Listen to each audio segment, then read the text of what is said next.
Grainger, for the ones who get it done.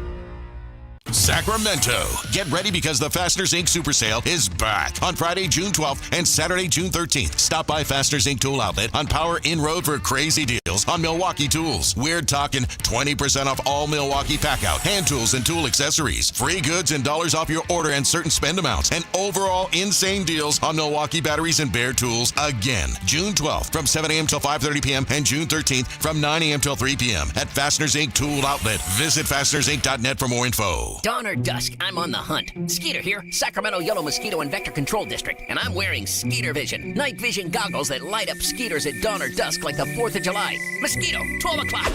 Got him. So fight the bite by wearing long sleeves and pants at dawn or dusk when they're most active. Apply insect repellent and drain stagnant water. It's a breeding ground. Dawn or dusk, the Sacramento Yellow Mosquito and Vector Control District reminds you to fight the bite. For more information or to report problems, go to fightthebite.net.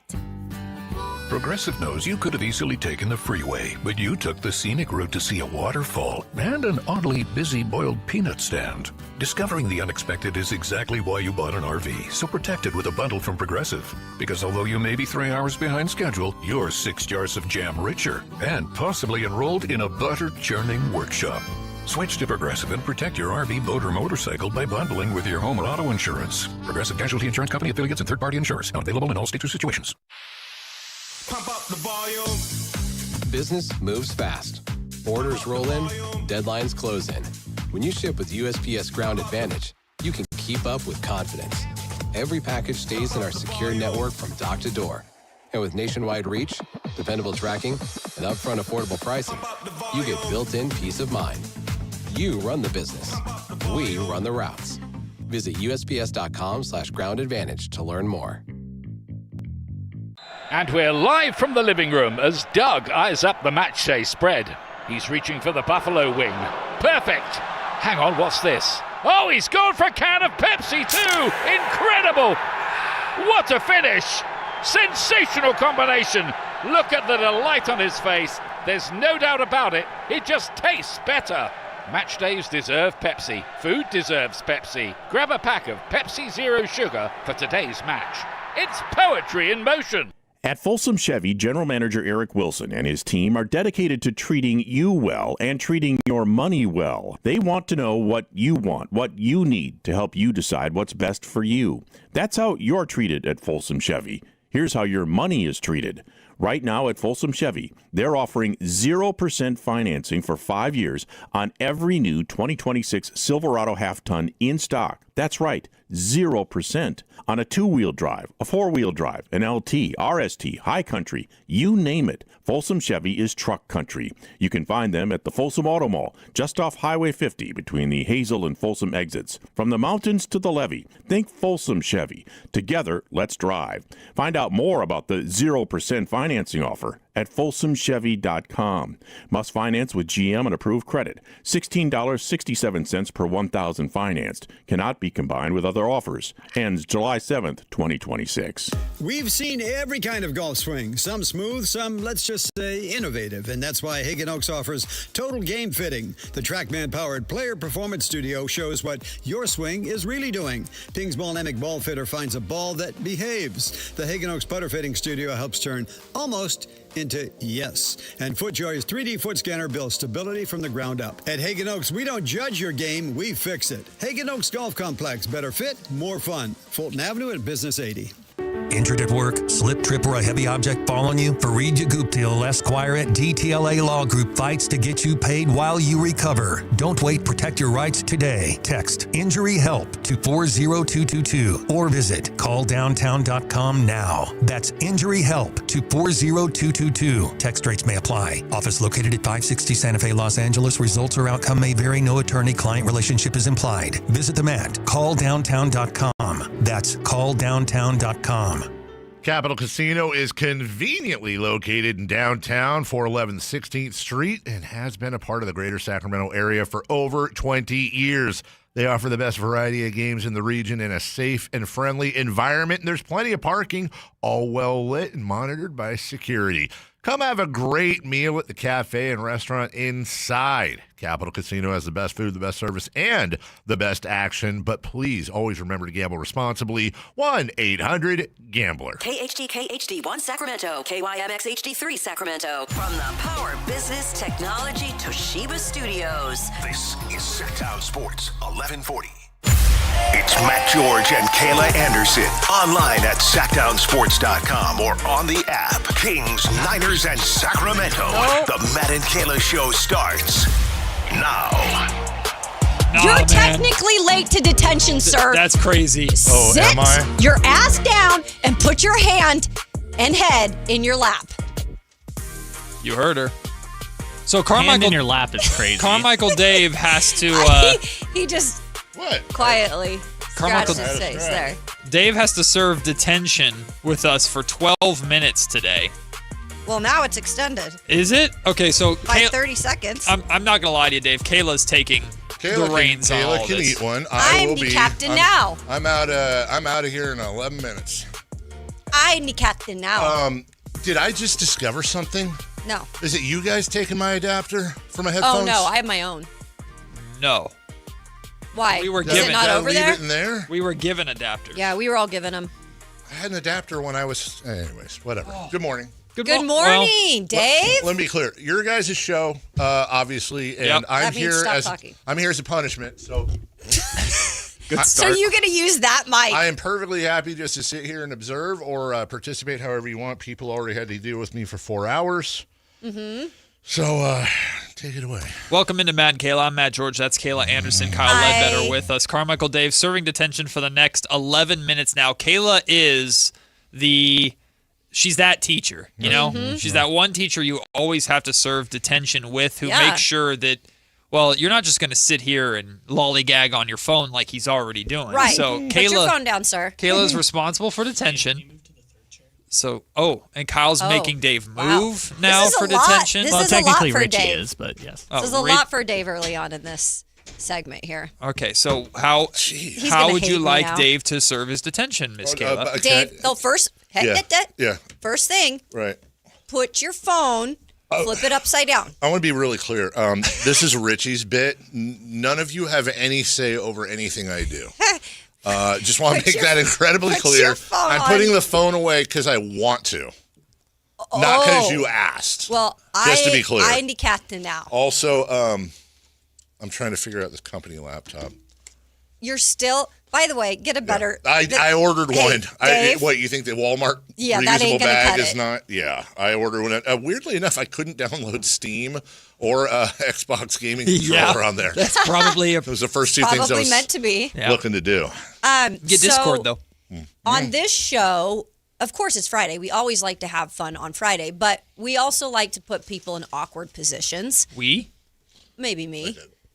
Yeah, like Yeah. contorted. Well, She's big into yoga. So that is what I should make him do. Is yoga? Is hot yoga. Well, that would be a benefit in your I mind. got short shorts on. We don't want any part of that.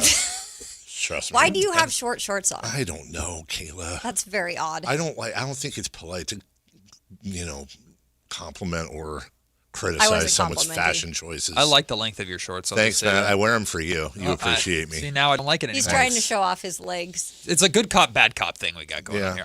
I'm more afraid of her though. Hey, so- weirdly enough, you're the good cop. No, I think at times he can be. What do you mean? You're not always the good cop. Well, I'm saying like socially, not like What? Darren Fox stuff. Socially? You're the intimidating mean one. He is. That's true. Is not at all. true. He's Maddie. I mean, I'm just a girl. No, can't play that. I'm just Can't a girl. play that So Gwen card. Stefani There, said- Gwen. What? He's just a boy. Couldn't it be any more obvious? Well, that's insulting. So I want to make you feel very awkward today. How about welcomed? No, Like I do with it's you on my detention. show. But Oh, this is okay. detention. It's not crosstalk. The fact that I'm not in my car right now heading home is the detention part, Miss That's true. Anderson. The fact that I'm still Hey, here working. we didn't put this bit together. I know we didn't. So whatever Okay, you say. so we have Kyle and I should say, because Matt, and I get it, Matt is not a participant in Love Island. Yes. But Kyle and I are very big Love Island fans. Okay. There was a new episode last night. First and foremost, do you know what Love Island is? Is that one of them Dr. Pimple Popper, Naked and Afraid? No. You actually know what Love Island is, surely. So you're pretty hip. Yeah, I thought Dave would know. I thought there was a big scandal with it. Well, there's scandals with all reality, I feel like. That's Summer House. That's Summer House. So they get all these singles to come on this island. Now, it's legit. Like, it's very legit. Like, it's legit. Very nice set up. Oh, okay. Yeah. You know, they've Bunch got of 20-year-olds pools. kissing each other Right. and hooking up. Yeah. So there's obviously sound scandals great? that happen within the villa. Scandals. Now, if we put Dave on this show, let's say he's back in the day, 20s, you know, Dave goes on this show. Yep. Dave becomes one of the bombshells. He's not the original. Yeah, he's a bombshell. So Dave walks in as a bombshell like day 3. Told that a lot. What would be your superpower in terms of stealing away some of these women who are already at times kind of locked in with some of their couples that they came to the island Good with? question. How would you be Mr. Steal Your Girl? Yeah, I want to know your superpower. Well, that's easy. Brutal honesty. Okay. I would just say, look, obviously you had something. Now remember, these girls are in like bikinis Oh, all I know. day. I know. Okay. Look, here's Brutal honesty. Yeah. Brutal honesty. Well, because here's the real. I'm being serious now. But I have no chance with the way I look at stealing away these girls. But generally, what I have found You had is great hair yesterday. girls with that low a self-esteem, which is why they're on that island. Okay. Excellent observation. Okay, I can name a couple on they're- this season. So I can go. I'll It's just go most to of them each this one. season. No, it's not going to work with every one. But at some point, I'm be like, look, I'm sorry for whatever your family situation was growing up. Obviously, there wasn't a great relationship with dad or mom or something, which is what put you in this situation where you're putting yourself out there on national TV. Your kids are going He's to see already this going someday. in emotions day 1. So guess what? Let me get you out of here because you're going to regret this for the rest of your life, being a pawn for the networks, for a bunch of people who have nothing else to do with their lives but watch and basically voyeur other people's experiences on this set up, edited, completely false premise thing they've got going on with a bunch of other women watching this and some guys that are all need to figure out that hole in their heart as well. So Now- let's quit being pawns here. Let's get out of Dave, here. the point is to win this. No. You get a certain amount of money. Out of the women that I say that to, at least one of them's going to bite. Okay, so then the next thing I want to ask you, I didn't like that at all. do you go in for the kiss day 1? No. Because, well, He's a listen, gentleman. I'll hear you out. a lot of the women there, Uh-huh. well, and men too, they're like, we don't know if we have any chemistry unless we, Yeah. get a quick kiss in. Yeah. Because you can't waste your time on that island. Yeah, don't you don't waste want your to time. waste your time if you don't really have that connection. That's like asking. So how long are you waiting to give that smooch? I'm waiting until. I'm probably not making the first move at all. Oh, to by be the way, honest. you sleep in bed with them every night. Oh, you do? Yeah. Well, that'll end it if you couple I up. snore. Well, you don't have to. I snore. You could get sent to the couches outside. Just gonna beef one right on her head and get kicked off the island. Just be like, you like that? You want more? I got your Love Island, and then I'm out. That would be my strategy. It's never been seen before. I mean, Unique. I say we get you on this year as a bombshell.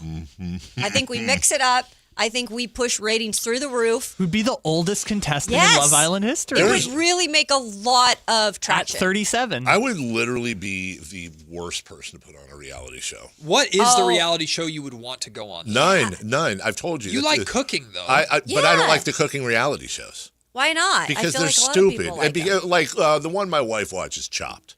Okay. There's never a time in my life where I'm going to be like, all right, beef jerky, a gummy worm, some jelly, and some toast. How can I make a meal out of it? Like, that's not What if realistic. you get stranded somewhere? I'm not going to have any of that. But what I will get into is Brunch with Bobby or Alton Brown, Good Eats, things where I learn things. Reality show. The problem with the reality shows, and this is the issue with having a sister in the business, is reality shows are a construct. And I know people know that. But I don't think they realize how much of a construct they are. Mm-hmm. They're not real. And when I say they're not real, I mean you would be shocked if you sat in for one episode.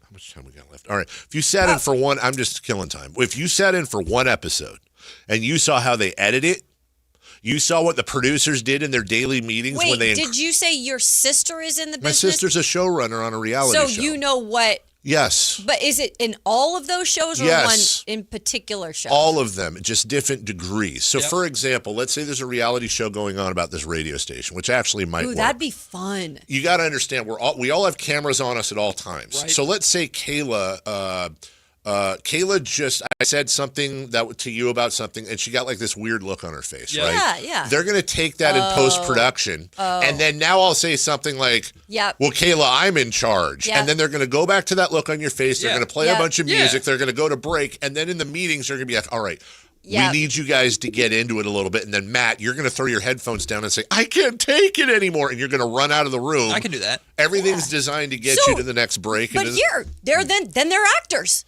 They are actors. Maybe don't call them reality stars. Well, then they're actors. That's fair. My favorite thing to do with those type of reality shows is to pay attention to the outfits they're wearing when they do interviews. Mm-hmm. And find out how old the interviews actually are and how they applied them to situations that had nothing to do with what they were talking about. Ooh.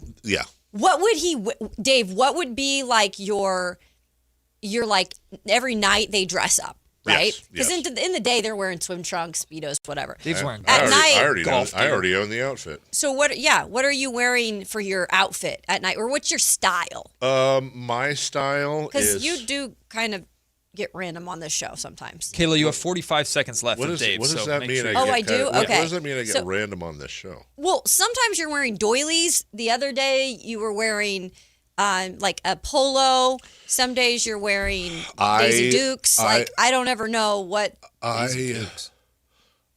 like to think of it as business, but maybe get drinks later. Casual. Okay. And I would 100% of the time. By the way, whether it's morning, afternoon, evening. I know he is. It's I very want to simple. know. I already own it. Oh. That's what I'm doing. I'm a fan. For the listening audience, it's literally a one-piece swimsuit for a girl. It's a fashion. But it only covers the cup. It's a fashion And- icon named Borat. Borat. And he's There we wearing go. what I like to There we call go. a mankini. That's what you would wear during the day, though. Yes, I Dave. would. Love you guys. All right, Dave. Thanks for joining us All for right. detention. Carmichael Dave's Bye-bye detention now. is over with. I don't know about you. I learned a lot. I did too. I enjoyed it.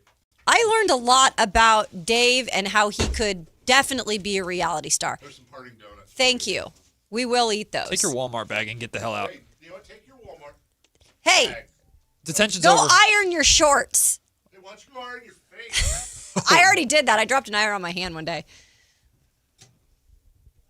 And Well. and that was Dave's detention. I Quite felt fun. like I was the one in detention. I'm not going to lie to you. Oh, you did? Yeah, Why? because the two of you just kind of did a thing, and I Well, was then we're going to have to find a way to shut him up during detention because he clearly. impossible. And he was on his phone way too much. I told him to flip it over. He didn't listen to me. Because he's not. I guess you have no power. He's not afraid. You come on stronger. His Twitter is still up, by the way. That could get interesting. I'm not doing anything, but if it's still up and he I'll leaves leave it up to the chat. What Every they want. midday show host has done this before because it happens all the time. Well, yeah, but I'm responsible, but I can't control what my co-host Kayla does, and Kayla definitely is not afraid to take to an open social media account that's not hers. I can If see you leave it open, I can see the wheels turning already. that gets sticky. What? Well, leaving things open. Yeah. It can get to sticky territory. Yeah, I didn't like that word Sorry. choice Well, in you particular. know, I'm thinking about these donuts, obviously. If there's food nearby Kayla, that's what she's thinking about. Anyway, I guess it's time for our show. Yeah. Should we do Right? it? Shall we do a Yeah, show? Shall we let's get do it started? our show. Let's do it. Matt and Kayla with you on a Friday. Thank you for putting up with Carmichael Dave's detention. Looking forward to that next month. Whatever we come up with. Next month, it's going to be like 40 minutes. I know. We got to get creative, you guys, with doing something that's really going to put him like in a bad.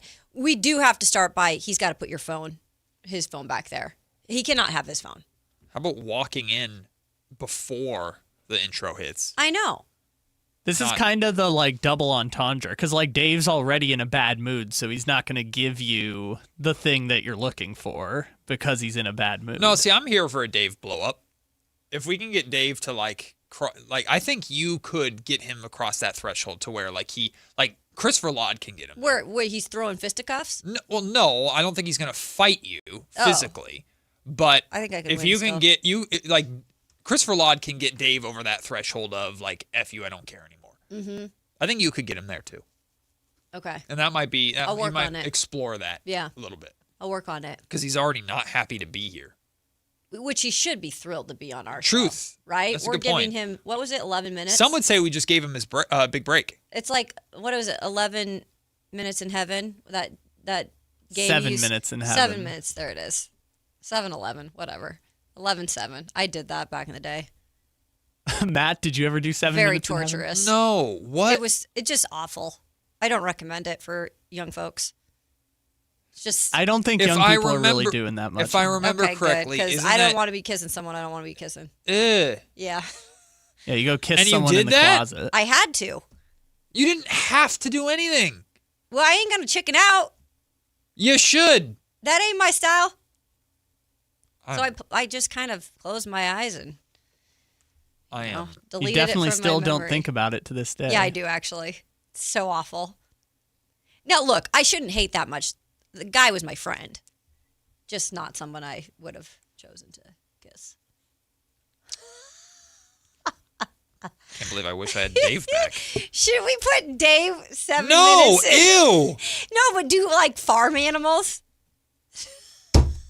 Wait, what? Kayla, I think. Now I'm confused. I think Have because to like kiss like a duck or like a llama or a goat? Kayla, because he's in detention doesn't mean you can force him to do things against his will. Oh. Kayla, we're walking down the hallway All right. like, what should we do with Dave for detention? And Kayla's like, I'm going to make him DoorDash me something. Like, I don't think legally you can do that.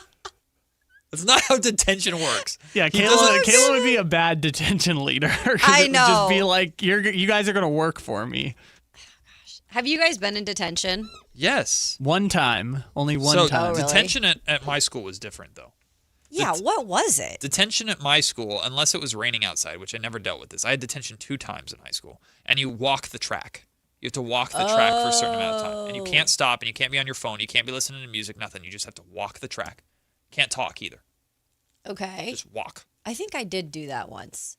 And if you stop, your time stops. Which Yeah. was always BS because there'd be like 30 of us out there and one teacher. There's no way you're keeping individual time for everybody, but whatever. That was it. That was our detention back in high school. All right, let's get the show started. Thanks, Carmichael Dave, for spending that was time fun. with us. And we transition into some of the real stories from today, including, great segue, Matt. Yeah, the latest news drop about Giannis Antetokounmpo and the sweepstakes, the Minnesota Timberwolves potentially getting involved, the Boston Celtics becoming serious players, and how Jaylen Brown could net an even better return for the Bucks. And apparently the Brooklyn Nets have their eye on Austin Reeves, and I have an idea. I have an idea for when they inevitably fail to get Austin Reeves, what they could do and how the Kings could be involved. So let's get to it. Let's dive in. In The Athletic, Sam Amick, our friend here, of course, at the station, and Eric Nem got together to share the latest intel on what is going on with Giannis. As expected, the Heat are still heavy favorites with a package that includes Tyler Hero, who apparently has been posting cryptic things on social media and unfollowed the Heat on Instagram and stuff.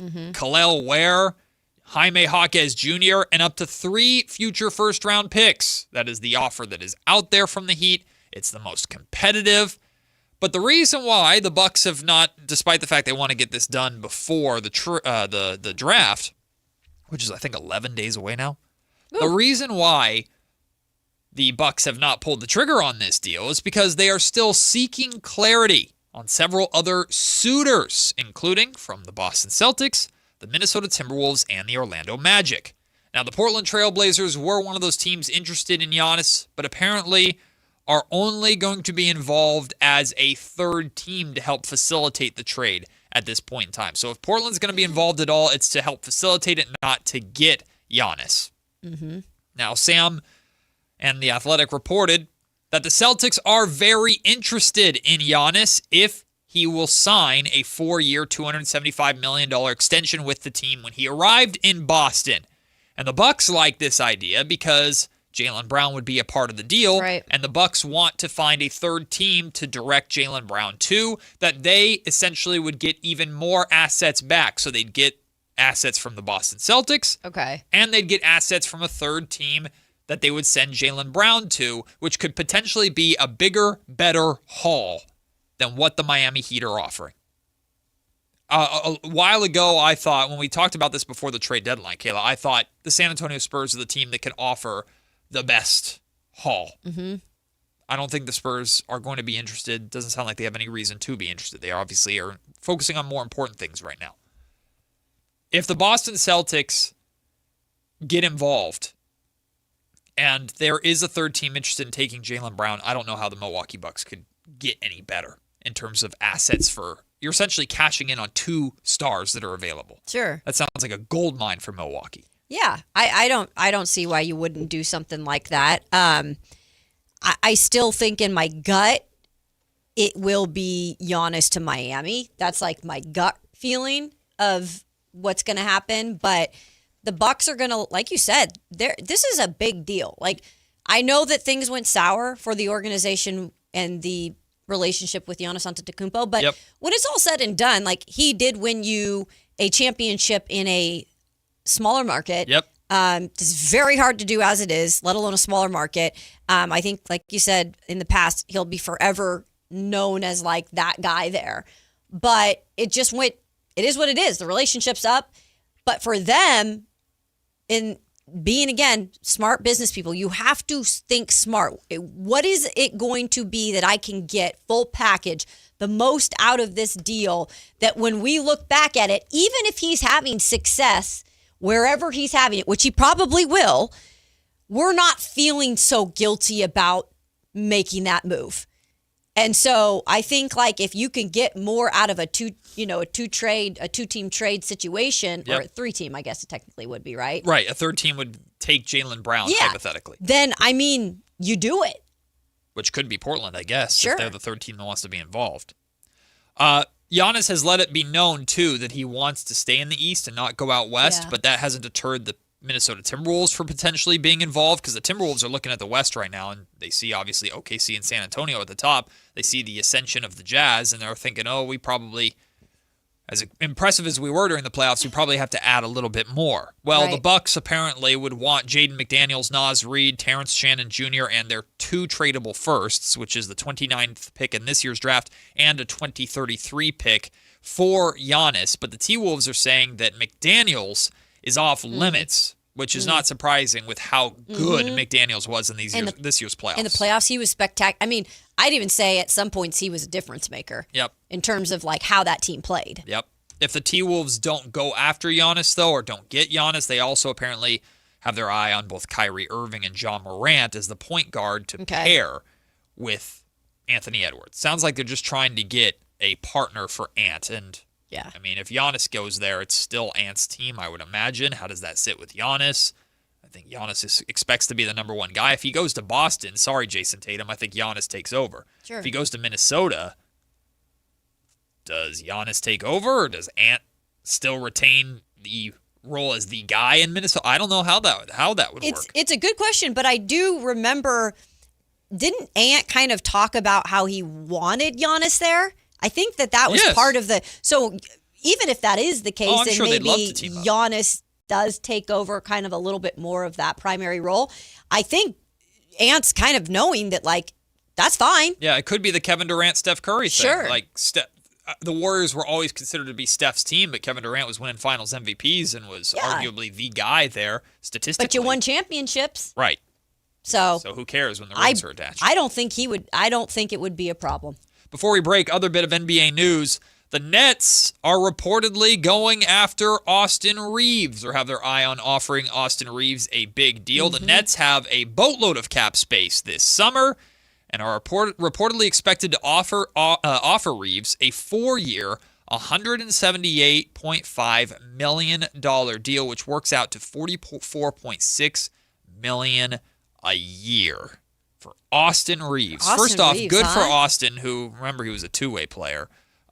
So good for Austin to, I guess, work his way in LA, of course, that helps, but work his way into potentially being worth that price tag. I think the Nets would be insane for offering this amount of money. The Lakers can't offer that much, but I think Austin Reeves would more than likely, in my opinion, Austin Reeves would more than likely take less money to return to LA to play with Luka and be number 2 there. Sure. Than go to the Brooklyn Nets, where he will put up numbers on a terrible basketball team in Brooklyn on the other side of the country. It's just my gut feeling on the situation. Apparently, reportedly, the Pistons and Hawks are also potentially trying to make space in order to make offers for Austin Reeves as well, although they're not expected to be able to offer as much money as the Brooklyn Nets are apparently willing to just throw at him to get him to show up. So then my next question is, if Reeves is on the move, does that change the entire LeBron conversation?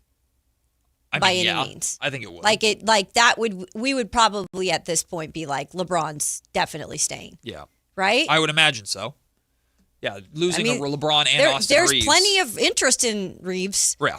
You know? It's just a matter of what do you really want to do? There wasn't a paragraph in this article, also written in The Athletic, that made me sad, though. And I'll read it for you right now. It's just a kind of throwaway paragraph in here that has me worried. Uh-oh. At the same time, league sources said teams are approaching free agency with increased caution because of the restrictions tied to the league's first and second tax aprons, potentially leading to more conservative spending than in previous summers. Well, if you remember back to last summer, there was virtually no spending because teams were scared, and I was hoping we were moving past that this summer.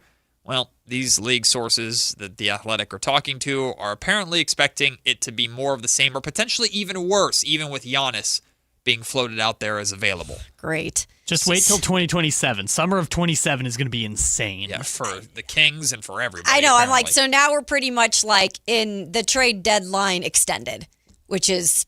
Yeah, next year's trade deadline is going to suck, too. It's trade deadline 28 and summer of 27 is going to be when all the movement happens. Well, listen. I have an idea. Nets, when you ultimately strike out on getting Austin Reeves, because, again, I think Austin Reeves would be foolish even to take that amount of money to go and play in Brooklyn. You're looking for a scorer. You're looking for a guy. Well, can I interest you in a cheaper version of just a scoring machine known as Zach LaVine? Ooh, look at that. Did you mean to do that? Nope, but I'm going to claim I did. Brooklyn, why not be the team to swoop in and offer Zach a 3-year, $30 million per year deal? That could be the type of deal that Zach would be willing to walk away from his $49 million guaranteed player option this next year in order to seek that longevity.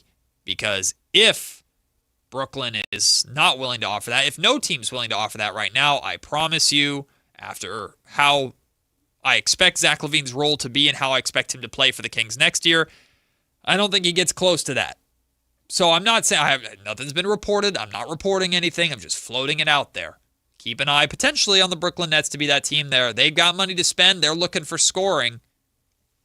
Hey, maybe they're the ones to offer Zach the money that or the longevity that he'd be looking for to walk away from his player option. We're just getting started here on Matt and Kayla on a Friday. Coming up next, ESPN put together 6 potential NBA draft night trades that could go down, including one that involves the Sacramento Kings moving up. What do they think that trade would look like, and more? Plus, we've got Chris Biederman from the Sacramento Bee joining us at 11 o'clock to talk the finals and to talk the NBA draft for the Kings, of course. And at 1 o'clock, I have a bit of an olive branch to offer you listeners out there that are De'Aaron Fox haters. Let's talk our way through what we need to see from De'Aaron Fox through the rest of these finals that goes beyond just hate watching. We'll get to that all on today's show. Kayla's 2-minute drill, a World Cup date, and more. It's Matt and Kayla on Sactown Sports. Are the Charlotte Hornets targeting Domantas Sabonis as a potential trade target? Stay locked into Sactown Sports 1140 at SactownSports.com for the latest intel on all things Sacramento Kings this offseason. Your exclusive home for Kings basketball. Sactown Sports 1140. Snapshot from Progressive wasn't created for just anybody.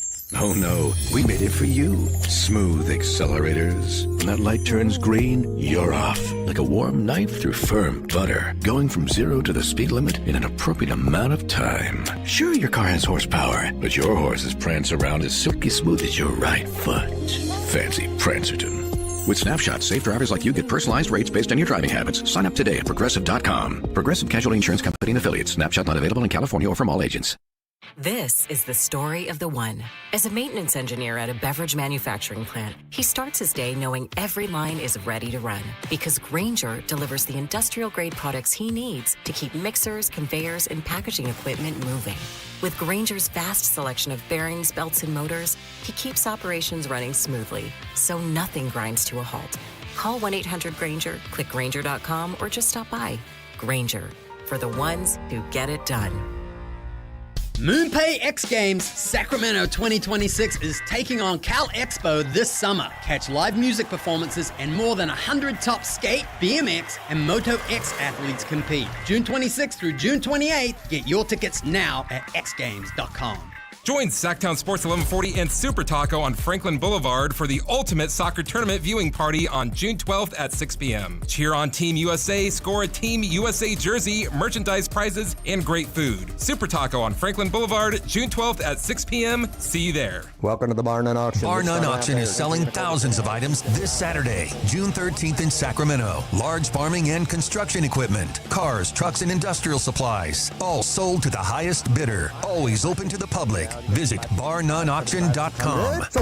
We've seen every kind of golf swing. Some smooth, some, let's just say, innovative. And that's why Hagen Oaks offers Total Game Fitting. The TrackMan-powered player performance studio shows what your swing is really doing. Ping's Ball-Nemic Ball Fitter finds a ball that behaves. The Hagen Oaks Putter Fitting Studio helps turn almost into yes. And FootJoy's 3D foot scanner builds stability from the ground up. At Hagen Oaks, we don't judge your game, we fix it. Hagen Oaks Golf Complex. Better fit, more fun. Fulton Avenue at Business 80. Skeeter here, my card. Field Tech, Sacramento Yellow Mosquito and Vector Control District. I never met a Culex terrasalis I didn't want to smack. That's Latin for mosquito. Hey, it's time again to fight the bite. Time to protect yourself from West Nile virus by applying insect repellent. Once a week, drain stagnant water and report dirty green swimming pools. Ew. They're breeding grounds. The Sacramento Yolo Mosquito and Vector Control District reminds you it's time to fight the bite. My card never gets old. For more information or to report problems, go to fightthebite.net. If you have unfiled taxes or are in debt to the IRS, this is important news. Did you know the IRS has programs specifically designed to help people struggling with tax debt? Powerful tax assistance programs that can save you thousands if you qualify. No one knows these programs better than the experts at Optima Tax Relief, America's most trusted tax resolution firm, A-rated by the Better Business Bureau. Their award-winning tax attorneys and licensed professionals have resolved over $3 billion of tax debt for their clients. One call to Optima can start the process, helping to put an end to your worries about wage garnishment, asset seizure, and other aggressive IRS actions. Find the best options to solve your tax problems. Call the experts at Optima Tax Relief today for a free consultation. Call 800-375-2922. 800-375-2922. 800-375-2922. Optima Tax Relief. Some restrictions apply. For complete details, please visit OptimaTaxRelief.com. Want the best movie experience in town? Join Sactown Sports IMAX Pass by visiting SactownSports.com. Sign up today. You can win tickets to see this week's films at the Esquire IMAX Theater.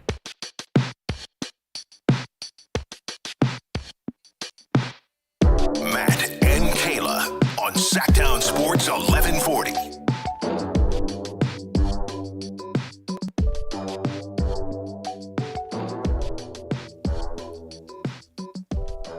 So, draft night is expected to have fireworks.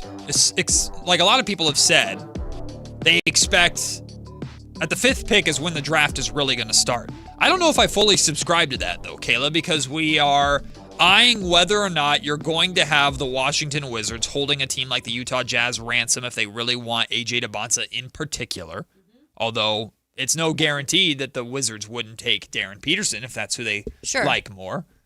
We don't know the order of how the top 4 are going to go. In particular, we're very curious about if Cam Boozer is going to go 3 or fall to 4, depending upon if the Memphis Grizzlies either like Caleb Wilson more or Darren Peterson somehow falls to 3, which means either Cam Boozer jumped into the top 2 because we know there are Carlos Boozer connections with the Utah Jazz, or maybe Caleb Wilson rises because of just the athletic upside. I'm very curious about the order of the top 4. But I also am curious to see how much movement there is in this draft. And ESPN apparently expects there to be movement and is putting out 6 different scenarios of what potential trades and movement could look like. The first one they tackle is what it could look like for the Utah Jazz to trade up to the number 1 overall pick. Here's the deal that they put together of what it could look like. The Utah Jazz get the number 1 overall pick, Bub Carrington and Cam Whitmore from the Washington Wizards, who move down to 2, get a 2029 first-round pick, which is the most favorable of Utah, Cleveland, and Minnesota, if between 6 and 30. So it's kind of a complicated pick, but they essentially pick up a 2029 first-round pick that's between 6 and 30. So kind of a wide range there. And the Wizards would also get Ace Bailey. Oh, okay. As and part I of think this I've deal. heard about this before with possible. A first and Ace Bailey to move up 1 spot. That's a lot. Like AJ above everybody else. But I don't really think that's the case with some of these teams. I think some of these teams are like, goodness gracious, we got at least really 3 big ones to choose from, probably 4. But if you really feel like that's our guy, like that's what's going to, especially like for Utah, that's going to finish it off for us. Like we could really like skyrocket to the top with him. Am I crazy in thinking like there's no way Utah does this? Like you have to believe that AJ DeBonsa is truly so much better than the other top 4 of this draft to do this.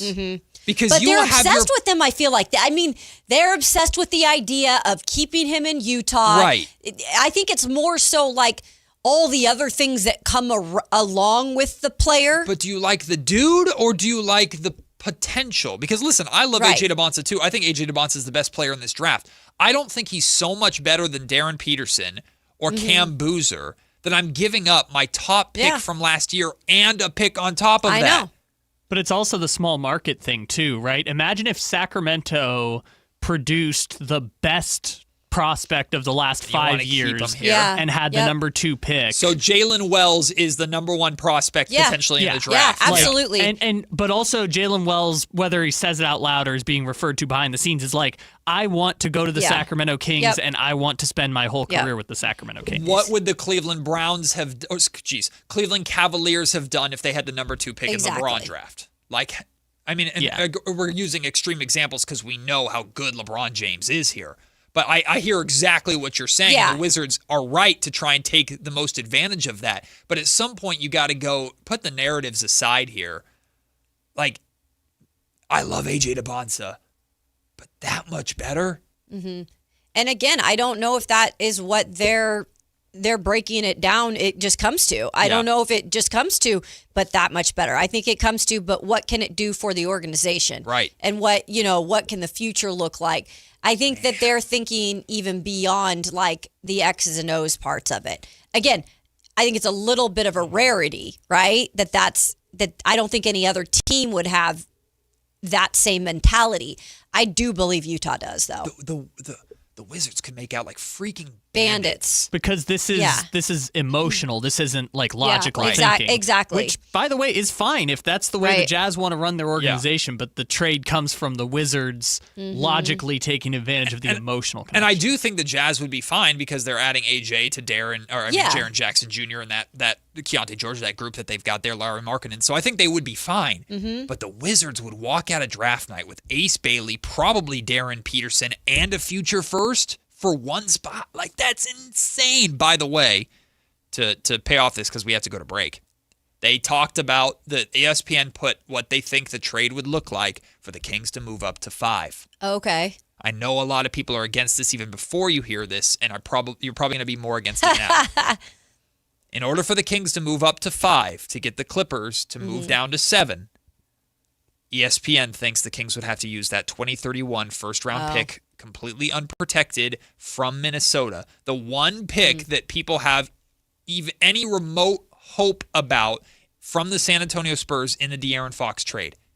Oof, they would have to give that up. That's a sensitive subject one. So here's my thing.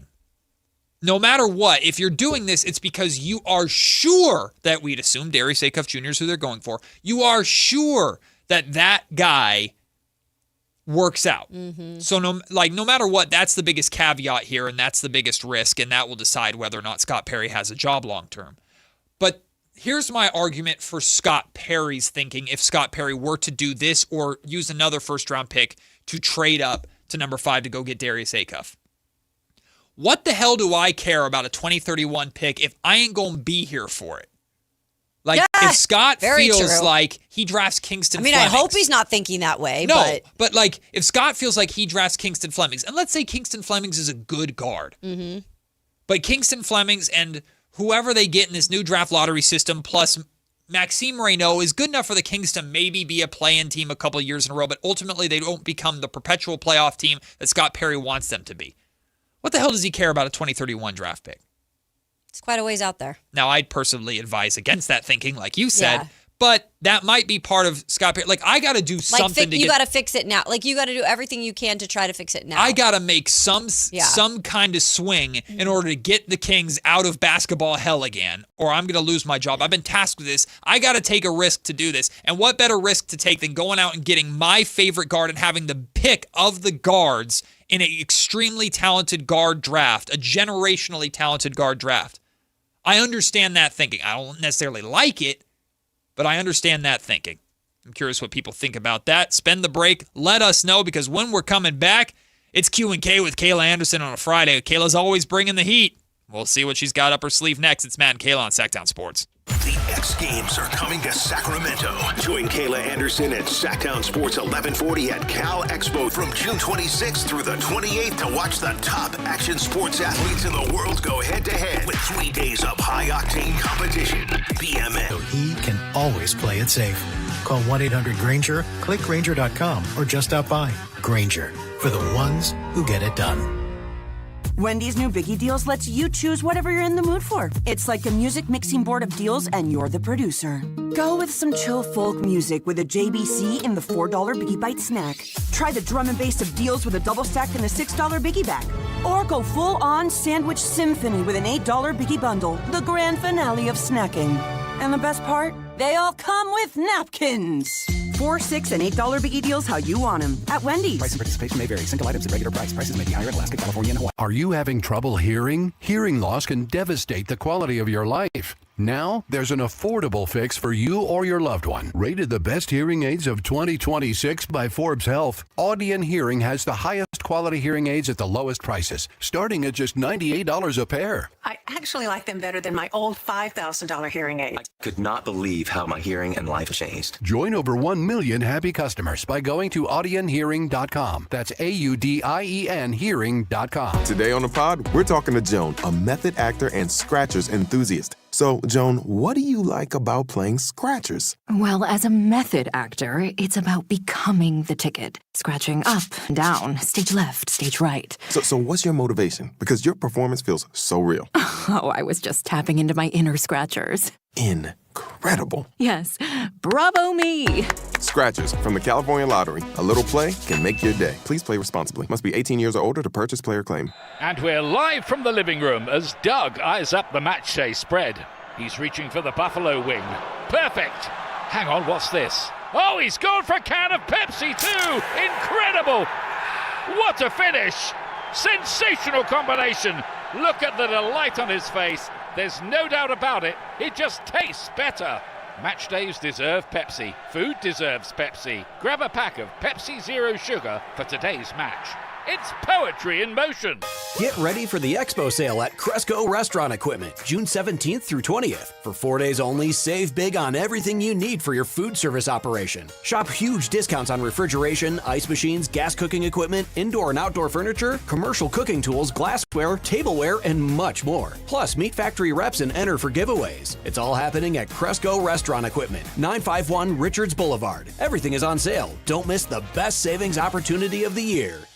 You bought an RV, and you got an automatic discount from Progressive by bundling it with your home or auto insurance. That's great, but a serious word of warning every RVer should heed. You don't need to talk about things like dry weight or dump stations. And you don't need one of those expensive water filter straws either. Because the most extreme thing most RVers encounter is a campsite without hookups. So just enjoy yourself. And Progressive's automatic discount when you bundle your RV, boat, or motorcycle with your home or auto insurance. Progressive Casualty Insurance Company and affiliates. Not available in all states or situations. Wesley Financial Group is not a law firm. I'm Chuck McDowell, founder of Wesley Financial Group. Did you buy a timeshare because they told you it was a great investment? That's a lie. Most timeshares can be bought online for $1. To find out what your timeshare is worth and to cancel it, call us today and we'll send you our timeshare exit kit free with all your options for cancellation. Call Wesley for your free exit info guide. 800-771-1300. That's 800-771-1300. Kick summer off right when you save up to $9,500 off MSRP on new 2026 Jeep Grand Cherokee Laredo Altitudes. You won't find a better looking, more powerful, and comfortable Jeep on the road. Your new Jeep is waiting at HobletDodge.com. Nobody beats Hoblet, period. $9,500 total net savings on select new 2026 Jeep Grand Cherokee Laredo Altitude. Up to $5,500 factory incentive and $4,000 dealer discount. Incentives include $1,000 Hoblet trade-in assistance with eligible trade-in and $2,000 make this the summer event retail cash. 3 of this net savings. Sample VIN 243062. See dealer for details. Remember the days of real country music? Now you can get your favorite classic country every day on 105.1 HD3 The Ranch. Listen to The Ranch on the free KNCI app or anytime at 105.1 HD3. It's time for Q&K. Kayla's got questions, we've got answers. It's Q&K on Matt and Kayla. All right, Kayla, on this lovely Friday, it's very nice outside, although it's heating up quickly, let me tell you. On this lovely Friday morning, still late morning. Yes. Approaching afternoon. What's your Q&K for us? What you got? Yeah, so we've been doing a little bit of basketball towards this point of the show this week. Baseball. So I thought I would go back to the baseball sides of things. Because an interesting situation yesterday for the LA Dodgers. Now, I want to point out real quick the standings because this will come into play for the question. Okay. So right now in the NL West, the Dodgers have an 8-game lead over Kyle's San Diego Padres. Yes. Next closest to that is 9.5 back, the Arizona Diamondbacks. Okay. Who have played okay baseball this year, right. I would say. And then obviously the Giants are 16 games back, the Rockies 18 games back. I don't think those two teams have a chance in you-know-what to catch the Dodgers. They done. Now, last night, the alien of baseball, Shohei Ohtani, was why they are where they are. Sure. If for some reason Shohei is not available or is not the same in this stretch of baseball, let's say the next 2 months, is there a chance that one of these other teams catches them? Is he that much of the Dodgers? I will say there's a chance because I do think the San Diego Padres are capable of getting hot enough, and Kyle can obviously speak to this. I think the Padres are hot enough to put pressure, or have the chance to get hot enough to put pressure on the Dodgers if they're missing Shohei for any extended period of time. But also, I think that the Dodgers are so star-heavy that they're built to be able to withstand. Mm-hmm. And don't forget, as much as it disgusts us, it's the reality. The Dodgers are the favorite to trade for Tariq Skubal. They're the favorite to get him. Yeah, I keep forgetting about that. I mean, they have so many other aces. Mm-hmm. They've got so many other bats in that lineup. I think the Dodgers should be fine. And if I'm the Dodgers, I am being as cautious as I possibly can with Shohei this early in the season. I mean, it's mid-June. Got a long way to go till October that's when baseball really matters for the LA Dodgers. So I would strongly encourage the Dodgers to take their time with this. And look, you said they have an 8-game lead over the Padres right now. If you over the next month have that lead cut down to 2 while you take care of Shohei, you're fine. Even if you get caught, you're fine because all you need is 2 weeks to basically go undefeated, and you're good. Like, the Dodgers are built to withstand stuff like this, so I think they're going to be okay. Well, I think it's toast because I fundamentally don't believe in this Padres team. You really don't. Is that though biased? Like, I know you being kind of biased to like you're just upset with them. Because I've noticed you're like this with the Chiefs too. I feel like, are you guarding yourself from too high of expectations? No, the Chiefs one I'm being a little coy about because I recognize that the Chiefs are the Chiefs, right? Mm-hmm. Right. But the Padres one, I just don't think that team is good enough. And I think How about the D-backs? Sure. I mean, they're not going to catch them in the division, Right. but they'll probably get into the playoffs. Yeah. And the reason that's the case is like, well, the Padres bats are really a problem, but it's more so the Dodgers than it is the Padres too, right? Like, do you know who has the highest WAR amongst batters in baseball this year? Mm-mm. It's on the Dodgers. It's not Shohei Ohtani. Yeah. It's not Freddie Freeman. Okay. It's not Mookie Betts. It's Andy Pajes. Yeah, that's crazy, man. They're stacked, man. He hit like 150 in the playoffs last year. They're stacked. Jeez And people Louise. remember because he had the crazy catch to save the World Series. He was a defensive substitute in the ninth inning because they just could not put him out there to hit. And now he's the best hitter in baseball. Like, the Dodgers have found these guys. And they still have one of the, by MLB.com's pipeline rankings, one of the best like farm systems in the league in terms of the assets that they have. So they have more than enough. By the way, that's crazy because it just seems like all they do is feed in free agents but yet their farm system is still farming. As much as we hate them, it's they're freaking bizarre. They're a phenomenally run organization with unlimited money, and they draft well. Like, they're just a brilliant organization, and it sucks, but they are. They do the things that the Tampa Bay Rays have done for years, but also have unlimited they have the resources. money. Yeah, you're right. Yeah, like their minor league system is amazing at developing prospects. And the other part of it is that I know there's a draft that kind of limits your potential, but in the international market, you can just spend away on these international prospects. And that's been a big cog that allows them to redevelop their farm system. It's a good point. Because I didn't even think about how strong the farm system was. Because in normal situations, guys, when you build from free agency and you just are able to like give all the money, usually their farm systems aren't the best. They're not the most prosperous. Yep.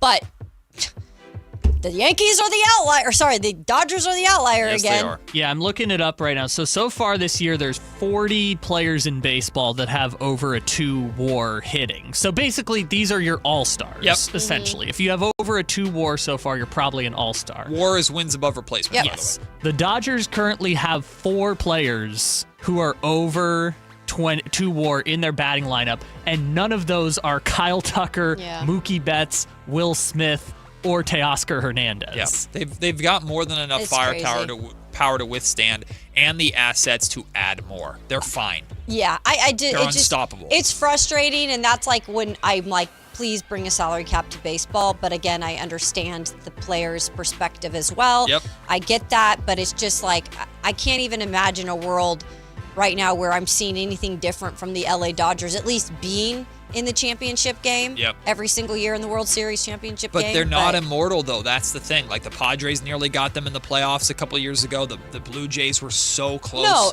yeah, which is you're right. why, Nobody's immortal, right? Which is why, like, look at OKC. The competitive balance needs to be looked at with what the Dodgers are able to do. But these other teams that have been enough of a thorn in their side in recent memory are enough for the players to stand on business to where this lockout is going to happen. And we know how random the baseball playoffs are. Like, pre-Ohtani, the Dodgers were always, look at how many wins they get, and they lose in the playoffs to the Diamondbacks. Kershaw would choke, or the bats would, exactly. Somebody would just get hot at the right time against them. The Braves would beat them. The Padres beat them one year. The Diamondbacks got them. The Nationals they were the team that kept losing in the playoffs until they got Ohtani. Ohtani broke the sport, let me tell you. Ohtani wants to win more than you because they're only paying him $2 million cash to transform the team. He's at least that for right now. Real quick, programming just for people who might forget. I'm just a big baseball fan, and I do love college baseball. So the College World Series starting today in Omaha. We've got Troy and West Virginia kicking it off. Troy, the only mid-major program to get into the College World Series. And I'll tell you this much. The ratings probably won't be as great because there's this is kind of a weird College World Series. There's a lot of like programs that you wouldn't expect to be there that are there. Yep.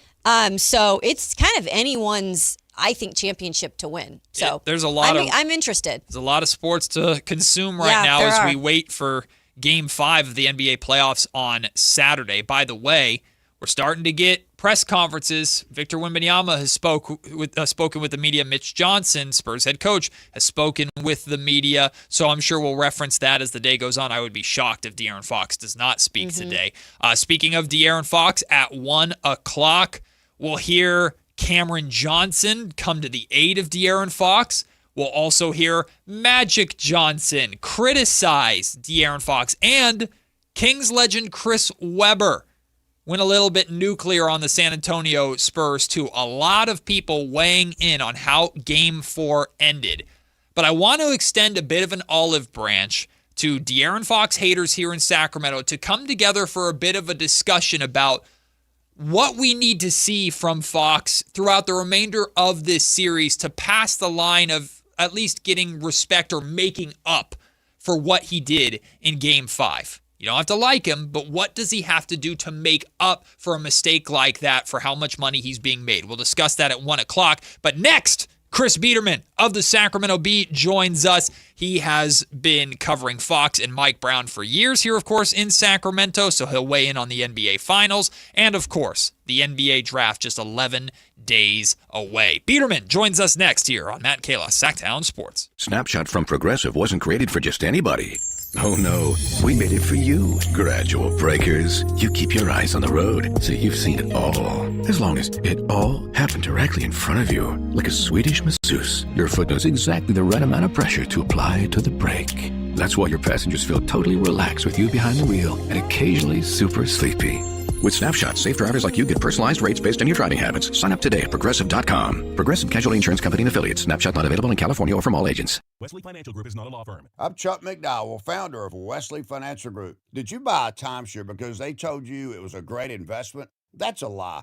Most timeshares can be bought online for $1. To find out what your timeshare is worth and to cancel it, call us today and we'll send you our timeshare exit kit free with all your options for cancellation. Call Wesley for your free exit info guide. 800-771-1300. That's 800-771-1300. This is the sound of Claire, cooking dinner at home.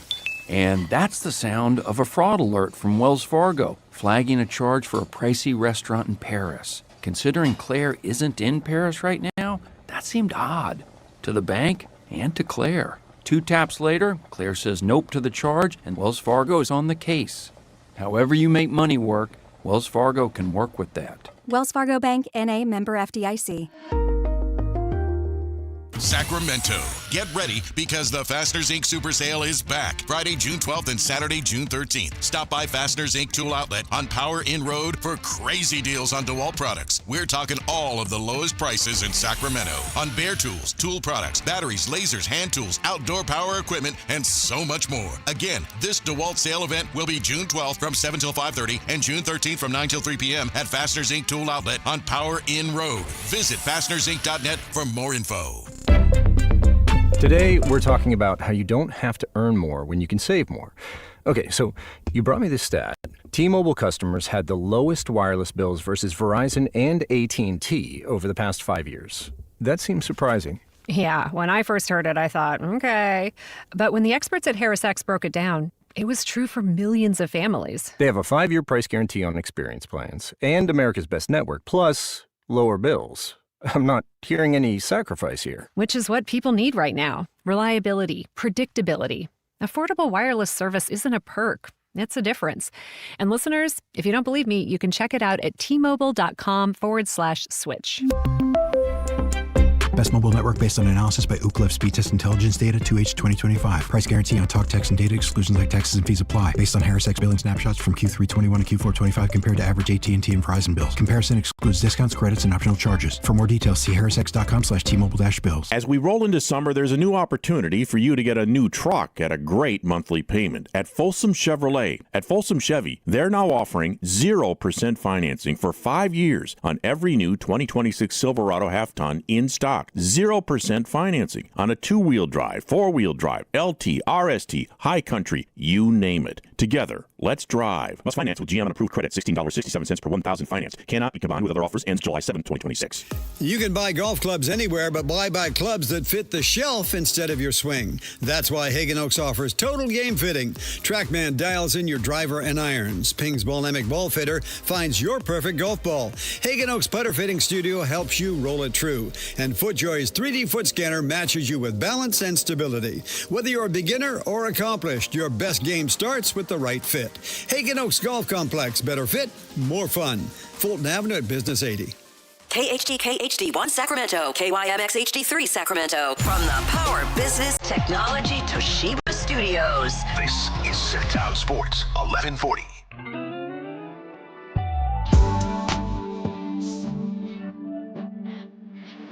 It's Matt George and Kayla Anderson on Sactown Sports 1140. You know, Chris Biederman and I have a ton in common. We're both phenomenal golfers. We both love covering the Sacramento Kings, like to an obsession level. And we also are both dads. This is the first time that Chris Biederman has joined us on the show since becoming a father. So first and foremost, Chris, nice. Congratulations, my friend, to you and your beautiful family. I hope you are getting rest. You got the time that you needed to take, that all dads and moms should take to make sure their kid is happy and healthy and introduced to the world. Now you're back in the journalism grind, so we can steal your time here on Matt and Kayla. It's been too long, my friend. It's good to see you. Good to talk to you. Thank you so much. It's certainly the experience that, no one can really prepare you for, but you did give me a lot of sage advice, Matt, leading into it. So I appreciate that. And one thing we also have in common, I think, is just no filter for sarcasm. Just not sarcastic people at all. Extremely genuine in everything we say. Absolutely. And so I really appreciate that about you. Yeah. When Biederman said that I gave him advice, it was all unsolicited, by the way, which is exactly what you need as a new parent, is when everybody just starts weighing in and telling you what you should do instead of just letting you figure it out. That's the best when you're having a kid. Oh, it's wonderful, especially when it comes from people. At least I have a kid. When it comes from people, and any parent knows what the hell I'm talking about here. When people who don't have kids start telling you how to raise your kids, oh, it's so great. It's wonderful. It's like when an idiot on the radio who has never played in the NBA tells NBA players how they should be playing. It's great. It's wonderful. Well, Chris Biederman is back. He's back in the grind. And Chris, of course, you were covered very closely the Beam Team years with Mike Brown being here and De'Aaron Fox. You covered a lot of De'Aaron Fox's career here in Sacramento. So what have you made of these NBA Finals so far, and in particular, how Game 4 ended? Didn't look too good for the former Kings star. Yeah, it didn't. And look, winning in the finals is hard. It's the hardest thing to do in the sport, and De'Aaron Fox is learning that firsthand, obviously. I think it's very easy to point to, Fox not dribbling the ball out when he had that fast break with 10 seconds left, but I think it takes a full team to collapse, and I know, that's kind of cliche, but I think there was a lot. There was a lot that went into the Spurs losing that game from a team-wide perspective. You had Stephon Castle in foul trouble early. You had Victor Wembanyama not playing very well in the fourth quarter and getting a ton of minutes in the first half. Maybe, Mitch Johnson, I think, probably deserves a little bit of criticism for his substitution patterns and the fact that, you're up huge in the first half and you still have Victor Wembanyama on the floor, not fully understanding that you might need him late in the fourth quarter. I think the Spurs were looked to me like they were playing like we want to end this thing with like 6 minutes to go, and have our guys rested going back for Game 5, and instead it backfired on them, and it turned out that they lost the game, and they ran out of gas a little bit at the end, leading to some of those mistakes. But also, like, the Knicks deserve a ton of credit. The Knicks do this regularly, and particularly in that building. So, they deserve a lot of credit. OG Anunoby, of course, deserves a lot of credit. Jalen Brunson deserves a lot of credit. Mike Brown deserves a lot of credit. And, it's not to me as simple as De'Aaron Fox screwed up, and that's why the game went the way it went. It was De'Aaron Fox screwing up was one of many factors that led to the Knicks pulling off the biggest comeback in NBA Finals history. Chris, we've debated about this. Well, not debated. We've actually agreed about a lot of things on this show when it comes to Mike Brown and what he's done in the playoffs. But curious to know, what has been the most impressive part of how he's navigated this postseason as a head coach? I think it's just the adjustments. You remember, and it's been throughout the season, and Mike Brown's talked a little bit about it. That they were testing a lot of stuff in the regular season, and the Knicks might not have won as many games in the regular season as they wanted to because they were experimenting with different lineups and different schemes and different sets offensively and defensively, all to get to this point. And so I think Mike Brown. I had a story ready to go back, in the Beam Team years, coming out of the Warriors-Kings series, where I had a lot of really interesting stuff from players about, Mike Brown. He downplayed it publicly about his familiarity with the Warriors and how much knowledge he passed on to his players, having coached on the Warriors, and how much that helped the Kings defensively slow down the Warriors. I had a story ready to go. I had the Kings won that series about what players were saying about how valuable Mike Brown was in terms of the defense they were playing in that game.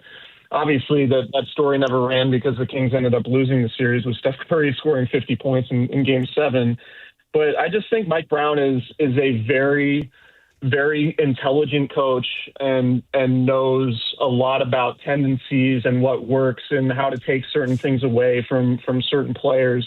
And I think that's all really under the radar, particularly because he doesn't really talk about that stuff. Like Matt knows, you guys know, anytime Mike Brown was asked about his familiarity with the Warriors in that series, he's just like, oh, it doesn't matter. Steph Curry's a Hall of Famer, et cetera, et cetera. But it really does matter. And Mike Brown, the tactician, I think is one of the most underrated parts of his coaching acumen. And I've just been really impressed with all the buttons he's pushed. That's allowed the Knicks to really put together one of the best runs in postseason history should they end up winning this thing. And, they have the type of roster that Mike Brown has sort of always wanted, with big physical wings, with the ability to play fast, with the ability to stretch the floor, and the ability to have somebody like Jalen Brunson to close out games. I think this is sort of the roster that Mike Brown always sort of wanted and was pushing for, and ultimately never got it in Sacramento, but did get it with the Knicks, and now you see all that bearing fruit. Chris Biederman from the Sacramento Bee joining us. Chris, I remember vividly, no one was pushing harder for Mike Brown to talk about how he knows the Golden State Warriors so well in that series than Biederman, to the point where Mike Brown even kind of made a bit with Biederman about it once the cameras and microphones turned off. Just spoke to the relationship that Brown had with the media here in Sacramento, and he's obviously developed that relationship with a lot of the New York media as well, who can be a lot more harsh than we are here in Sacramento. But Chris, there's no really other way to put it. So much of these finals, it's just a showcase of, for lack of a better term, the ineptitude of the Sacramento Kings organization and just the mistakes that they've made and the regrets that they may have. No more chief than Mike Brown, letting him go, and now here he is on this stage and one win away from the finals. With De'Aaron Fox, I think there's obvious regret of the return that the Kings got back, or really a lack thereof, for trading De'Aaron Fox. However, the other side of that is with how Fox is performing compared to how much he's paid. Maybe the Kings are feeling like they dodged a bullet a little bit with how much money they did not end up giving De'Aaron Fox to stick around to be the franchise guy. I say all that to say we know Scott Perry was not here for any of this, and that he's very much like a past is the past. I'm only looking forward. I'm only moving forward. But how much do you think, especially ownership, should be watching and paying attention to what's happening in these finals and the road to this finals, and learning from the mistakes that they've made and recognizing their stumbles along the way? Yeah, I think you can point to sort of what the priorities have been with the front office, right? And even going back to, I think it was 2018 when the Kings gave Zach LaVine an offer sheet when he was a restricted free agent. It was very clear that, the front office has been enamored with Zach LaVine for a while. And, he's winning dunk contests and he's a really athletic player and an exciting player. But that type of player is not necessarily what's succeeding in these playoffs, right? And in these playoffs, in the modern NBA, I think there's a lot to, the weak link theory, which is that if you have a weak link somewhere, that's going to get exposed on either the offensive or defensive end. If you have a weak defender, then, primary ball handlers are going to identify that defender. They're going to run a series of pick and rolls and screens and whatever to get a great offensive player on a weak defender and try to exploit that matchup. On the other side, if you have a weak offensive player or someone who can't shoot, then you sag off that player and allow you to use more resources elsewhere and double team and things like that, create advantages that way. And I think that's just kind of what the NBA is. And what you're seeing now is teams really prioritize versatility to where you might not have A+ offensive player at every single position, but you have somebody who is B's across the board, right? Somebody who can pass and dribble and decision make and shoot a little bit and play defense and switch and have versatility. And I think that's what the NBA is now. It's not what do you do at an elite level. It's how are you as versatile and as physical as possible to where you don't have weaknesses. And when you look at Zach LaVine, you can say, man, a really elite scorer, super athletic guy, somebody who might be able to score 25, 30 points a night, but is he getting you rebounds? Is he sharing the ball? Is he doing anything to help you on the defensive end? And I would say those one-note players like Zach LaVine are not conducive to winning, particularly when you're, making as much money as he is. And I think that's evident in these playoffs when you look at, the way these rosters are built and guys like OG Anunoby and Stephon Castle, and obviously Victor Wembanyama is a huge part of it too. But you just have all of these super versatile players who can help you on both sides of the floor and not be that weak link on either side. And that to me is the biggest key. And I think that's what the Kings ultimately have been missing over these years is they've been enamored with shiny objects who can score and do all these things on the offensive side. But to win in the playoffs, you need to be really, really strong on both ends. And the Kings, frankly, just haven't been strong on both ends of the floor. That leads me nicely, Chris Biederman of the SACB, into this question then with the draft just, I believe, 11 days away, which we're all excited for. We have not asked you yet because you have been learning how to be a new dad here, but excited to ask you, who you are targeting for the Kings if you were the GM with is probably one of those point guards, I would guess, Chris. Well, you know what? Do you guys think Braden Burries is a point guard? Funny enough, we just had a Sactown scouting report from Brendan Nunez, and he asked that question too. He's very, very much a combo guard, a tweener. Yeah. I mean, so to me, and this goes back into, the last answer I gave you guys was to me, when I look at these players and who I think projects to helping you win in the playoffs, who could be there for you at 7, to me, Braden Burries is the guy that Sam Presti would pick, right? That's, he might not be a true point guard, but do you need a true point guard more than you just need somebody who can, guard point guards at a really high level or guard wing scorers at a really high level and be switchable and be potentially a knockdown shooter? I think we overrate, and we do this in the NFL draft too when we talk about that, but I think we overrate needs. And sure, you can say the Kings absolutely need a point guard, but if they end up taking a point guard and Braden Burries ends up, being a really good two-way player, and, I don't know if he's Jamal Murray, but there are questions about, is Jamal Murray a true point guard? Well, does it matter if Jamal Murray is a true point guard, right? To me, it's can you handle the ball? Can you distribute? Can you shoot? I'm less concerned about finding a true point guard, particularly when there's somebody like Burries who I feel confident can develop into a high-level wing defender, somebody who can guard point guards, and somebody who has enough upside on the offensive end that you might be like, all right, this guy might also be somebody who can score in the playoffs. So I'm a big Braden Burries fan.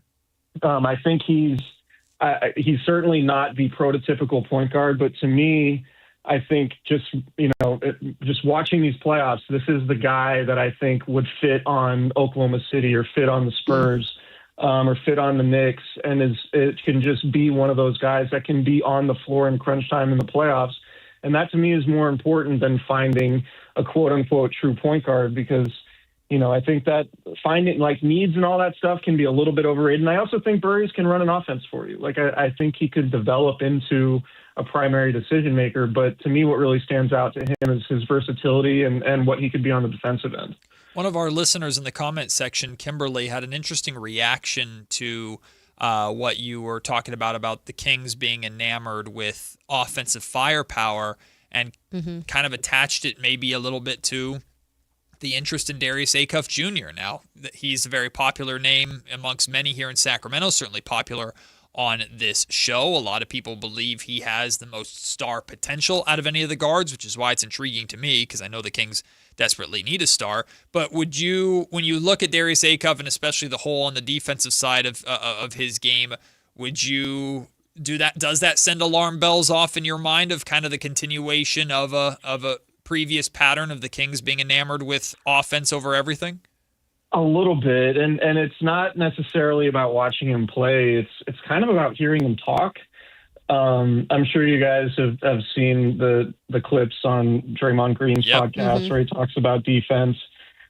I don't know Darius Acuff, so I don't want to speak to his personality with never having had a conversation with him. But it's the things he said about defense and, I just want to guard my matchup, and not, it's so easy to be boilerplate when it comes to giving answers to those questions. But really, if you're a coach, what you want is somebody like that to say, I will take whatever defensive assignment that I'm given and I will do the best I can in that situation. Not, I only want to guard this guy. I just think there's a certain, I don't know if red flag is the word, but I just wonder about mentality.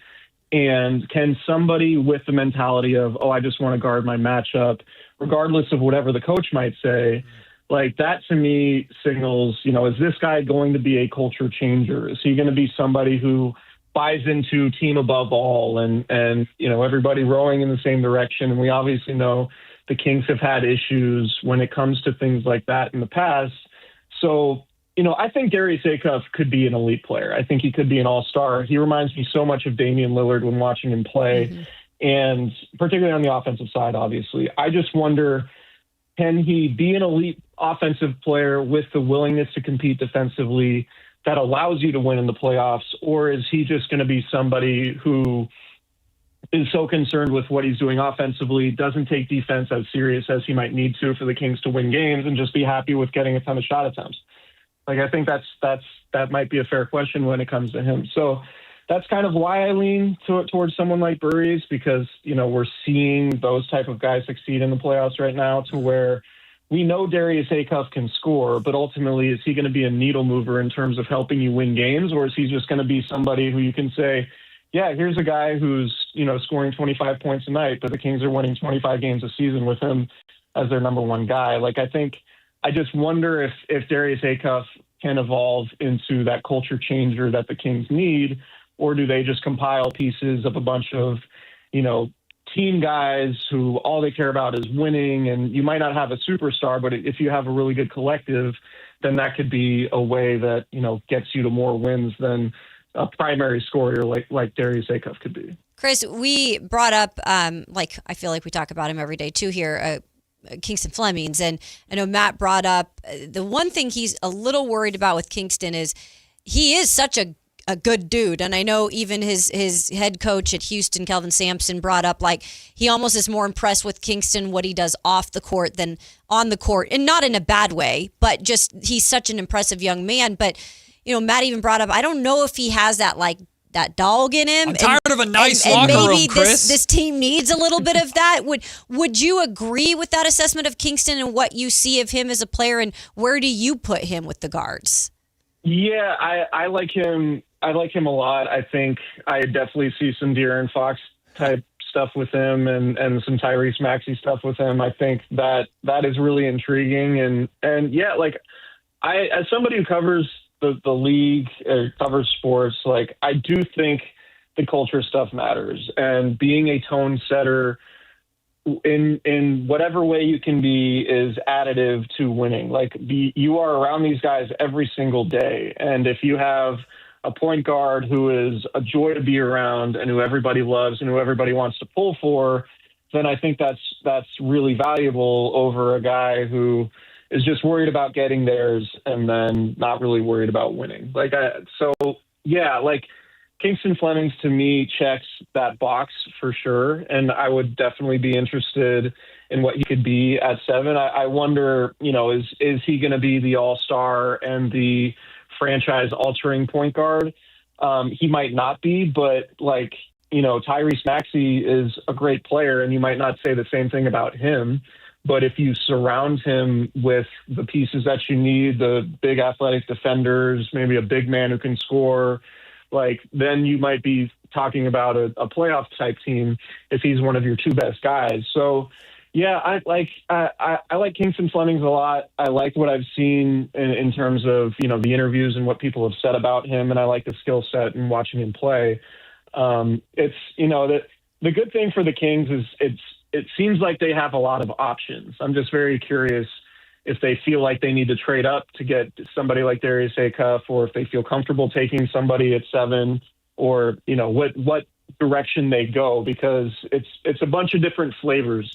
And I'm curious how Scott Perry is going to handle it. Final thing for you, Chris. We're speaking with Chris Biederman of the Sacramento Bee. Nice enough to give us some of his time. Easy for me to say. Chris, Scott Perry has been in the job now for a little over a year. Of course, he inherited a lot of this mess that was going to take much longer than a year to clean up. But the Kings finished a season where they lost 60 games, or however many it was. Certainly wasn't a very fun season for the Kings to go through. If you were to put, whether it's like an approval rating or just a confidence level that you feel fans or yourself have in Scott Perry heading into this pivotal draft, it was easily so far the best thing that Scott has done as the general manager of the Kings is how he handled last year's draft, with especially finding Maxime Reynaud in the second round. But with how pivotal and massive this draft is, the changes to the draft lottery system coming, and the limitations on what Perry will be able to do financially because of these contracts that are still on his books, what is the approval rating right now in your mind, or confidence in Perry to how he's handling this job so far? Yeah, Matt, I know you and I have both talked to Scott at length about this, and I do think he's coming from it from a place of pragmatism. I think he has a very realistic understanding of what it's going to take for the Kings to ultimately turn this around. And so my confidence in Scott's vision and what he sort of stands for as a team builder, I think, is pretty high. Yeah. My question would be, is he going to be allowed to do the things that he wants to do? Because ultimately, the biggest question in my mind for the Kings is, is there an appetite for a 4-year rebuild? Yeah. Because realistically, that's what this thing's going to take. And you look at teams like Detroit and Charlotte, and teams all across the league, sometimes it takes 4, 5, 6 years to go from, a bottom feeder NBA team to an actual legitimate playoff team with some semblance of sustainability. And my biggest question, and I think I don't know that Scott really has an answer to this, but what's the appetite for 3 straight, 50, 60 loss seasons? Because that might be what it takes for the Kings to do this correctly, is to avoid taking shortcuts, to avoid the shiny objects, and, hold on to all of their draft capital and draft guys and develop them the right way, with continuity and a strong coaching staff and all of those things. Or is there going to be a lack of patience and they get off to a rough start this year, and maybe the 7th overall pick isn't an all rookie guy right away? our head's going to roll in December? And then are we kind of starting from scratch again when it comes to the Kings building this thing out? So those are the questions I would have. I have faith in Scott Perry, or at least I believe in the things that he says and the vision that he's talked about having. I just wonder if he's going to be allowed to enact that vision over time, and if ownership is going to have the patience it's going to require for Perry to, do the things that he wants to do over the next, 2, 3, 4 years. Biederman, we appreciate you making the time, my friend. Enjoy the family lifestyle. Say hi to the little one and the missus for us, and we look forward to chatting with you again very, very soon. We'll have to have you back on in the near future to talk some Niners football, too, because they've had quite the offseason that I know you've been covering and all over there as well. So we appreciate you taking the time. Thanks, guys. Appreciate you guys, and we'll see you soon. Thanks, Chris. Keep up the unsolicited parenting advice. Chris Biederman loves it. He was happy to accept it from all walks of life. Love hearing from Chris. Great stuff from him. We'll take the break. When we come back, it's time for a World Cup date. Today's the day. Team USA in action tonight, but we'll talk about what happened in the two matches yesterday and the matches to keep an eye on this weekend. The World Cup date up next here on Sactown Sports. Once again, the bright lights of New York are calling. And Alan Stiles is ready to answer. I'm talking to my guy Michael Scotto, and I want to chop cheese. And, if I get my coffee, then I go down to Bodega. I say I need a bagel with lox. Let me get some lox. So, how about those Knicks? Hey, you see Brunson last night? Forget about it. Hey, OG Anunoby, where'd he come from? I don't know, B. I'm in a New York state of mind. Your local sports leader, Sactown Sports 1140. Sacramento weather is brought to you by Bonnie. Happy Friday from the KCRA3 Weather Center. I'm meteorologist Ophelia Young. Today is a weather impact day for unseasonable heat. Daytime highs today will be in the mid and upper 90s, dropping to 80s for the evening. Get the latest forecast on the KCRA3 News and the KCRA3 app. Oh, the Sacramento heat. Right now, get your AC professionally tuned up for as low as just $59 and enjoy your summer nice and cool. Plumbing, electrical, heating, and air, Bonnie.com. Summer restrictions apply. License 696-355. Buy gold and put some silver in your pocket. I know what you're thinking. Everything's expensive right now. How am I going to buy gold? It's Ron Paul. Nowadays, a lot of things are out of your control, but there is something you can do right now to diversify your retirement, and it doesn't cost you anything out of pocket. My friends at Birch Gold Group will help you convert an IRA or 401k into an IRA in gold, a time-tested hedge against inflation. Plus, in honor of America 250, Birch Gold is going to give you a special America 250 1-ounce silver round for every $10,000 you purchase by July 2nd. Text the word SECURE to the number 989898 to get a free info kit from Birch Gold and claim eligibility for this limited time offer.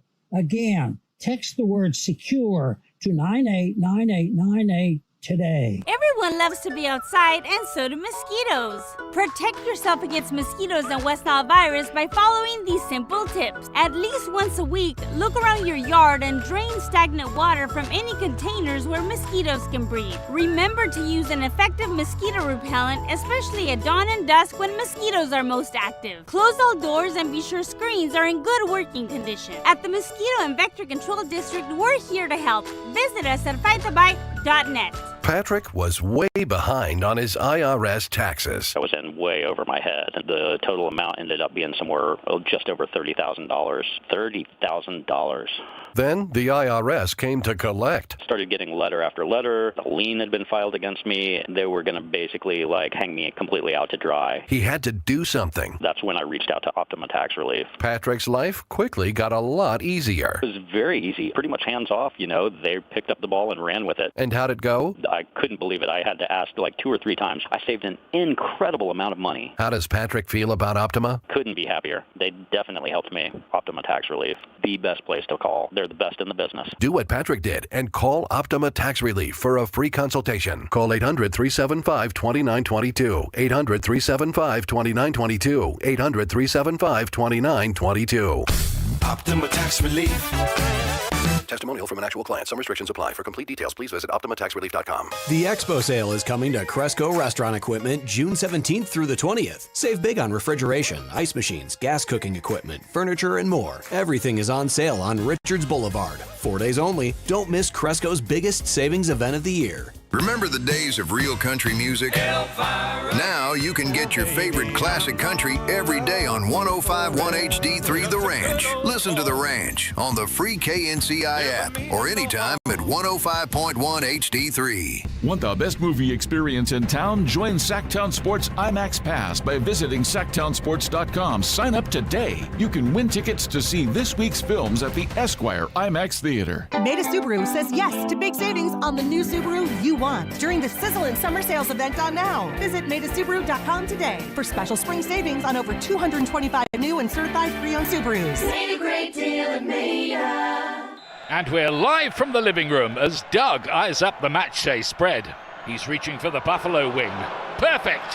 Hang on, what's this? Oh, he's gone for a can of Pepsi too. Incredible. What a finish. Sensational combination. Look at the delight on his face. There's no doubt about it. It just tastes better. Match days deserve Pepsi. Food deserves Pepsi. Grab a pack of Pepsi Zero Sugar for today's match.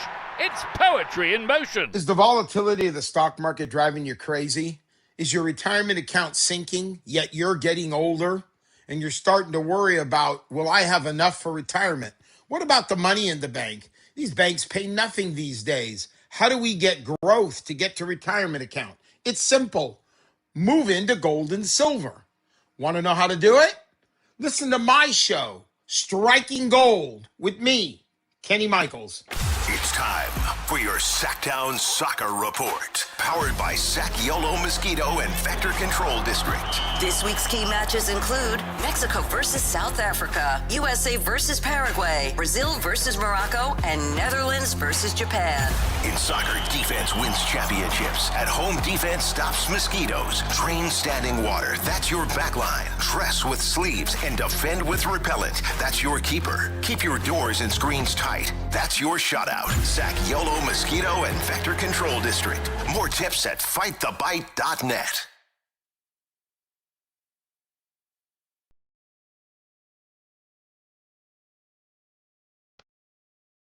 10 a.m. to 2 p.m. Matt and Kayla on Sactown Sports 1140. Spurs head coach Mitch Johnson spoke with the media and had De'Aaron Fox's back. Then De'Aaron Fox addressed the criticisms to the media earlier today. We will have all of that for you at 1 o'clock today. All of the clips, those supporting him, those criticizing him, including Magic Johnson, the Spurs' responses to all the criticism after their Game 4 collapse, and, like I've been teasing, an olive branch that I want to offer to you De'Aaron Fox haters or dislikers out there working together to try and figure out what De'Aaron needs to do for the remainder of this series to essentially make up for what happened. We'll get to that all at 1 o'clock. It's going to be a very exciting segment that I'm looking forward to.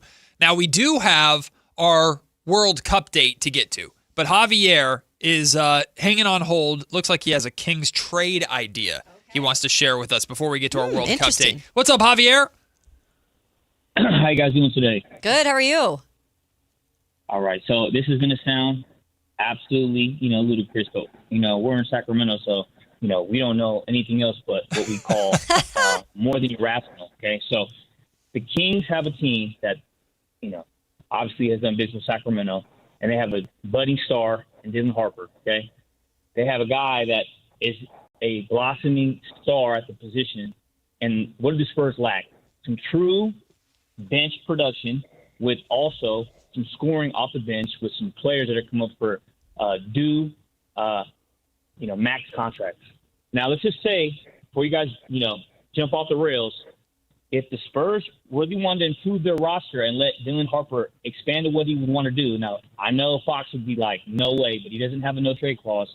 If the Kings called the Spurs and said, we'll give you Malik Monk, DeMar DeRozan, and even a first-round pick for De'Aaron Fox, and De'Aaron Fox with Levine on expiring, with DeAndre Hunter, Keegan Murray. You find any way you can to get back into the top four with Sabonis, and then you still hop off the bench. You get Max Raynaud, Dylan Cardwell, Achua you resign, Russell Westbrook as a, whatever he may be as a guy to show, De'Aaron Fox not to have that sort of lackluster attitude. Dylan Carter, Plowden. At the end of the day, De'Aaron hasn't had a wing combination like DeAndre Hunter, Keegan Murray. Find a way to. Javier, I Holy love, smokes! Bring De'Aaron home. I gotta get my pen out of how much I had to keep track He of said, there. bring De'Aaron home. That's what Javier wants to do. Send Malik and whoever he said to San Antonio. Bring De'Aaron home. After everything that happened, Foxy, you're coming back. You're stuck here now that you've signed the contract. You have to honor it here in Sacramento. We're bringing the Beam Team back. Beam Team 2.0. I love the chaos of it. No chance in hell. Look at that. No chance in hell. But I love the chaos Draft of it. Kingston and have De'Aaron and Kingston start at the 1 and 2. The speediest guards you'll ever see. And Look then at people that. can scream and yell about how Fox should lose his job to Kingston Fleming. Here in Honestly, Sacramento. there are worse things the Kings could do. There definitely Well, of are course. worse things that they could do. Can you imagine? Can you imagine? Could you the imagine post- De'Aaron the being post-trade yeah? press conference? De'Aaron's like, hey. It's like it didn't work out there either. Listen. So I'm back. De'Aaron would just be kind of chill about it. Of course he would. It don't really matter. He's only said he loves Sacramento, so you can just Yeah, keep saying he well, loves he- that's Sacramento. very true. He does love It's not Sacramento. like he hated on it. He loves the city. I don't know about the I'd just say it would be a organization. seamless transition back, It's like I was not expecting that, by the way. I was thinking a crazy trade idea because that's what we do here. But Well- I wasn't expecting it to involve trade. he brought up Dylan. He With Fox started coming with back. mentioning Dylan Harper. I'm like, if you suggest the Yeah. Kings trade for That's Dylan Harper, that's what I thought it was leaning to. But nope, bring Fox home. Bring Foxy back. That would be insane. No shot in hell, but I love it, Javier. Thanks for the Friday fun. That's fun. Let's get to our World Cup date, shall we? And it began yesterday at noon, the kickoff of the World Cup in Mexico, with the Mexican national team taking on South Africa, a rematch of the opener of the 2010, right? The 2010 World Cup that was in South Africa. Well, Mexico righted their wrong of drawing that game to South Africa that year because they won 2-0 in their cup opener All right. yesterday. Let's go Mexico. There were 3 red cards Yeah. given out in this match. Now, Vamos, Mexico. red cards are immediate ejection Spicy. from the game and a 1-game suspension after that. So pretty costly for such a short... Caliente. Sorry, Yes. I'm remembering all my Spanish from high school. It's sound Caliente. Caliente. Not Calhente. Caliente. There you go. No, she Believe said me, I spoke a lot of Spanish. Caliente. Mi amo es Micaela. See? Stop while you're ahead. No, Quit I while you're speak ahead. Spanish well. When I ¿Dónde do está la biblioteca? Yes. Pantalones cortes. 3 red cards Shorts. were given. Guy, you're not helping our cred here. And Christopher Law just walked in. He's about to ban all of us, so be Vamos, careful. Mexico. 3 red cards given out in this match. 2 of them to South African players. 1 was for a goal-denying tackle. And the other one was for striking an opponent in the face. A little backhand action. Sounds like me. Right to the face. Yeah, if Kayla were playing soccer, that's what she'd I get belong ejected on for. that team. And then, kind of a bad red card towards the end, although Mexico was hoping it would be rescinded. Cesar Montes, one of their defenders, was given a red card in extra time for a goal-denying tackle. So the match was basically love over. it. But he's like, I got ejected, so he can't play in the next match. I knew I loved Mexico for a reason. But now you're a legend, Cesar. The story of the night, South Korea getting the 2-1 victory also in Mexico over Czechia. Czechia scored their first goal of the match in the 59th minute to take the lead, but then South Korea scored 2 unanswered goals in the 67th and 80th minutes to win the match for South Korea. I was actually watching this match, and what was cool is, there's a ton of green in the stadium. A lot of Mexico soccer fans that are there just watching World Cup action, because why wouldn't you? And I don't know if they were rooting for South Korea or just rooting for good soccer, but all the Mexican fans were very much in the corner of South Korea because they were partying just as much as the South Korea fans were. By the way, some of the South Korea fans were showing up in like sombreros and just having a great time with everything there. But a big win for South Korea. It's their first World Cup opener victory in 16 years. Dang. So congratulations. Very nice. To South Korea. Now we move to today. Well, we do in 20 minutes have the opener for Canada. Canada taking on Bosnia in, again, 20 minutes from now. That game being played in Toronto, Canada. And I'm assuming Canada's the favorite in that. I would assume so. No? Okay. No, they're actually underdogs. It's weird because draws in soccer. Yeah, soccer makes it weird. Yeah, it's very. No, confusing. Canada are favorites. They're favored, but with draws, no one's technically favored. Right. Canada's not very strong soccer power. But tonight, 6 p.m. Oh boy.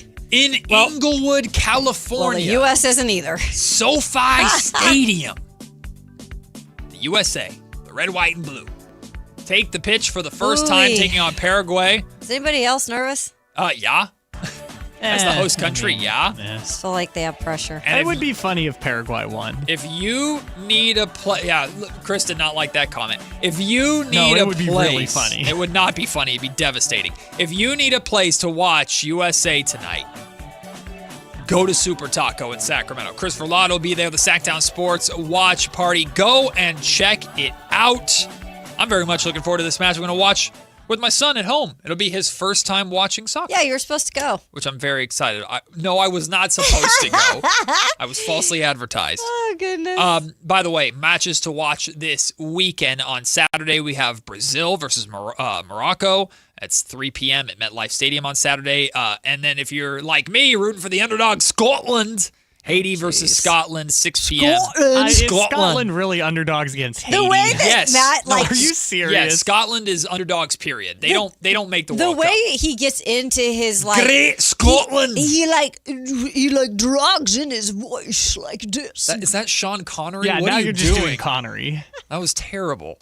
And then Sunday, Germany versus. Enough with you telling us we can't talk about anything besides being American voices here. We have fine Spanish, thank you very much. I disagree. Okay, well, I don't think your Scotland voice is good either. What do you mean? It's an accent. So take that. Great Scotland accent.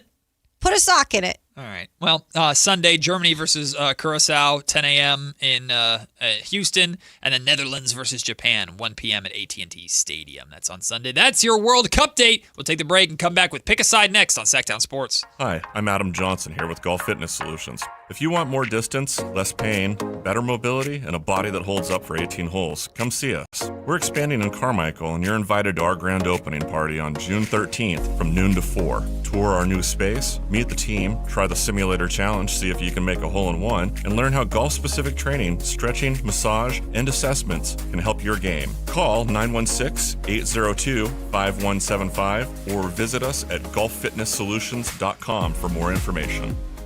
Sacramento. Get ready because the Fasteners Inc. Super Sale is back on Friday, June 12th and Saturday, June 13th. Stop by Fasteners Inc. Tool Outlet on Power In Road for crazy deals on Milwaukee tools. We're talking 20% off all Milwaukee Packout, hand tools, and tool accessories. Free goods and dollars off your order and certain spend amounts. And overall insane deals on Milwaukee batteries and Bear tools again. June 12th from 7 a.m. till 5:30 p.m. and June 13th from 9 a.m. till 3 p.m. at Fasteners Inc. Tool Outlet. Visit fastenersinc.net for more info. Finding great candidates to hire can be like, well, trying to find a needle in a haystack, but not with ZipRecruiter. Its powerful technology actively finds and invites qualified candidates to apply to your job. So while other companies might deliver a lot of hay, ZipRecruiter finds you the needle in the haystack. See why 4 out of 5 employers who post a job on ZipRecruiter get a quality candidate within the first day. Try ZipRecruiter for free at ZipRecruiter.com/free. That's ZipRecruiter.com/free. ZipRecruiter.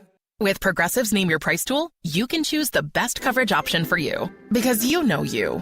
Like, you know that hiking isn't for you. Sure, it sounds nice to be in nature while exercising, but that's what a gym and houseplants are for. I mean, you don't even like walking upstairs. So why would you walk up a hill for miles? To what, end up high in the air? Come on, you know you're scared of heights. Only you know you. So get coverage options within your budget with Progressive's Name Your Price tool. Progressive Casualty Insurance Company and affiliates. Price and coverage match limited by state law. Don't miss out on the biggest action sports event happening in Sacramento this June. Tickets are now live for MoonPay X Games Sacramento 2026. See nearly 100 of the world's best skate, BMX, and Moto X athletes compete at Cal Expo June 26th through 28th. Music performances featuring electronic music icon Cascade on Friday, June 26th, and Grammy-winning producer and artist Mustard, and music producer DJ Subtronics on Saturday, June 27th. Score your tickets today at xgames.com. With 25 award-winning years in Northern California, Ashton & Price is your local injury law firm. Pro attorney tip: if a firm presents as local but they're in LA, red flag. If your first consultation is not with a lawyer, big red flag. At Ashton & Price, your first consult is with a local attorney, and if serious injury prevents travel, a lawyer will come to you. Still not enough? George Washington's my uncle. At Ashton & Price, no red flags, just red, white, and blue. Remember, for the best advice, don't think twice. Call Ashton & Price. This is Sactown Sports 1140. Hey, it's Carmichael Dave. What's up? It's Matt George. What's good? It's Alan Stiles. With the most trusted voices in the community. This is Jason Ross. Hey, it's Kayla Anderson. It's Whitey Gleason. Ready to help promote your business, both as partners and customers. All you have to do is ask. Pick up the phone, dial pound 250 and say, "Grow my business" to get connected with a team member today. That's pound 250 and say, "Grow my business." Our team will review your product, quickly pair you with a perfect endorser, and create video and audio samples, all at no cost or obligation to you. With the most live and local on-air lineup, a dynamic content-driven website, and a state-of-the-art mobile app, Sactown Sports 1140 is tailor-made to help you connect with a sports audience in Sacramento. So why wait? Dial pound 250 today. Say, "Grow my business," and let us help take you to the next level. This is the sound of Jack buzz cutting his way to a small fortune. To Jack, every time he cuts his own hair, that's $50 right in his pocket. If Jack sees DIY buzz cuts as a saving strategy, Wells Fargo is right behind him. And with their mobile app, tracking his savings is easy. Oh, ouch. However you make money work, we can work with that. Mobile carriers' message and data rates may apply. Wells Fargo Bank, N.A., member FDIC. What's going on? We're talking to Chad Hoblet of Hoblet Dodge, Chrysler, Jeep, Ram, and Woodland. Chad, tell us what's happening for Chrysler's Make This the Summer event. Kick summer off right when you save up to $9,500 off MSRP on new 2026 Jeep Grand Cherokee Laredo Altitudes. You won't find a better looking, more powerful, and comfortable Jeep on the road. There's nothing like moving the family around in luxury. Yeah, those Jeeps look real nice inside and out. It's beautiful, but Hoblet is more than Jeeps. Stop by the Hoblet Certified Pre-Owned Supercenter to find whatever you need.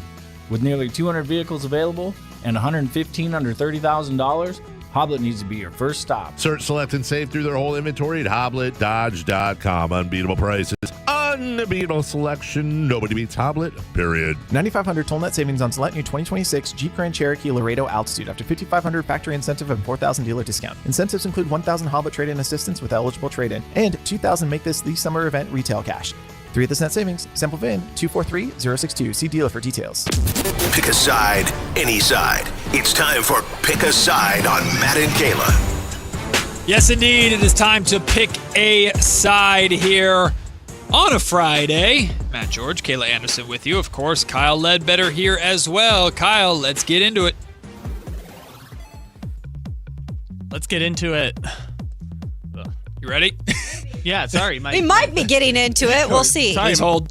My headphones got unplugged. You're like, I can't hear anything. Yeah, I can hear you when the mic is off, but when the mic is on, it only goes. So I heard Matt say that, and then I was like, Matt disappeared. Yep, I'm gone. Okay, anyways, let's talk some puck. Yeah. The Carolina Hurricanes replaced their goalie halfway through the Stanley Cup final.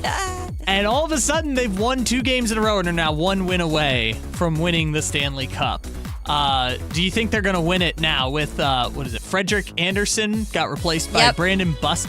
Boosie. Mm-hmm. Okay. Yeah. I mean, look, they lead the way 3-2 now in the series. They've got Vegas on their heels for sure. On the ropes. And it's all because of a goaltending change, in my eyes. This is crazy. This guy is making his career start in the Stanley Cup Finals, halfway through it. Like, pretty much like, put me in, okay. Like, you'd think he'd have a lot of pressure. Doesn't look like it. He's won 2 straight games. This is what sport is sometimes, that it can be this weird. And what did I tell you? Like, as much fun as we've had with this Stanley Cup because of the scoring, ultimately it comes down to like what a goaltender can do. And I feel like, look, he's gotten a lot of help as well. But if he can continue to just do what he needs to do and not do what Frederik Andersen was doing, which was allowing goals, they definitely can win this whole thing. So the first 3 games that Frederik was in, Frederik. Golden Knights scored 5 goals, 3 goals, and then 5 goals in game 3. Yeah. Since then, the Golden Knights have scored 3 goals and then 2 goals in games 4 and 5. Now, to be fair, the Hurricanes' offense has kept it up. They've scored. That's what I said. It's 9 they've helped, combined in the last 2 games. Lucy out. So, I'll say this, because I think a lot of people are going to use this as like a see. Mitch Johnson should bench De'Aaron Fox for Dylan Harper. You can make these changes on the biggest stage. That takes a lot of bravery to make a change like that this deep into a championship run and going away from one of the guys who was instrumental in helping you get there. But hey, man, it's working. That's a lot of you-know-what from a coach to make a decision like that, and good on the keeper. Boosie is how you pronounce his name? I believe so. Boosie? Unless it's Bussy, but I thought it was Boosie. Boosie, but whatever Bussy it is. sounded wrong when it came out of my mouth. Yeah, I mean. Either way, I mean, you talk about, like, you can make your career by just a few games in the playoffs and get paid off of it and get opportunities off of it, and that's what we're seeing in real time with this, which is dope. I love these stories, so that's cool. I still think the Golden Knights have, like, what it takes in terms of veteran leadership, and they've been there before, kind of when it comes down to it. And Torts, and I know, look, they both are great head coaches, but I think they have enough to get it done. But now their backs are definitely against the wall.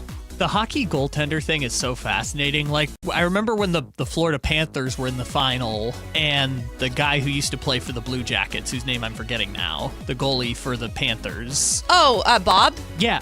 Sergei Bobrovsky. Bobrovsky. Yeah. Basically, the Panthers did not let him do media availability, did not, they just basically, locked him in his hotel room and said, don't think, basically. Bob's crazy. That was crazy to cover a guy like that. Yeah, the hockey goaltender thing is so crazy because it's almost like football kickers, where it's all mental. Yep. They'll go from, not giving up a goal to, give up 5 goals because it's just all a mental thing. Floodgates open. Yeah, so they just try and control their mentals so much. It's such a fascinating phenomenon. It's fun, though. I can't wait for what concludes with this series, because it has been, talk about ESPN too, just having a great postseason, because every NBA game off night is the Stanley Cup Finals night on. So it's been great to be able to switch back and forth. It's gonna be a hell of a weekend. You got game 5 of the finals tomorrow. You've got World Cup all weekend. You've got the College Baseball World Series. You've got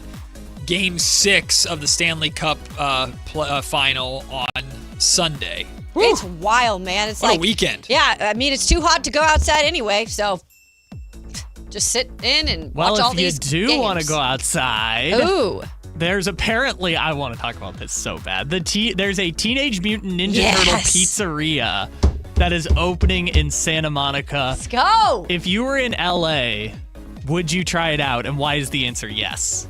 I mean, I grew up with the Teenage Mutant Ninja Turtles. I'm obsessed with them. To this day, I'm still loving them. So is the pizzeria their thing? Why don't you look it up? It's pretty freaking cool. Do you not? You don't know the Teenage Mutant Ninja? I didn't watch Teenage Mutant Ninja Turtles. Yeah, the whole thing is that they love pizza. That's the whole thing. That's Michelangelo's entire personality. Yeah. It's they named the menu is Cowabunga. There's all these different names that have to do with I'm sure they do a bunch of tacky stuff. Yeah. But the pizzeria itself looks dope. It's very neon. Yeah, it's the 80s, right? Orange and neon is the Mutant Ninja Turtle colors. It's really cool. I obviously get down to LA sometimes. So if my next trip down there, I will tell you guys how it is because I'm definitely going to check it out. I just missed it because my brother used to go to UCLA, Oh, which he is did? right next to Santa Yeah. Monica. But he's gone now, so I have no reason You to have go no anymore. reason. But if this had been last year and I was frequently going to Santa Monica, I would have been there no matter what. I think the biggest question, Matt, is like, is the pizza actually good? Because if it's good and the atmosphere is cool like that, I mean, pizza is pizza. I'm just here for a yeah, gimmick. I know. I can't believe They you've even never. They have merch. Yeah. I mean, I'd go buy merch too. $36 hat. Oh. $12 for a pin? I mean, how else are you going to afford open a pizza shop on Santa Monica Boulevard?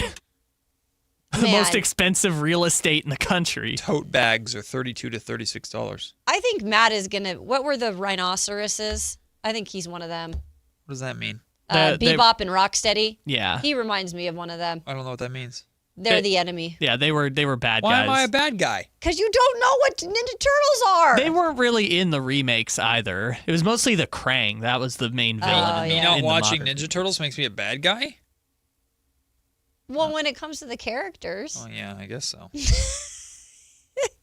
Turtle power. I mean, yeah, I'd go. Turtles in a hat shell. I'd go if No, someone- it's heroes in a half shell. Oh, sorry. Oh, real fan you are. You know I make up half the words to everything. I'm aware of it. Oh, by the way. Oh, God. By the way. She's raising her voice. Doo-doo-doo-doo. What the Where hell? the hell is our lyrics game? That was supposed to be an ongoing thing throughout the summer, and all of a sudden, we do one lyrics game, and poof, It it's took gone. him like 4 hours to I make don't that. care. We hadn't even gotten into the meat and potatoes of the lyrics game. He has a child. Kyle, I need you to silence your mic. Do you want the real answer to what I've been Yes! doing with No. too much of my free time? No. You don't want Because it's going to be something crazy. No, MLB The Show is part of it, but what I've really been doing and all my prep work, what it has gone into, a week from tomorrow, I launch a brand new home Dungeons & Dragons campaign with like 7 of my friends that I'm the dungeon master. So he is dedicating more time to his hobbies than the show content. No. I want the lyrics game back.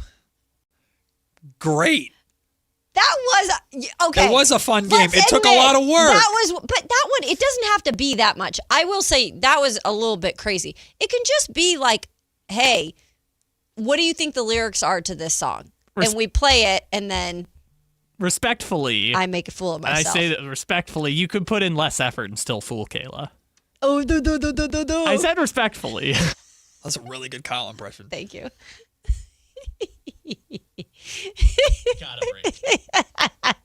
Kayla's really upset that I wasn't like I am, because that really reminded me that I asked Kyle about it the other night. Thanks for asking me You about weren't- it off the you air weren't instead here. of attacking me. You were not here.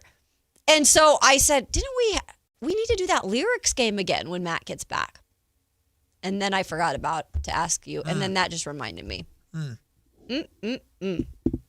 glad you enjoyed that segment so much. Hurt my feelings.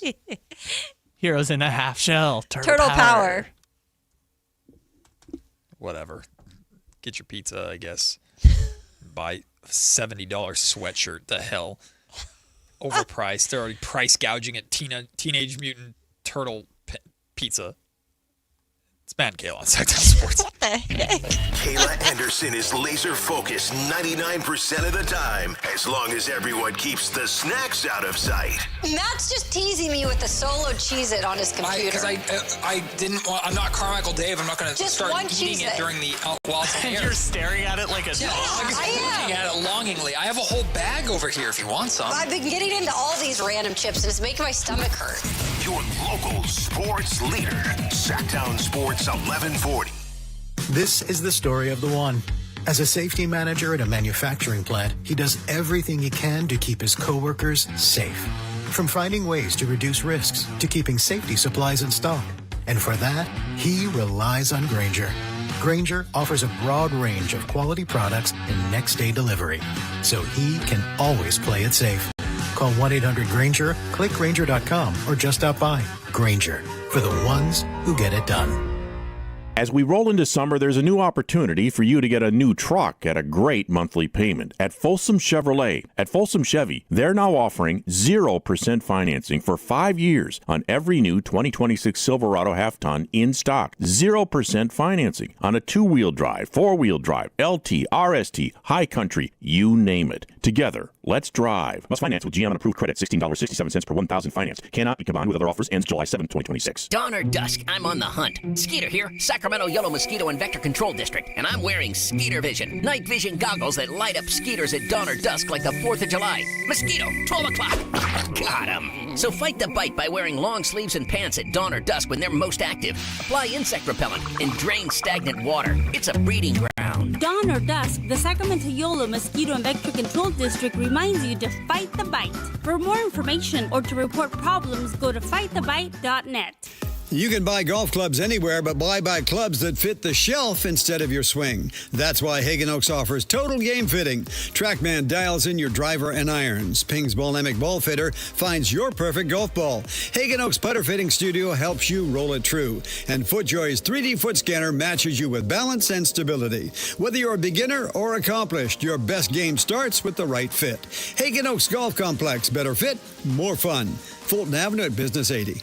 If you have unfiled taxes or are in debt to the IRS, this is important news. Did you know the IRS has programs specifically designed to help people struggling with tax debt? Powerful tax assistance programs that can save you thousands if you qualify. No one knows these programs better than the experts at Optima Tax Relief, America's most trusted tax resolution firm, A-rated by the Better Business Bureau. Their award-winning tax attorneys and licensed professionals have resolved over $3 billion of tax debt for their clients. One call to Optima can start the process, helping to put an end to your worries about wage garnishment, asset seizure, and other aggressive IRS actions. Find the best options to solve your tax problems. Call the experts at Optima Tax Relief today for a free consultation. Call 800-375-2922. 800-375-2922. 800-375-2922. Optima Tax Relief. Some restrictions apply. For complete details, please visit OptimaTaxRelief.com. Join Sactown Sports 1140 and Super Taco on Franklin Boulevard for the ultimate soccer tournament viewing party on June 12th at 6 p.m. Cheer on Team USA, score a Team USA jersey, merchandise prizes, and great food. Super Taco on Franklin Boulevard, June 12th at 6 p.m. See you there. KHD1 Sacramento, KYMX HD3 Sacramento. From the Power Business Technology Toshiba Studios. This is Sactown Sports 1140. It's time for the lunch break. Your calls, your thoughts, your segment. Call or text us at 916-339-1140. It's the lunch break on Matt and Kayla. I'm getting bullied. HR, our program director, Richie, just came in here and bullied me. And Christopher Lott's bullying me, too. Listen, D&D's cool, all right? Dork. Go freaking work out and lift weights and do other stupid stuff. I'm going to go play with my math rocks. If you said that to Charles Barkley, he thought you'd be talking about somebody else. Hey, you know who likes Dungeons & Dragons and stopped a press conference to talk about it with me? This is a true story. Mike Brown. Well, yeah, I believe that. He stopped a press conference. What does that mean? He's just unique. You calling Mike Brown a nerd? I think he could be a little bit. He is. How dare you? Yeah.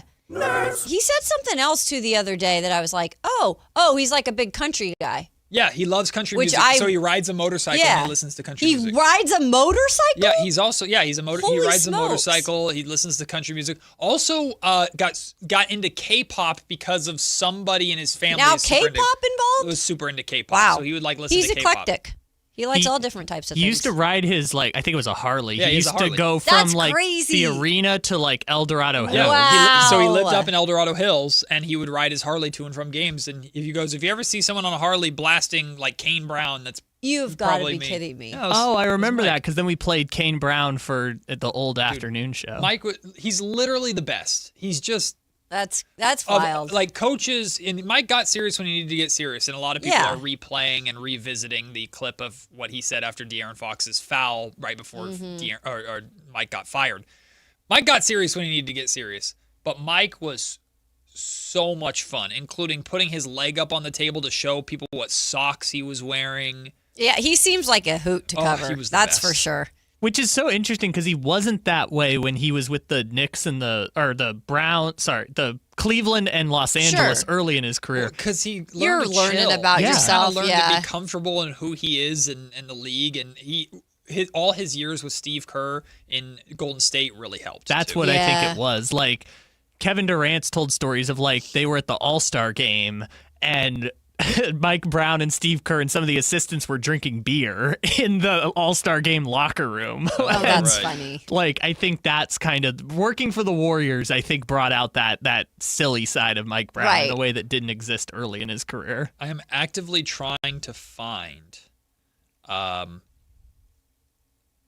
a video, a trailer that I created for my D&D campaign. Oh, geez. Are we really doing this? No, we're not doing this now. I'm sending it to Kyle because I want Kyle, because Kyle actually cares. He's not bullying me like the rest of you. I'm not bullying you. I just don't understand it. Respectfully, I care more than them, but that's also a low threshold to cross. Well, I'll take whatever. I'm latching on to whatever. I at least have played D&D. Hell yeah, it's fun. But I D&D just sounds a little bit. What? What does it sound like? It just sounds. What does it sound like? Like stepping over the line a little. What do you mean stepping? What does that mean? I don't know. You did a whole. You stopped the show to talk about a Teenage Mutant Ninja Turtle No, that was pizzeria. Pick a Side. That was on the show. We gotta talk about this chicken pizzeria. It got a the lot. turtles in the sewer. Michelangelo. I already told you to stop the Scotland be careful, accent. Scotland. Also, like, Kayla, who makes a lot of these pick-a-sides, too? Don't yuck my yum, okay? What? That's a saying. Yeah, that is. Leave me alone.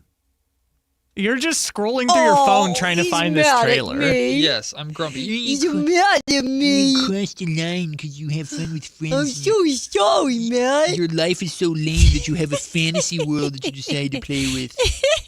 Yes, I do. I wish I was a hero. Kimberly said, I played D&D once, then the group fell apart. It's hard, man. Managing a D&D group is tough. Like, I've been trying to get this group together for a long time. Is it like fantasy sports? I mean, that's all I know. You're half right. It's fantasy. And what Matt is doing is, it's called role playing, but not the kind you're thinking. Oh my God! It's what it's called. It's role playing for people who don't role play. That's. Excuse me, everybody in our group is happily married with children. Doesn't mean you can't role play. That's what it is. You guys are bullies, man. So can you do something live on air for us? Can you role play? No. Why? Because it's not part of the group. I want you to role play. I don't care what you want. Got it. What is happening? By the way, Kayla, what he's essentially done is like imagine writing a movie script, but only doing the setting. Yes. Like the setting of what a movie would look like. You know the script, you know where it's going to take place. That's essentially what he's had to write. Jeez. So are you publishing like a novel?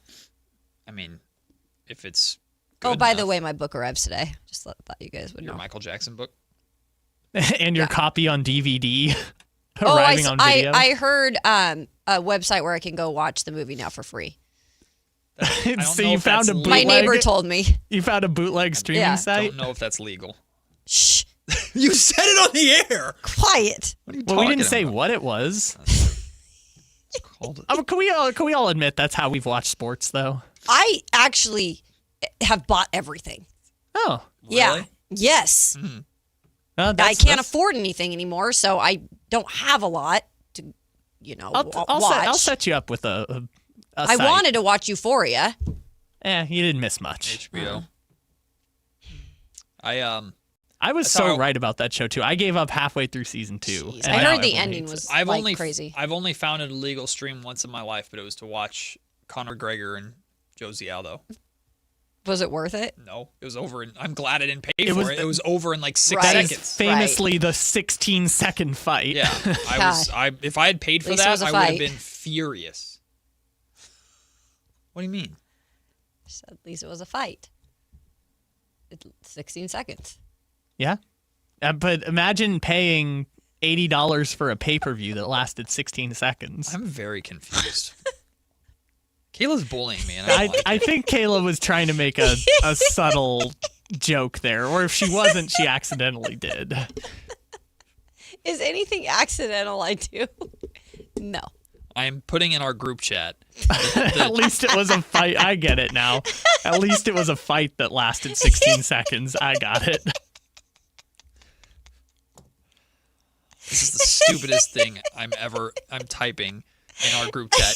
Here is my trailer for my D&D campaign. Oh my God, I'm crying again. I'm proud of this. I made a whole map. Are we going to see something or no, not? I'm sending it in the group chat because the listeners want to know what's going on. I don't think they do. I don't think they want anything to do with I want to know this. what's going on. I'm having a hard time multitasking because my self-esteem is just getting butchered. No, I don't want to send it to Christopher Laud. I want to send it to you guys. Oh, that's a big mistake if you send it to Christopher Laud. I'd like you to. Android is so stupid. The Verlad files last Here forever. is my D&D trailer, and then there's nothing there. I'm getting there. Because it's a large file. It's taking a second to send. Give it a okay. Well, you guys can look at that during the break. All right. What do we got going on I'll here? play it for us. Hating on a guy for just doing something fun. Oh, who is this person who's bagging on? Is it Kayla? I think it's cool. Matt. Our boss just came in here and mocked me. Yeah, well, he lifts heavy things. He does.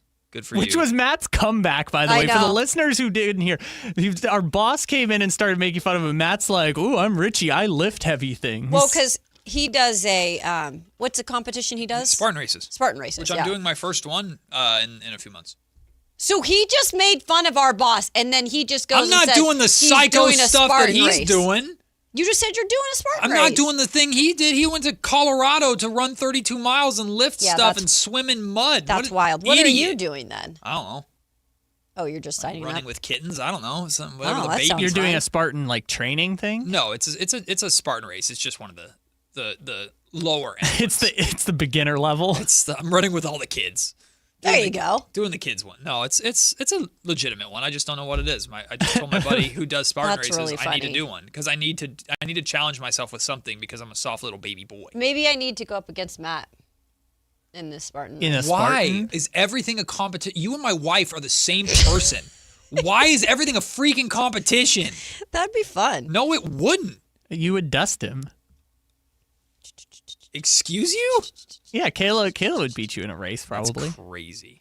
I'm stronger than I look. If it's sprinting, I think I'd win. If it's endurance, I'm cooked.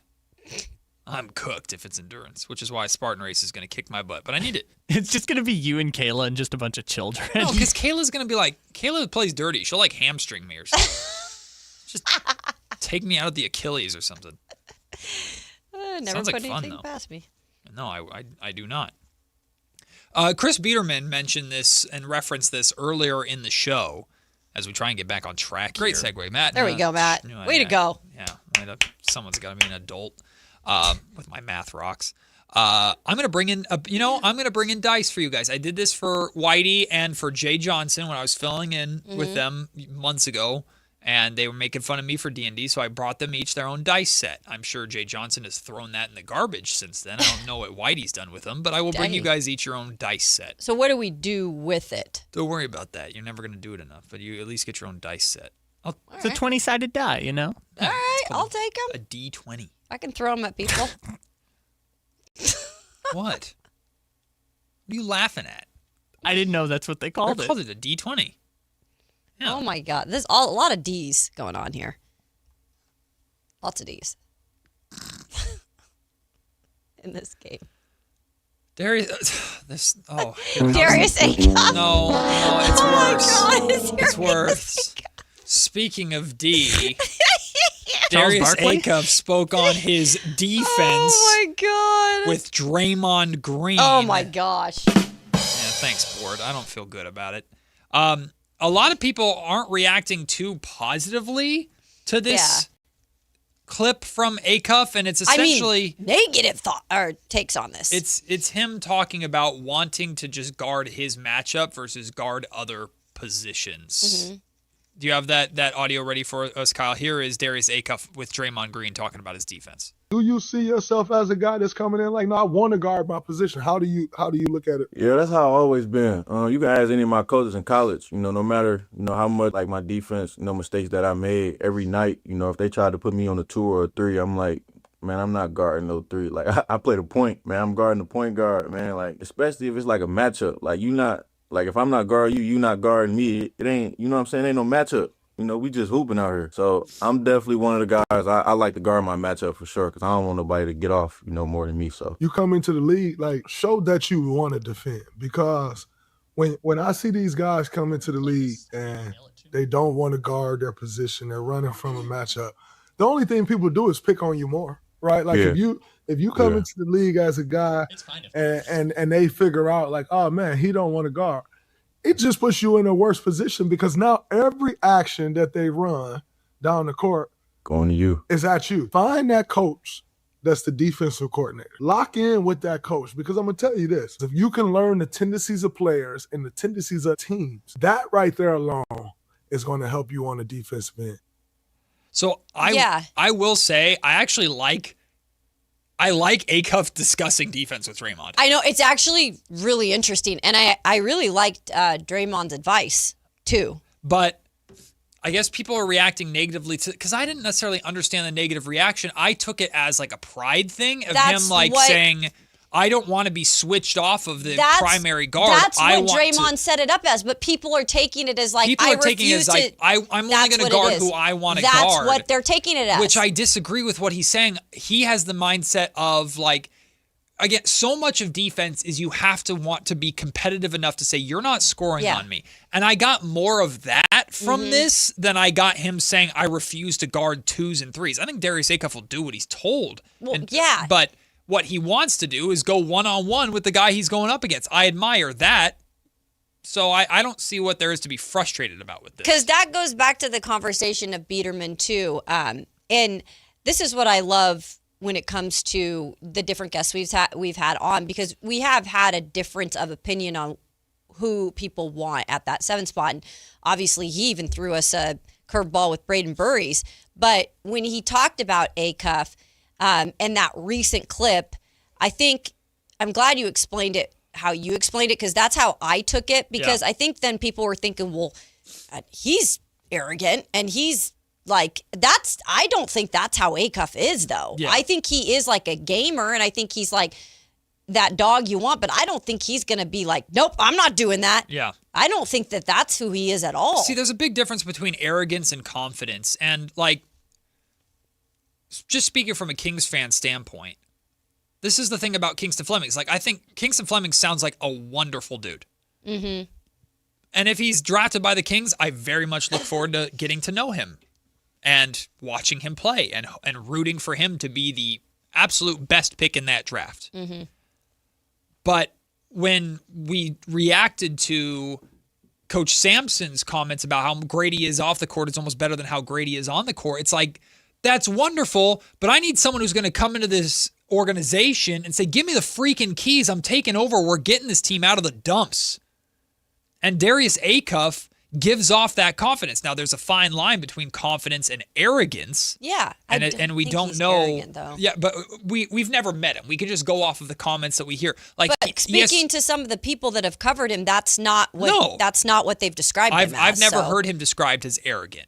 But people are interpreting comments like that on Draymond Green's show as arrogant. He went on the NBA TV or whatever it was, Draft Combine broadcast, and said he wants to be a superstar. Mm-hmm. And then ESPN wrote an article that says Darius Acuff Jr. wants to be the next Jalen Brunson, a star with more heart than height. And he talks about like how he grew up watching Allen Iverson and Stephon Marbury, dreaming of starring in that type of role. It's a guy who loves basketball, who wants to be the best, and so we take that as a negative now. We look at Brunson as not a winner because that's his mentality. That's how Brunson is. I'm so confused right now. I'm really confused. I feel like we're trying to talk ourselves out of Acuff. I think we're being nitpicky. Is what's happening. People are being nitpicky to find reasons to like or not like somebody because that ultimately makes the process easier in their mind. If I have a reason not to like somebody, then I can pass on him without hesitation. I'm okay, though. If there's Kingston there and Acuff's gone, I'm already said I'm not like, oh, screw the world. I can't believe we got Kingston and not Acuff. Like, I am okay with Acuff. I just feel like people are so against one or the other. Like, can't we just like a couple of them? You can have your favorites. And that's what I think, where I think the Kings are at. I think the Kings really like a lot of them. I don't think there's any reason to hate any of these guys. Darius Acuff has as many red flags as Darren Peterson. What are we talking about? I don't see that at all. What are we talking Darius about? Acuff, like, and we've since had a lot more information about Darren Peterson, at least his account of what he went through, and people can decide whether or not that was a PR campaign or not, but Darius Acuff played every single game. He played through injury. And had to have his coach say, hey, we're going to rest you towards the end of the regular season. I got concerns about Darius Acuff's defense. Don't get me wrong. Kayla and I had a back and forth about that last week. Don't get me wrong. There's certain things about Darius Acuff's game that concern me. As of right now, but now we're getting into character stuff. His attitude means nothing to me. Well, it does if he were coming off as what people are making him out to be, I guess, by these comments, and I don't see it at all. I want someone who's confident. I want someone who's a dog. I want someone who's going to come in here and take the reins. And by the way, like, what we're hearing in these interviews is nothing compared to what Scott Perry and Darius Acuff Jr. are talking about behind a closed door. If Darius Acuff Jr. sat down with Scott Perry or any general manager and made an ass of himself because of his attitude, we'd probably hear about it. For sure. You know who did that? LaMelo Ball did that. You can find stories of LaMelo Ball not having good interviews with teams, including the Golden State Warriors, because he was himself, and a lot of people were turned off by that. It's not the same thing as Darius Acuff Jr. having confidence, and I don't get it. I don't get it. Like, in this article, Acuff says, my game speaks for itself. I just want to go out there and kill every night. Yeah, that's what the Kings need. Sure. That's what every team wants.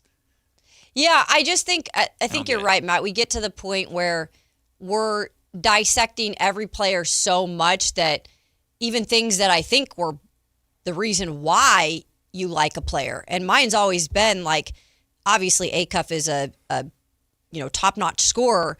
And while the defense is definitely something that is warranted to be like, oh, wait a second. And we've made that clear. I think his personality and drive and willingness to work, and blue-collar mentality, that's why I actually love Acuff. And so I don't know why we're turning it around on him to be this is like something against him now. I guess that's just, to each is your own, and if that's what you want to do is kind of get nitty-gritty and turn things around on players, that's fine.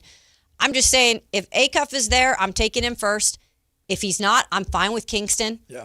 And I don't know, if it goes in a different direction, we'll see how it is. I'm not too keen on like any other guy at that spot, but those are my two favorites. Last thing I'll reference from this article, he talked about being labeled as the 12th best prospect in the draft coming into the season.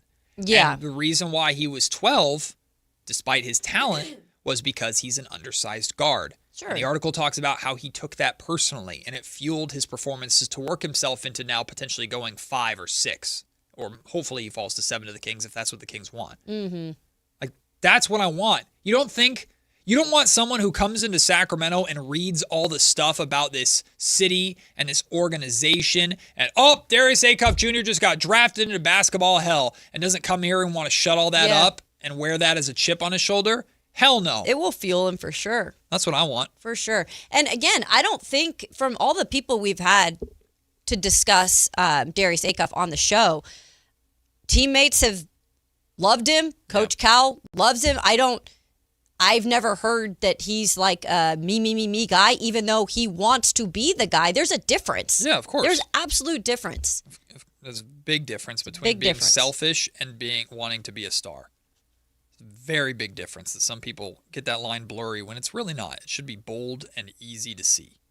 We'll take the break. When we come back, let's get into a little bit of football. How about some 49ers talk? There's been some interesting comments out there. Albert Breer weighing in on if the Niners should pursue Max Crosby, and George Kittle. Some pretty strong words to those who think Kyle Shanahan should be on the hot seat a little bit. TC, plug your ears if you're listening. It's Matt and Kayla.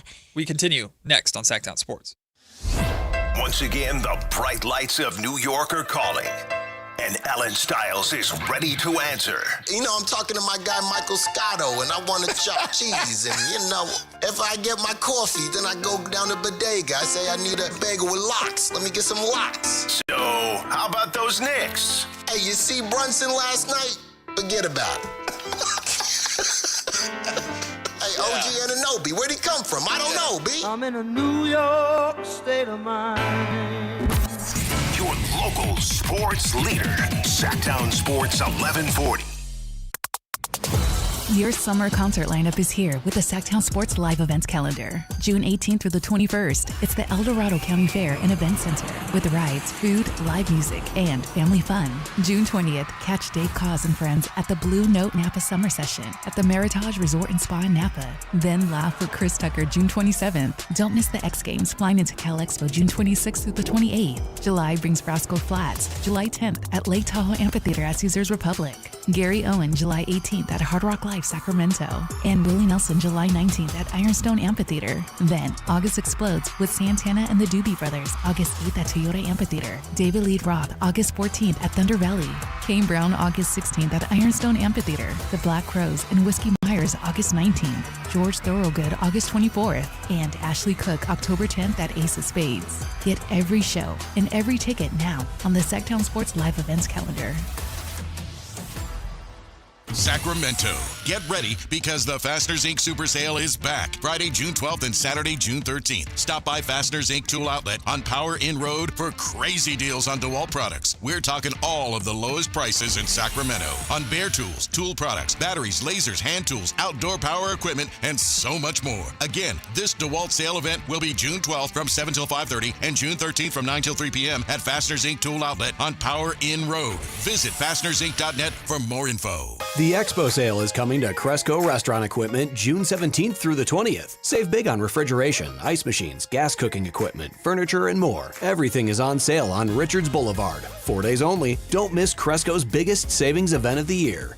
Want the best movie experience in town? Join Sactown Sports IMAX Pass by visiting SactownSports.com. Sign up today. You can win tickets to see this week's films at the Esquire IMAX Theater. Remember the days of real country music? Now you can get your favorite classic country every day on 105.1 HD3 The Ranch. Listen to The Ranch on the free KNCI app or anytime at 105.1 HD3. At Folsom Chevy, they're making it easier to get a new truck. From how you're treated to sweet new deals. Swing by the Folsom Auto Mall, ask about their incredible new finance offer on every new 2026 Silverado half-ton truck in stock. Folsom Chevrolet. Together, let's drive. Mark your calendars because MoonPay X Games Sacramento 2026 is landing at Cal Expo June 26th through 28th. Witness nearly 100 of the world's best athletes compete in skate, BMX, and Moto X events and catch live music performances by global electronic music icon Cascade on Friday night,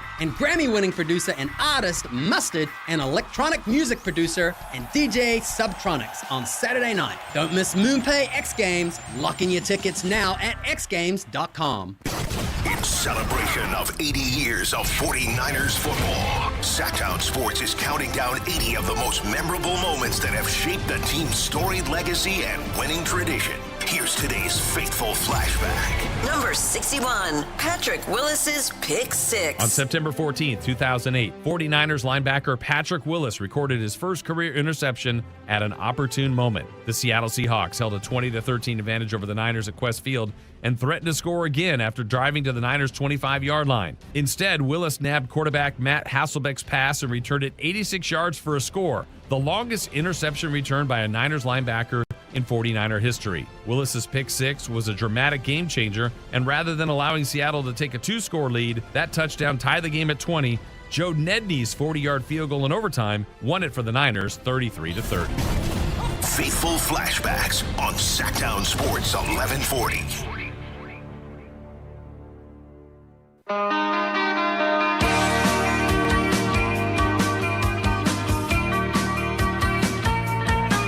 Matt and Kayla on Sactown Sports 1140.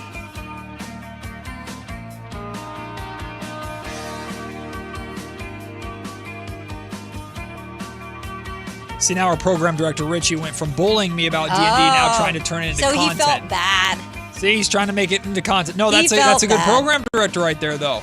Content in everything.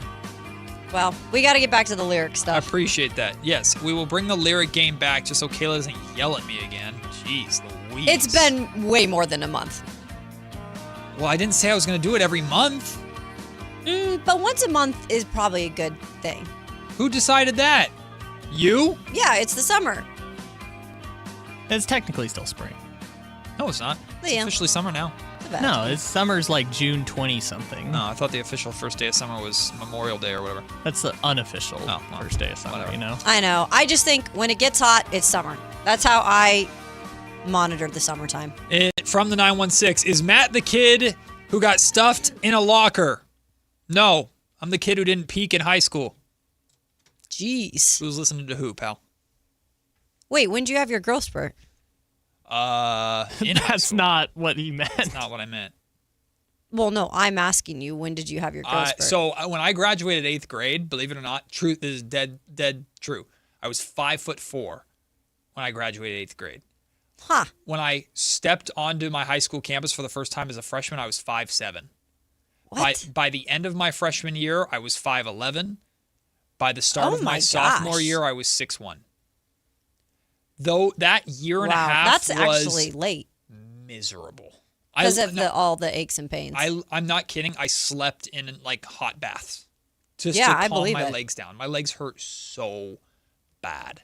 And that's when you then grew what? Because you're what? I'm 6'3". 3. Okay. 6'4" in shoes probably. Yeah. But I'm 6'3". So you had the Josh Allen growth spurt. Well, just a little earlier. Yeah, but without the talent and looks. That part. Yeah, but the Josh Allen thing was like he was 5'7" and playing quarterback, and then it was just like, hey, now you're Bam. 6'5". Yeah, it's just some late bloomers, man. But all the men in my family, all the men on my mom's side of the family are all 6+ feet tall and super thin. Who was the prospect that we were talking about? Was it Nate Ahmet that we said still might grow?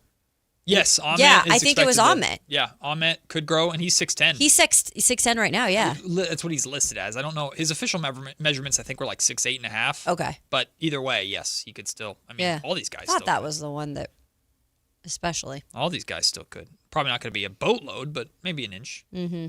Which matters. Yep. It certainly matters. Switching gears to San Francisco 49ers talk.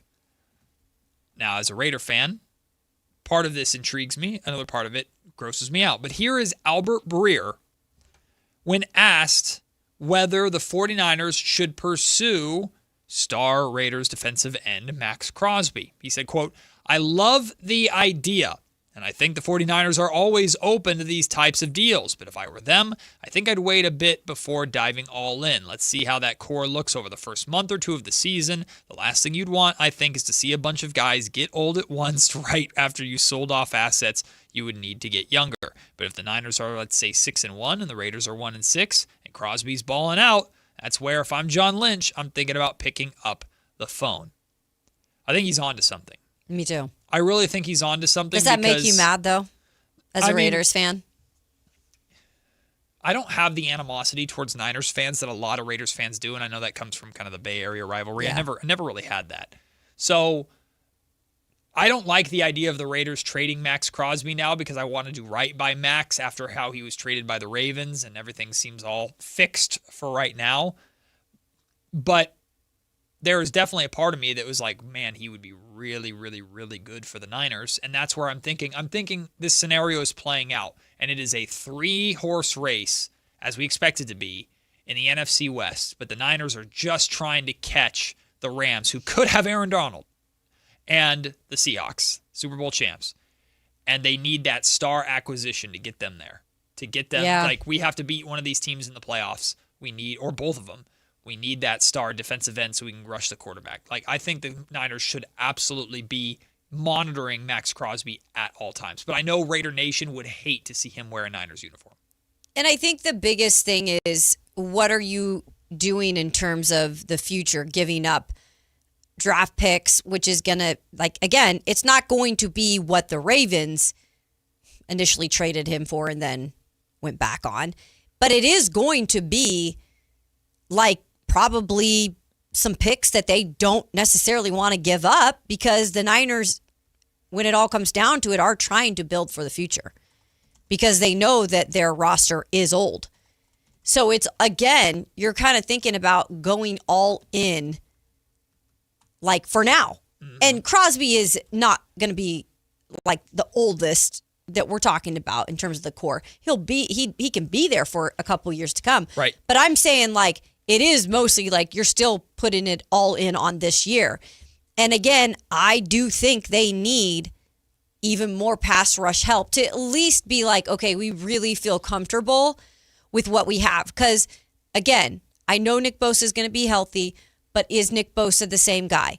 It's a fair question when he's been going through all the things in every offseason and he's gotten a year older. Then it's like, okay, the parts that they've added, is that enough when you talk about what the Rams have added and what the Seattle Seahawks currently build their whole team around, which is defense? So I still think they need somewhat more of a pass rush. Yeah. And if I could get a big name, I would. But I like the thought behind this, saying, hey, let's maybe wait for the start of the season and see what happens with this group.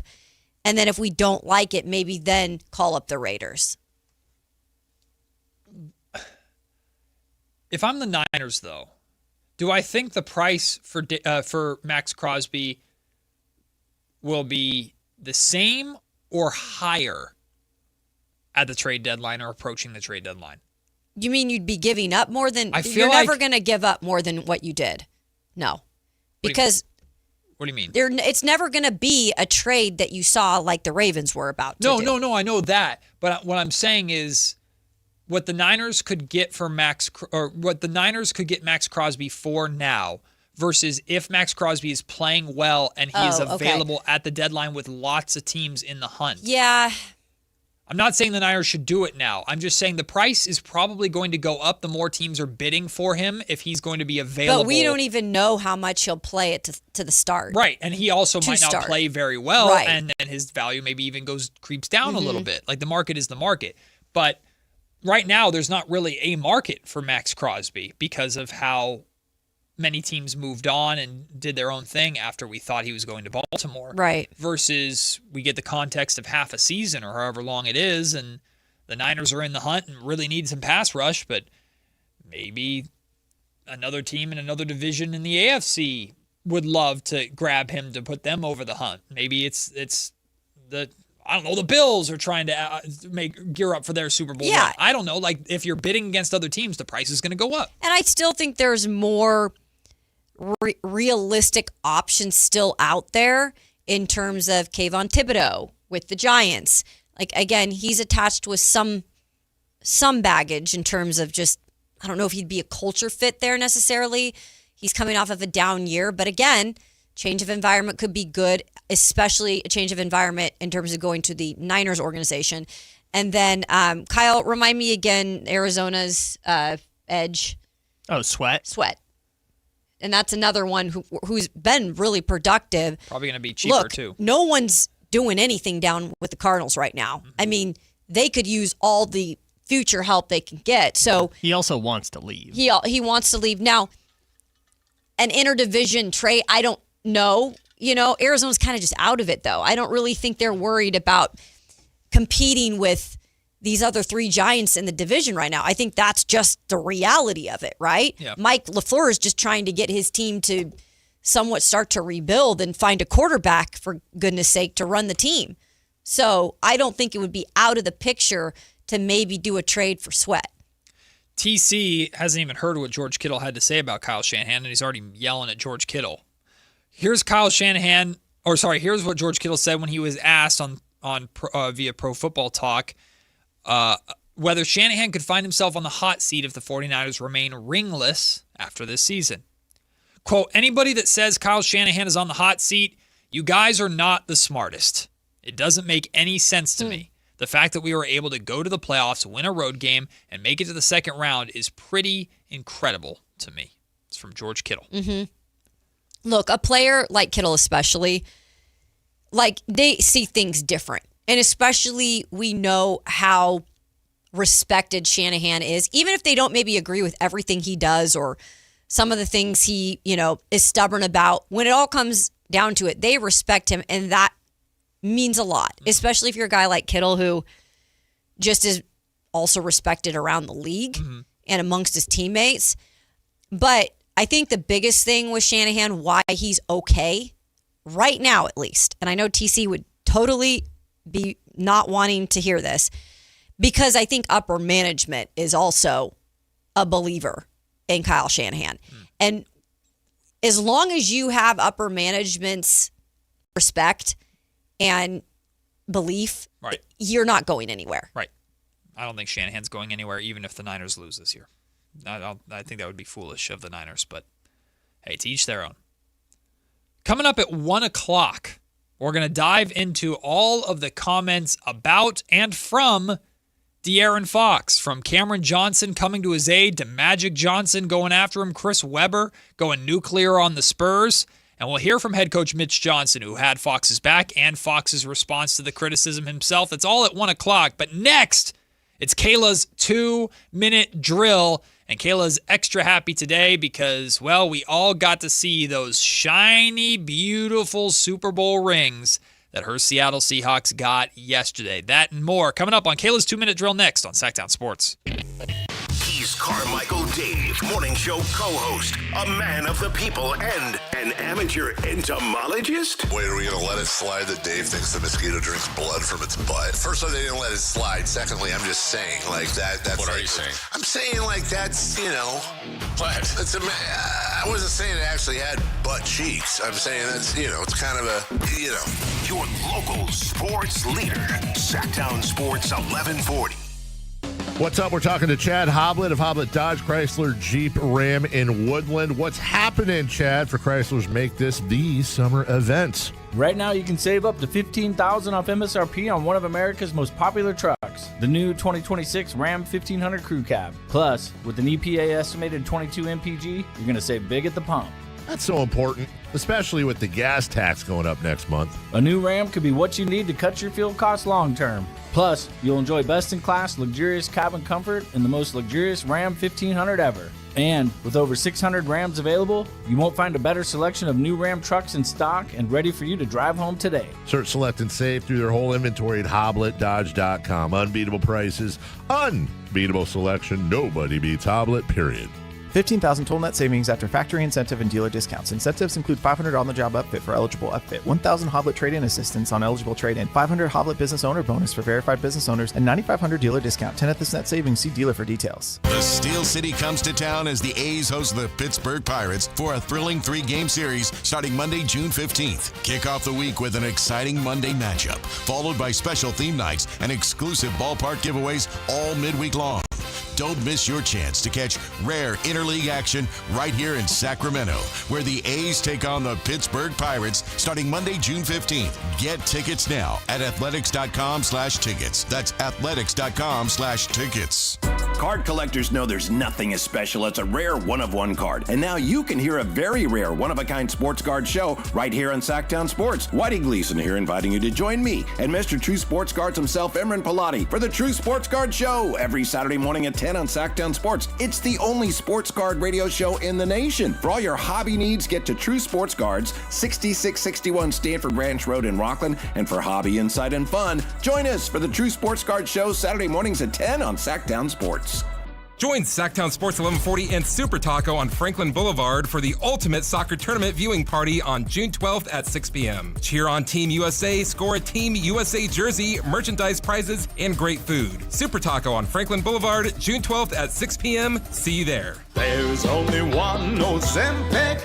Hello, I'm Ozempic. Because this ad is 30 seconds, I can't get into everything I'm FDA approved to do, so I'm just going to play my jingle again. But first, ask your doctor about which FDA approved uses of me, the Ozempic pen, may be right for you. Call 1-833-OZEMPIC or visit Ozempic.com to view the medication guide and learn more about Ozempic semaglutide injection, 2 milligrams. Only Novo Nordisk makes FDA approved Ozempic. Now here's that jingle again. There's only one Ozempic. You're great at protecting your data, but lots of places could still expose you to identity theft. I thought it was safe. If that happens, LifeLock gives you a U.S.-based restoration agent who will stick by your side from start to finish. Phone calls, filing documentation, preparing insurance claims, your agent handles it all. In fact, we're so confident restoration is guaranteed or your money back. Isn't it nice to have someone like that on your side? Save up to 30% with promo code NEWS at lifelock.com. Terms apply.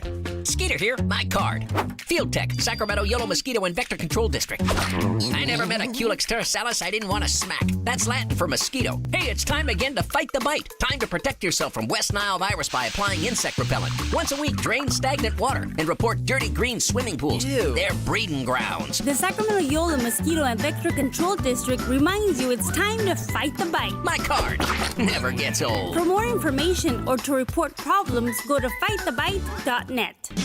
Only one radio program captures the excitement of hunting and fishing as it happens. The award-winning California Sportsman with Sep Hendrickson. Only California Sportsman takes you where the action is. Live on the water, live in the blind, and live with the top pros and experts in outdoor sports. California Sportsman with Fishing Hall of Famer Sep Hendrickson is your premier destination for all things outdoors. Sep's Saturday Morning Outdoors. Ultimate Bass and California Sportsman, 5 a.m. to 8 a.m. Saturdays on Sactown Sports 1140.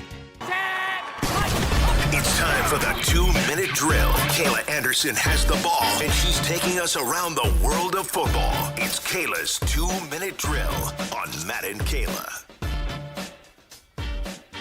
Well, Kayla, did you get your ring yet? Did they send it in the mail? I didn't. I had to go pick it up, huh? Or they're going to bring it to you. Yeah, of course. Have you guys seen the video? You don't have to be a Seahawks fan to see those videos that came out last night of those Super Bowl rings that were given to that Seahawks championship team. My goodness. Well, I'll let Kayla Anderson tell you about it in her 2-minute drill that starts right now. Yes, Hawks new rings indeed. Again, I actually love when teams get their championship rings. I'm just enamored with how they decide to design them. I know, like, when Oklahoma City got theirs at the start of the season and they showed them on the broadcast, I was just like, oh, these are so cool. And there's always, like, little secret hidden meanings behind them. But the Seahawks did receive their Super Bowl rings. They had a ceremony yesterday for the entire team. It was created by Jason of Beverly Hills.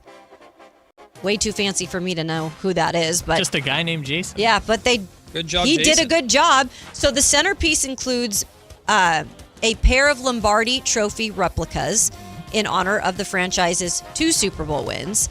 They sit behind a Seahawks logo, which has 50 round white diamonds in nod to the 2025 season being the team's 50th season. And then the trophies and logo are surrounded by blue sapphires.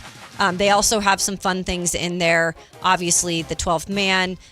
There's the 12 as one kind of engraved in there, and there's the Seattle skyline as well. So just a couple of the little details.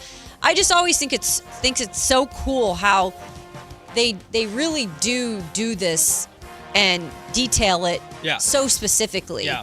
There's a lot of thought it's really that goes into cool. My question to you guys, would you ever wear that out in public? Shot. No chance in hell. Or hell. would it go straight to your security It's going into cabinet? It's going into something that I can display, but that is protected and vault and locked and no shot in hell. Yeah. I would never. I'd be terrified unless I was going to a very, very specific team event. So if there is a celebration like a Seahawks, for this example, it's the Seahawks reunion or something, or I'm being invited to a game or something, I would do it for that. Other than that, nothing going under lock and key. I'm pretty good at not losing things. Good for you.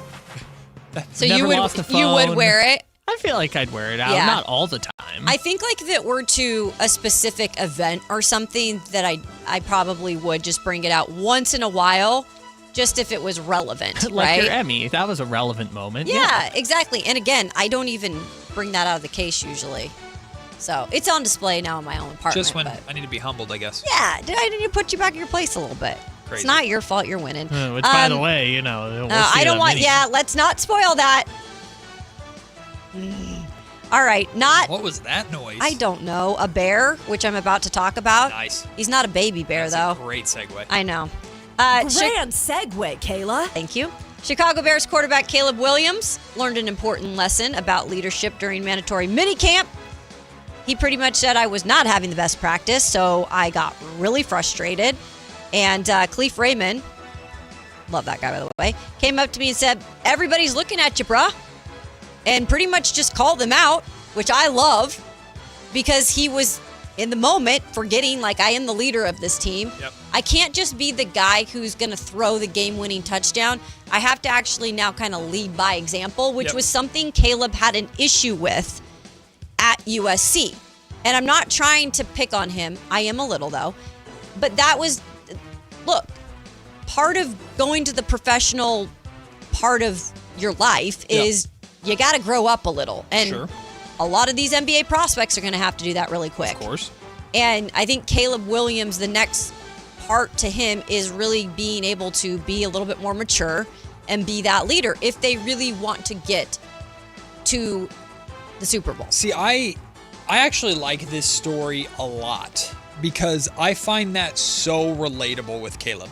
Mm-hmm. I am like, I know I think a lot of people are like this. We are our own worst critics, our own worst enemies. If we know we're not performing, whether it's something as simple as like doing your job well or playing a bad round of golf, I don't know, like I will internalize and get down on myself, and that will project outward when I'm not there. It doesn't have to be the problem of anybody else around me. If I know I'm doing a bad job or I'm not performing at the standard I have for myself, I know that looks or can be interpreted as like a bad attitude or something like that. So I can like relate to what Caleb Williams is going through a lot, but I'm fascinated by how he works through that with the amount of pressure that's on him as the franchise guy for the Browns. I did read an article on ESPN earlier that talked about how Caleb's actually having more fun during OTAs than he's ever had before as well, so he seems to be kind of settling into this.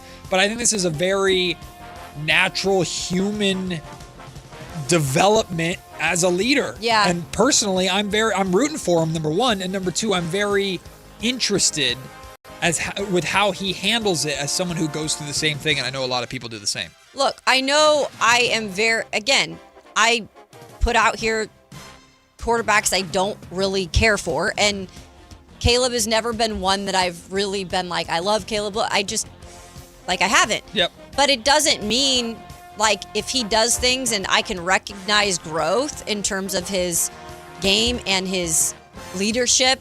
And in this moment, I feel like when he pretty much said, like when Khalif Raymond said that to me, it bothered me, it stuck with me. If you can recognize that and you can start to build on that, then more respect to you. I think that's why we don't understand the failure of quarterbacks so quickly in this league, because they're not given the time on really bad teams, especially when they're drafted that high, to develop into those types of players. It takes a while. So he seems to be headed in the right direction. Yeah. It might not be next year again, but he seems to be taking the right steps. So I will admit that for him. He's on the cover of Madden. He's doing something right. Yeah, hopefully that does not jinx him. All right, I do want to get to this because we were just talking about the Arizona Cardinals. I'm just missing the whole. They're forgettable. Don't I'm worry. like Diamondbacks, whatever. So missing a key point. Speaking of missing, Mike LaFleur was asked about how he would deploy his running backs this year. Now, you might not think at first that this is anything crazy, but let's take a look at what he says, and then I'll point something out. Outside of consistency, the coach hears is depth, and so that's a good thing right now. Unfortunately, a running back room, hopefully not this year, but there is an attrition there at times because of the pounding those guys take. So you want to be able to divvy that thing up. Now, you can't have everybody up on game day because of obviously the roster limitations right there. But if we can split it up, keep it fresh, have a third down back, like we're not at that point, but that's the perfect world, and we'll see what's the best thing, going into September. With that being said, just like if Steph Curry's on fire and he's supposed to get his sub, you're not taking the hot hand out. And that's kind of the same approach you end up taking with a back. Like, a back, just like a basketball player, any football player can get into a rhythm. It's like just keep giving him the football. Like he's just feeling it right now. So again, hopefully at some time all those guys are going through that flow and they're kind of in that zone right there. But to your first point, the depth is that's a net positive. So I get he was answering the question. However, as a new head coach and understanding the situation there, to not mention one thing about the offensive line having to be connected to any of this was like, wait a second. Like, none of this can even happen before you figure out what the heck your offensive line is going to be able to endure. Not one mention of it. I understand him not mentioning the line because he's talking about the running back position specifically, but he definitely didn't make it out to be like, if the running back is hot and making miracle plays, well, they might have to with the offensive line that you've put together for them. You might have to have a running back that can just run for their lives and somehow slip out of a bear trap every single time they get the football because your offensive line is going to fold every time you snap the football. I think it's also a time for him as a new head coach to insert, hey, offensive line, this, like, it's a way to kind of send a message to your line that, like, we're going to have to also step up, right? But if you were to call them out so early, it's not necessarily calling them out, but putting them on notice. But not, you don't have to like say, hey, you better pull it, but just say, hey, our line, it has to start with our line. Sure. Just something along the lines of that. I got that. No pun intended. Nice. Yeah, I got that. That's your 2-minute drill. All right. Well, thank you. The NBA Finals resume tomorrow, but a lot of media is happening today. Of course, people are still reacting to how Game 4 ended and De'Aaron Fox's last play, specifically going for the layup when he could have just dribbled out or been fouled. Cam Johnson came to his defense. Magic Johnson did not. Chris Webber went off on the Spurs as a team. And both head coach Mitch Johnson and De'Aaron Fox himself spoke about the incident. We'll hear from all of them and more to start the final hour of the show, final hour of the week. It's Matt and Kayla on Sactown Sports. This is the story of the one. As a safety manager at a manufacturing plant, he does everything he can to keep his coworkers safe. From finding ways to reduce risks to keeping safety supplies in stock. And for that, he relies on Grainger. Grainger offers a broad range of quality products and next-day delivery, so he can always play it safe. Call 1-800-GRAINGER, click Grainger.com, or just stop by. Grainger, for the ones who get it done. From the FIFA World Cup to competitive business environments, grand ambitions lead to game-changing achievements. At Bank of America, we're there to support businesses at every step, providing insights and expertise to help you gain an edge. He shoots, he scores! What would you like the power to do? Explore winning business solutions at BofA.com/gamechangers. Bank of America, official bank of the FIFA World Cup 2026.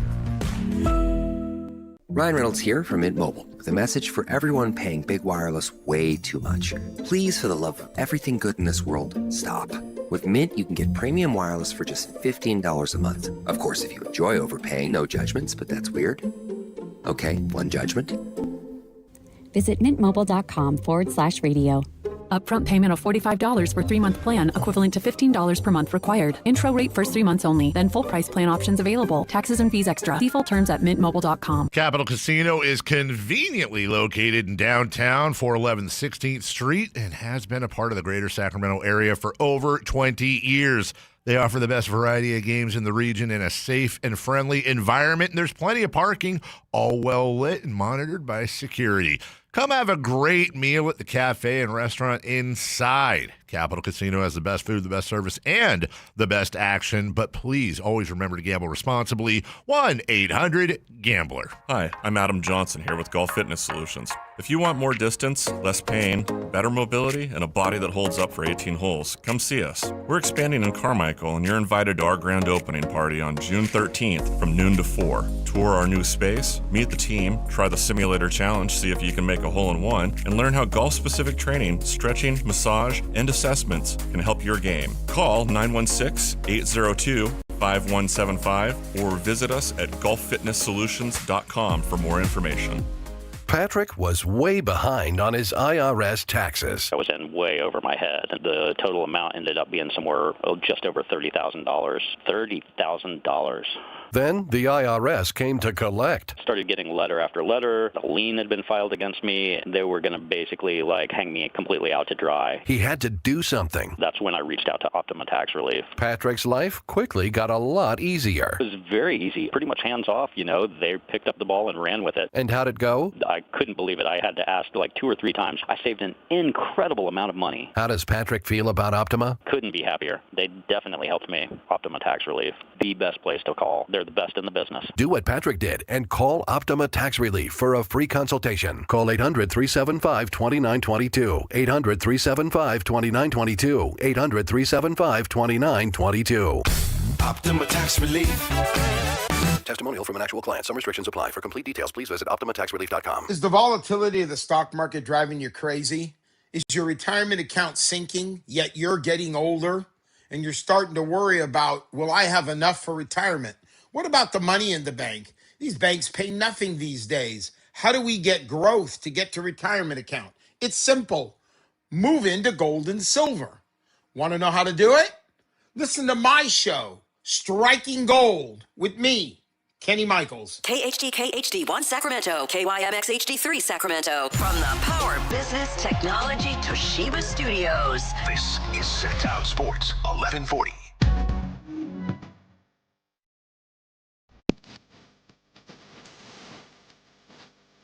It's Matt George and Kayla Anderson on Sactown Sports 1140.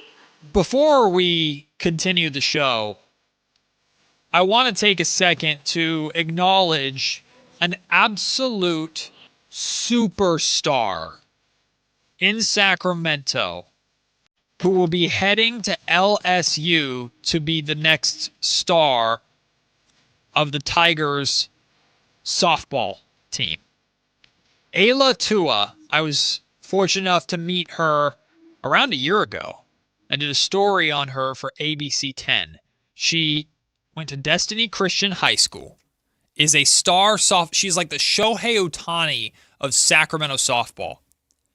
She just won Max Prep's Player of the Year, California Player of the Year. Last year, she was the Gatorade California Athlete of the Year, which is of all sports in California, she won it. That's awesome. She's a beast, and that was as a junior. That's freaking awesome. Her senior year, she was just named Max Prep's California Player of the Year.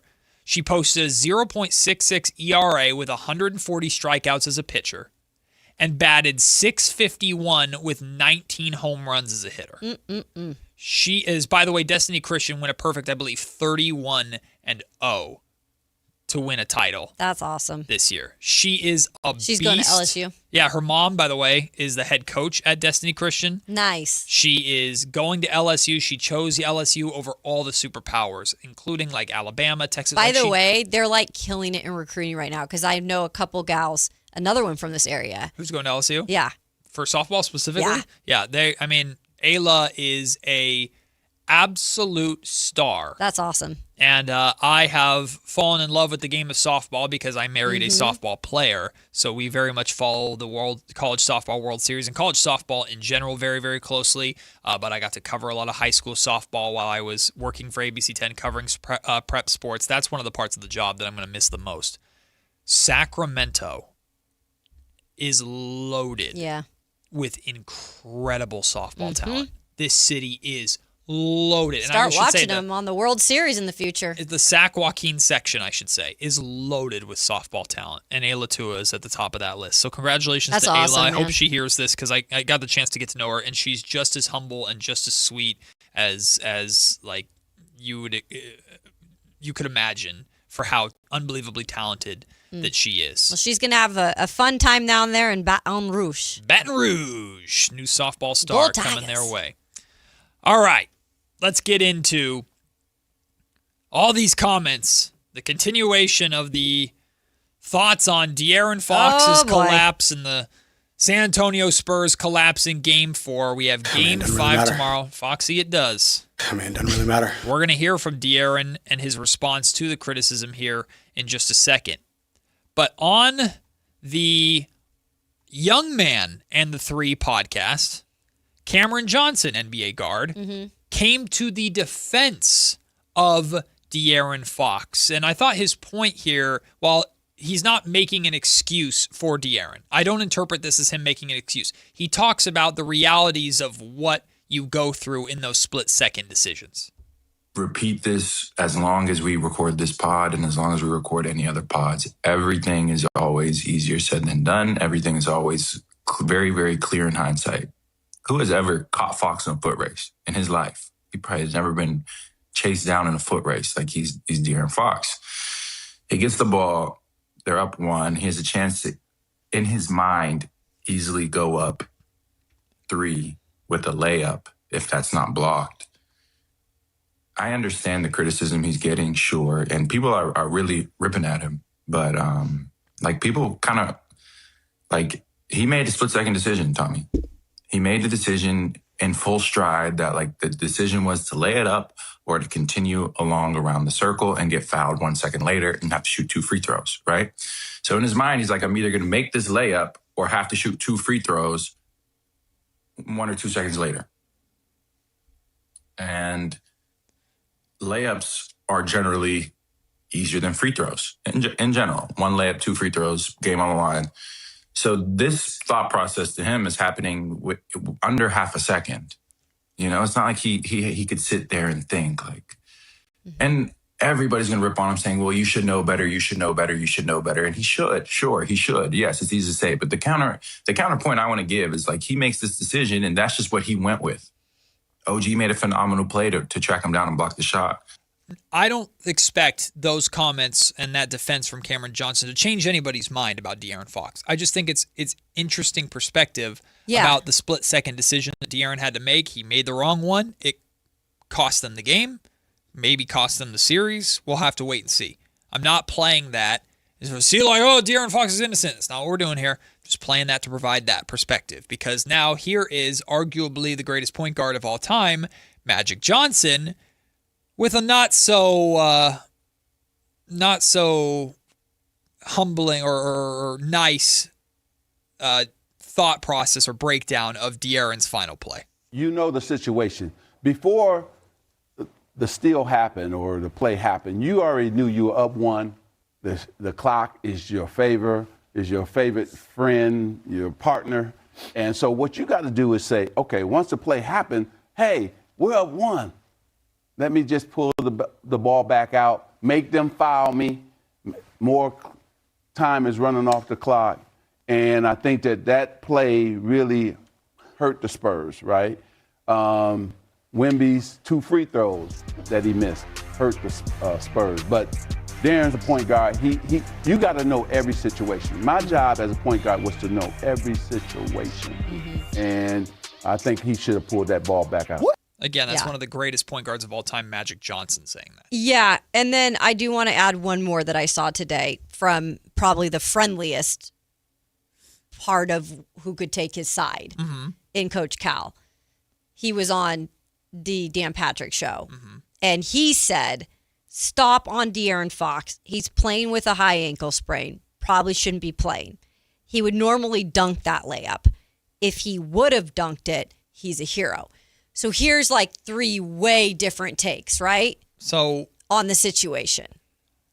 I'm glad Coach Calipari brought that up because there's been videos that are circulating of people putting together compilations. What happened to De'Aaron Fox? And it's videos of Fox as a Spur choosing to go for kind of soft layups and soft finishes at the rim versus De'Aaron as a king, especially young De'Aaron, throwing down hammers and just jumping out the gym. And I actually have thoughts on that. I want to get to that at the end of this segment, though, and just touch on it a little bit. And I think I'm going to do a podcast on this. Yeah. I'm not blaming the Kings for it, but I think De'Aaron Fox went through a big change as a player and as a competitor in Sacramento that has led to a lot of this nonchalance that people criticize him for. And this is nonchalance that you're going to hear when we play De'Aaron. Let's play it now. Here's De'Aaron Fox's response to the criticism that he's been getting for that last play. It's not like people have my phone number and can call me. Like, I don't watch those shows. It doesn't matter. It is what it is. Can't change it now. And I was just coming up yelling at you in your face about it. So it is what it is. We're trying to move on from that. Obviously, continue to learn from the mistakes that we made and how we, lost a lead or how we finished the game poorly. But we think about the next game. So that very much has the same kind of doesn't really matter vibes. It did kind of, didn't it? But I don't think it's the same thing really at all. Matter. I don't think it's the same thing at all. Well, it can't be. I think that'd be concerning if it was. De'Aaron is very much talking about he can't linger on it. I'm sure. Well, I don't know. I can't speak to how much it stuck with him on the plane back to San Antonio or when he was speaking with his wife or his friends or his family about the situation. And he says he was able to avoid the shows and he doesn't listen, and none of that got to him directly because those people don't have his phone number. It's impossible, I think, for him to completely avoid and dodge everything because it's literally been everywhere with so many people like Magic Johnson weighing in on it. But I think a lot of people are interpreting this as he doesn't care or he's not taking accountability. And I think people are trying to connect and apply things to those comments that are unnecessary. In that statement, I'm not getting anything from De'Aaron Fox that says that he doesn't regret what he did. And I don't expect a professional athlete, when a series is still going on and he has to bounce back and play another game tomorrow, to take to the podium and go, I'm such a screw up. Yeah. I made the complete wrong decision. You don't really want that mentality, by the way. Because if he does that, everybody's calling him a soft loser. Yeah, that's what everybody's doing. I think that would be the wrong move. And De'Aaron has taken accountability repeatedly over the course of the playoffs. When he went like 3 of 13 or whatever it was, in what was that, game 2? Mm-hmm. And he talked about his shooting. Remember what he said 2 different times in that quote? He said, I got to make my shots. Yeah, I remember that. That's him taking accountability for the mistakes that he's made. Right. And De'Aaron is, I promise you, wearing responsibility as the point guard should, like what Magic Johnson illustrated. The point guard should take control of that situation. De'Aaron didn't. He knows that. He doesn't have to come out on social media or come out on a podium and go to all Spurs fans, I'm so sorry. And to everyone in Sacramento who's bashing me and celebrating, you're right. Yeah. He doesn't have to do anything like that. So what are people expecting from his comments, especially with the series still going on? So I'm not going to completely say everything because I'm waiting for the question you're going to pose to put my answer out there. Sure. But in relation to the remarks that we shared before Cal's, the opposing remarks, obviously, I understand both sides. I understand the athlete in the moment side in terms of probably thought he had a little more time to get that layup up and didn't realize OG and the being able to. Again, though, De'Aaron is on a bum right ankle and he is slower, right? He is not 100% himself. So he needs to realize in times, especially in the finals and game-changing moments, that as much as he wants to be that guy that just goes and he maybe can't be right now. Yeah. And so I understand like that part of it, but with Magic saying, you have to realize the moment as the point guard, as the floor general, you do have to be 3 steps ahead. Yeah. And I don't think De'Aaron in the moment necessarily did that. Yeah. And again, everyone makes these mistakes. The whole entire game is not on him. This is a defining moment because it happened down the stretch. See, right? I completely acknowledge the injury stuff. I also acknowledge that if you go and look at the film, it looks like OG Anunoby gets Fox on the wrist. No one wants excuses. No one cares about excuses. Fox isn't complaining about being hurt. Everybody else is talking about it.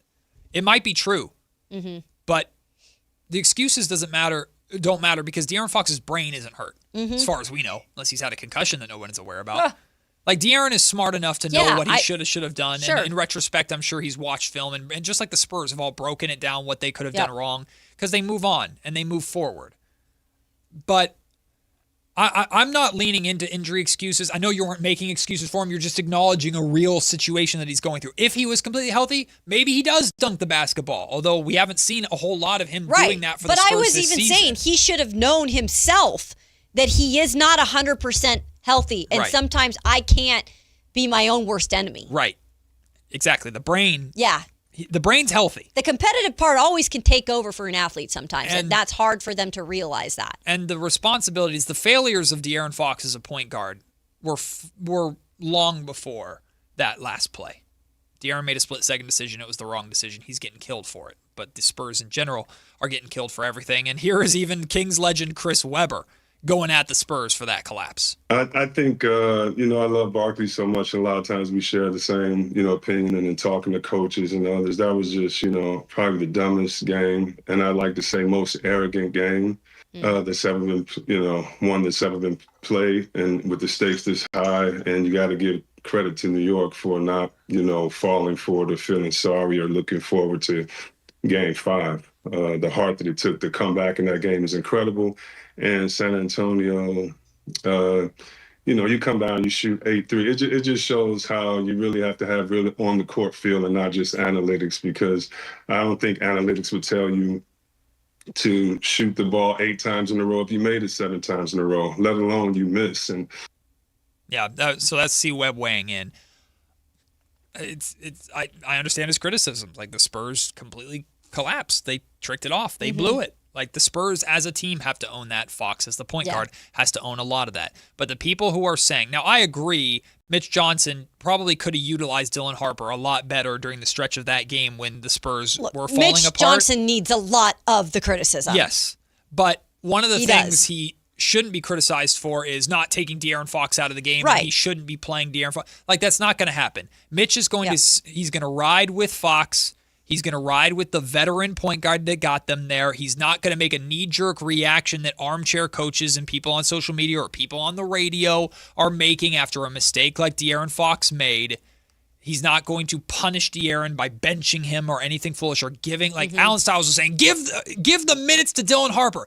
Alan knows that's unrealistic. He knows it is. It's not what you do in the NBA Finals. You don't do that. Mitch is going to ride with his veteran point guard, and it's the right thing to do. And here is Mitch Johnson weighing in on De'Aaron's final play. Lost a tough game in the finals that we had a lot to do with in terms of we had control to walk that thing down. And that's what comes with the job. That's not more or less. And, people have their opinions, say what they say. I don't care. I care what the people that matter in our building and our organization in that locker room, that they know how I feel, and I hear them and how they feel. And De'Aaron Fox will have the basketball in his hands at the end of the game tomorrow, and I have nothing but the utmost confidence that he's going to deliver. That's the right approach for him to have. It's the same exact approach Greg Popovich would have. It's the right approach to have. So now I ask this question, and I pose this question to not just the Fox supporters who are here in Sacramento. I pose this question to the Fox haters. They're all over our comment section. They're already giving me grief for, again, just talking about what's real and what's not about De'Aaron Fox and the criticisms versus what's unfair. Seriously, unless you're just straight hating because you don't like the dude so much that you just want him to fail completely, you don't have to like De'Aaron Fox to respect his response. So my question out there to everybody, whether you like Fox, hate Fox, are rooting for the Spurs, are rooting for the Knicks, what realistically, seriously, what does De'Aaron Fox have to do for the remainder of this series? Not just one game, because if he has a great game on Saturday, great. You got to do it for the rest of the series. What does De'Aaron Fox have to do over the remainder of this series to either, one, make up for the mistake in Game 4 and how poorly he played in Game 4? And it's not just all on him, but what does he have to do? And two, earn the respect of those who are so down and so low and believe he is not deserving of the money he's being paid. Because I promise you, the Spurs won't care. If they win a ring, they won't care how much they paid De'Aaron Fox for it. But that's the question. I want to know what people's responses are, because I think they're going to be across the board. To the latter, I don't think that that's going to matter for people who are Fox haters, even if he wins a ring. I don't think it's going to matter. Well, then you're just hating. You just hate, and that's fine. But that's what it is. Then just hate. Let's call it what it is. Just hate then. Like, if we're going to be realistic, a lot of it is just straight hate. It don't matter what he do. But Alan Stiles, I'm going to ask this question to Alan when he comes in. You think his answer's going to change if he wins a championship? Alan doesn't like Fox. I think it depends on how Fox does it. Like, I don't think it's realistic to say let's say the Spurs go 3-0 over these final 3 games and win the series. And I'll be honest with you, I don't want that to happen because I want Mike Brown to win a ring. I want Mike Brown to win this series. I don't want the Spurs to win. I want Mike Brown and the Knicks to win the series.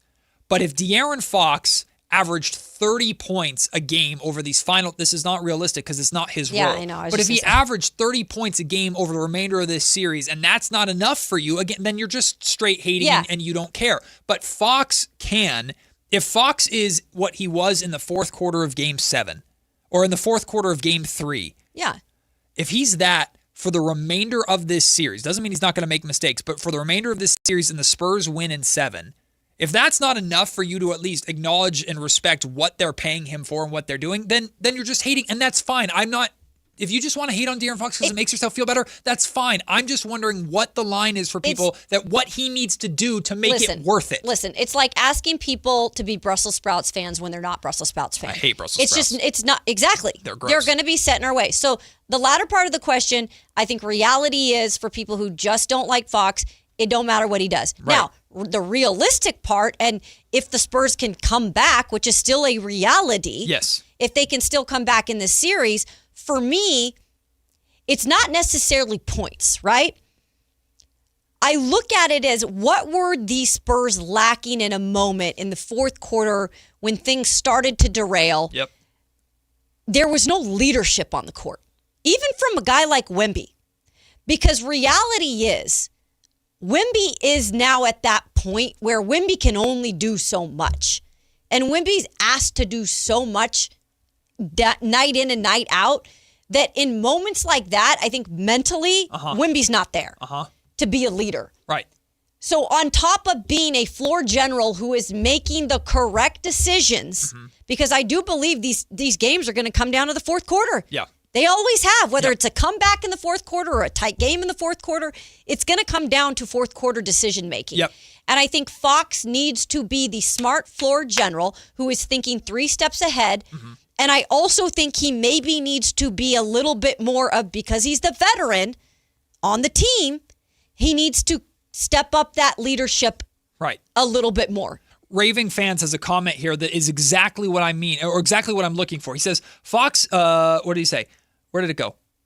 Oh, there's 2 different ones. Where did it go? Stop calling them Fox haters. Just call them realists. Raving Fan, that's what I'm looking for. I'm looking to separate the realists from the Fox haters. Because like Whitey Gleason said on the air yesterday, and he has a damn good argument, like the Kings maybe dodged a bullet by not paying him the max contract because he's not a max player. I think that is a very realistic take. But we're never really getting that. It's just people are like just saying. But that's what I mean. So Raving Fans too. Give us. This is what I want to know. Like your opinion on that. Are you saying no matter what he does over the remainder of this series, he cannot change that to you because anything that he could do is so unrealistic that he's never going to do it? Is that what you're saying? Because that means you're so low on him as a basketball player to where it kind of gets borderline hater territory. It is not unrealistic to expect De'Aaron Fox to play great defense, to run the offense well, to score enough and hit some big shots when needed to help the Spurs ultimately come back and win this series. That's not unrealistic. It's going to be hard as hell to do. Is not unrealistic. And if you still can't give him his flowers then there's no coming back from that, and that's fine. I'd say like the realistic answer is there has to be a moment that makes us forget about what happened in Game 5, right? Because if the Spurs come back and win the finals and Wemby puts up 40 and 10 over those 3 games, people are going to say Wemby carried the Spurs to the finals in spite of De'Aaron Fox, Game 4, blah, blah, blah. But there can be a moment that happens that makes us forget about Game 4. Case in point, we've been on the radio for like 7.5 hours since the game ended, and we have not once mentioned that Josh Hart bungled that dunk at the end of the game that would have defined his career if the Knicks had lost that game. So as long as there's a moment, I think that makes us forget about it. That's a good point. 11th North. I can't stand Fox because he's portrayed as something he isn't. And I don't like being beat over the head with the idea that he's some great point guard. He's the worst guard out of a rookie and sophomore. Spare me. Well, I disagree with that last part, but that's my opinion. You can have your opinion on it. So, again, you can't stand Fox because he's portrayed as something that he isn't. But if he is, are you saying portraying Fox as a capable starting veteran guard to do what needs to be done and take control in order for the Spurs to come back and win the series 3-0. That doesn't mean he outperforms Wemby. That doesn't mean he scores more points every game than Dylan Harper. But he does the job that he's paid to do in order for the Spurs to help win a title. Are you saying that's unrealistic? Are you saying that's not? Because if that's the case, then you're just so low on De'Aaron Fox as a player that you believe he shouldn't be playing. And that's just not accurate. Fox is more than capable of doing that. And I agree. I think Fox is going to play great tomorrow. I think Wemby's going to play really good tomorrow. I think the Spurs are going to be angry tomorrow. They should be. Well, with all the criticism they're getting, they better be. But it doesn't matter. Like, Fox could drop 35 tomorrow. And I'm expecting the comments to be the same because they could be the same. Okay, show me again in Game 6. We're playing a losing battle here. No, I know. At least where we are. I want to know from the people what do you expect from Fox to help the Spurs win this series? That's what I want to know. I think it's too late because a lot of them are already out on Fox. Then that's what I feel like. I'm just trying to have a conversation. I understand where you're going, and I gave you my answer. And I liked your answer. But unfortunately, a lot of people. You don't have to be as high on Fox as I am. A lot of you aren't. Yeah. I've been proven wrong about Fox throughout different moments of these playoffs. I've also been proven right about Fox that people don't want to acknowledge, but that's okay. I just want to know what people are looking for. What realistically Fox can do to earn the respect of he's a point guard on a championship team, because the Spurs still very much can be that. And if your answer is get benched for Dylan Harper, then you're just a hater, and that is what it is. We'll take the break. When we come back, we got MLB miniseries update, Kyle's curveball. I see the phones ringing, Kyle. I don't know if we have time to grab them, but we'll try. Appreciate everybody weighing in on the conversation. Even if you are a Fox hater and don't like it's fine. It's totally okay to feel that way. I get it, and you have all the ammo you need after what he did in Game 4, let me tell you. Just trying to have a conversation, have some fun on a Friday. It's Matt and Kayla on Sactown Sports. And we're live from the living room as Doug eyes up the matchday spread. He's reaching for the Buffalo wing. Perfect. Hang on, what's this? Oh, he's gone for a can of Pepsi too. Incredible. What a finish. Sensational combination. Look at the delight on his face. There's no doubt about it. It just tastes better. Match days deserve Pepsi. Food deserves Pepsi. Grab a pack of Pepsi Zero Sugar for today's match. It's poetry in motion. MoonPay X Games Sacramento 2026 is taking on Cal Expo this summer. Catch live music performances and more than 100 top skate, BMX, and Moto X athletes compete. June 26th through June 28th. Get your tickets now at xgames.com. The Expo sale is coming to Cresco Restaurant Equipment June 17th through the 20th. Save big on refrigeration, ice machines, gas cooking equipment, furniture, and more. Everything is on sale on Richards Boulevard. 4 days only. Don't miss Cresco's biggest savings event of the year.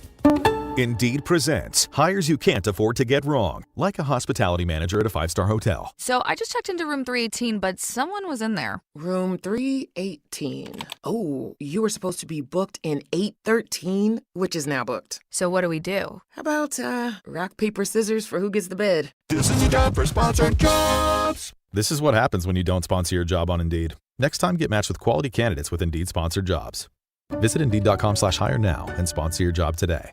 Wesley Financial Group is not a law firm, and Chuck McDowell definitely not an attorney. This is Chuck. If someone talked you into buying something really silly and you want to get out of that silly little thing, my advice, get the facts. Call me and I'll send you our timeshare exit kit absolutely free. Inside, you'll learn how timeshare works and all your options for cancellation. Call Wesley now for your free exit information kit. 800-791-0000. That's 800-791-0000. When life calls for a little extra, a kitchen upgrade, paying off debt, or that dream vacation, Valley Strong Credit Union is here to help. With a Valley Strong home equity loan, you can tap into your home's value with competitive rates, flexible terms, and local guidance you can trust. Get approved in as little as 5 minutes, with funding in as few as 5 days. Your goals are within reach. Visit valleystrong.com to get your offer today. Valley Strong Credit Union. Grow your possibilities. Equal housing lender, NMLS number 456506. Join Sactown Sports 1140 and Super Taco on Franklin Boulevard for the ultimate soccer tournament viewing party on June 12th at 6 p.m. Cheer on Team USA, score a Team USA jersey, merchandise prizes, and great food. Super Taco on Franklin Boulevard, June 12th at 6 p.m. See you there. Capital Casino is conveniently located in downtown 411 16th Street and has been a part of the greater Sacramento area for over 20 years.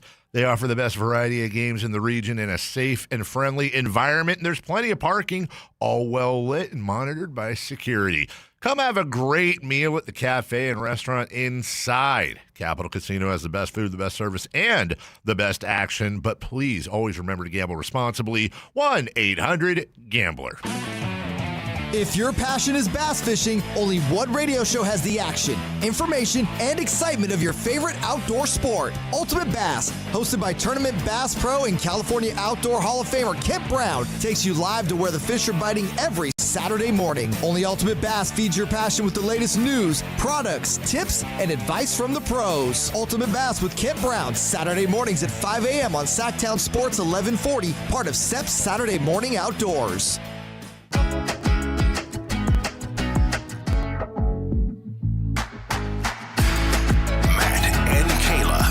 Sactown Sports 1140.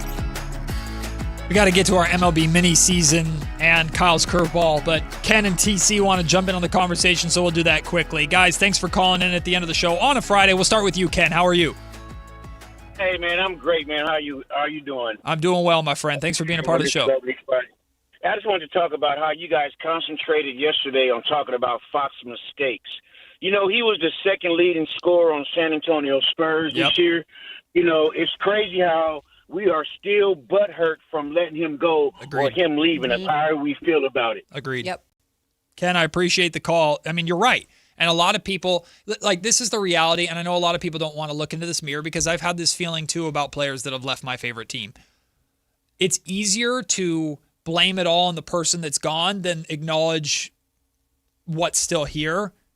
And you don't have to like how De'Aaron Fox exited. There's a lot of misinformation and just wrong opinions and a lot of emotion tied to the decision that Fox made. There's nothing that I can say to change the opinions on that, so that's fine. But that's where this conversation gets more frustrating to me because, like we did on the show yesterday, we can start the show and go, man, Fox blew it. I'm the biggest Fox fan in this city because I covered his entire career here in Sacramento. Fox blew it. And what I criticized him more for was not the missed layup, Kayla. It was the fact that as the floor general, he didn't do his job. Right. But we can do that while also acknowledging the good. Sure. And some people don't want to acknowledge both sides. And if that's you and that's how you feel, I am not a believer of telling. Choice, though. I'm not a believer of telling people how to fan. You fan however you want to fan, and we appreciate your comments no matter what. I posed the question that I did in the last segment because I'm curious what people who are as low as you could be on Fox, what if he could do anything in this series to get you there or to at least impress you or at least earn your respect. And people don't have answers for it because they don't want to come up with answers because they don't. And that's it. That's fine. TC, we'll get you to wrap it up. What's up, TC? Hey, Taylor and Matt, what's going on? What's up, TC? Hey, I'm going to keep it real simple with Fox and George Kittle. We're going to start with Fox. Matt, I get it. That's your boy and all that. Just me as a fan, bro. I'm not even really crying about my anger. I don't even have anger towards Fox. I just moved on, bro. And we wanted him to be something. I wanted him to be something, bro, that he never was going to be anyway. And that was going to be a leader and a killer. TC, appreciate the call. Yeah, we have to move quickly here. So sorry, guys, because we got to get to our other stuff. I'll say this last thing. I agree that Yeah. The Kings probably shouldn't have paid him a max Yeah. contract, and they didn't, and that's good. They still shouldn't have gotten freaking peanuts for him, which I think a lot of Kings fans, even if you don't like Fox, agree with that point. Yeah, we should have done better with what we got for our franchise star, which gets into the handcuff conversation. Also, just a side note, I know what TC's saying by Fox is my boy. I know people make jokes about that. Fox could give two you-know-whats about me. He don't give a damn about me. He's not my friend. He's never been my friend. I've just had the privilege of covering his career, and I quite enjoy him as a basketball player. We have. I don't apologize. I have players that I will stick up for. I have players that I've covered. It's a different type of thing. So who cares? All right, let's get into it. Can I actually? I don't want to do it. I don't want to do MLB mini seasons anymore. Get out of Because no. I'm losing. So now I don't wanna do it. this is where I will tell you to grow a pair. No, I don't. I'm losing, so I don't want to do the segment anymore. It's a dumb segment. Well, then I should have been like this every single week.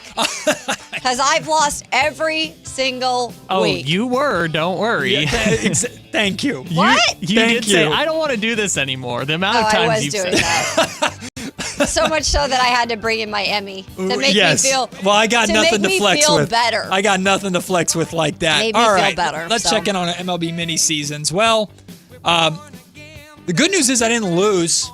All right. I didn't we'll win. Give you that. But I didn't win either. Oh, because the Braves versus White Sox was rained out. Oh, come on. Hate the snow. And hate the rain and hate the sleep. And they're not playing the makeup game until August. Wait, so what happens? I'm out. I'm gone. So I was going to say, we have to decide what to do, but honestly, Matt, it's impossible for him to win anyway, Exactly. so I don't care. It doesn't matter. Okay, great. It doesn't matter because Kayla Anderson's 4-0.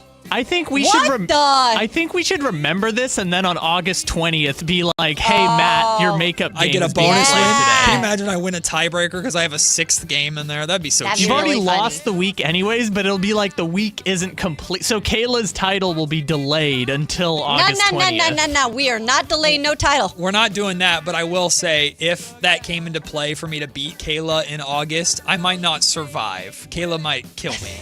And hopefully we get it on a camera. But you've already lost anyways. Kayla, you are undefeated. All right. Cubs. I'll take it. 9-3 win over the Rockies. Let's go. You can go for the. They redeemed themselves. They did. You can go for the perfect week tonight. With Okay. the Guardians taking on the Tigers. Also, you have like plus 19 run differential. That's true. Well, and It's over. Has Matt went undefeated that one week, right? To Yes. win. I went Okay. undefeated 2 weeks in a row.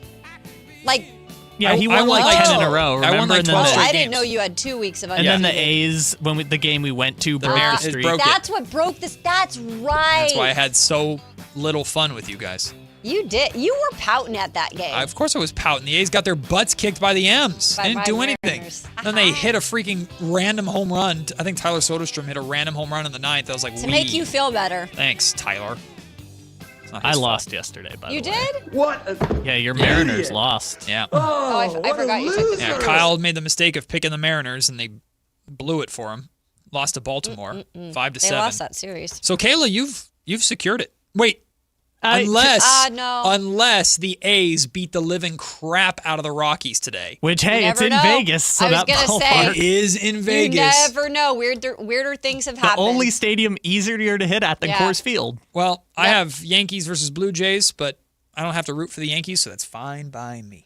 So Kayla and Kyle, you still are competing. Kayla, if the Guardians beat the Tigers today, then no matter what, you've secured it. If I need the Tigers to win by 10. If the Guardians Hey, you lose never to the know. Tigers and lose big, and the A's beat the crap out the Rockies, then Kyle could swoop in at the last second and take it. So there This you is go. interesting. There you go. Do we have time for Kyle's curveball? We gotta do a shortened version. Okay, short version of Kyle's curveball coming up right now. All right. You guys know it's the World Cup, right? Oh boy, what do we got going World on? Cup talk. So I don't know if you guys know this. This is the largest sporting event in the history of the world because this World Cup has expanded from 32 teams to 48 teams. Now, it is a shameless cash grab by FIFA. Very true. But it also allows for some countries that you wouldn't have expected to be at the World Cup. So here today, we go. we're going to play a game of is this a country at the World Cup or not? Woo-wee. Let it go. So, like, the first one I have here is Curacao. Yeah.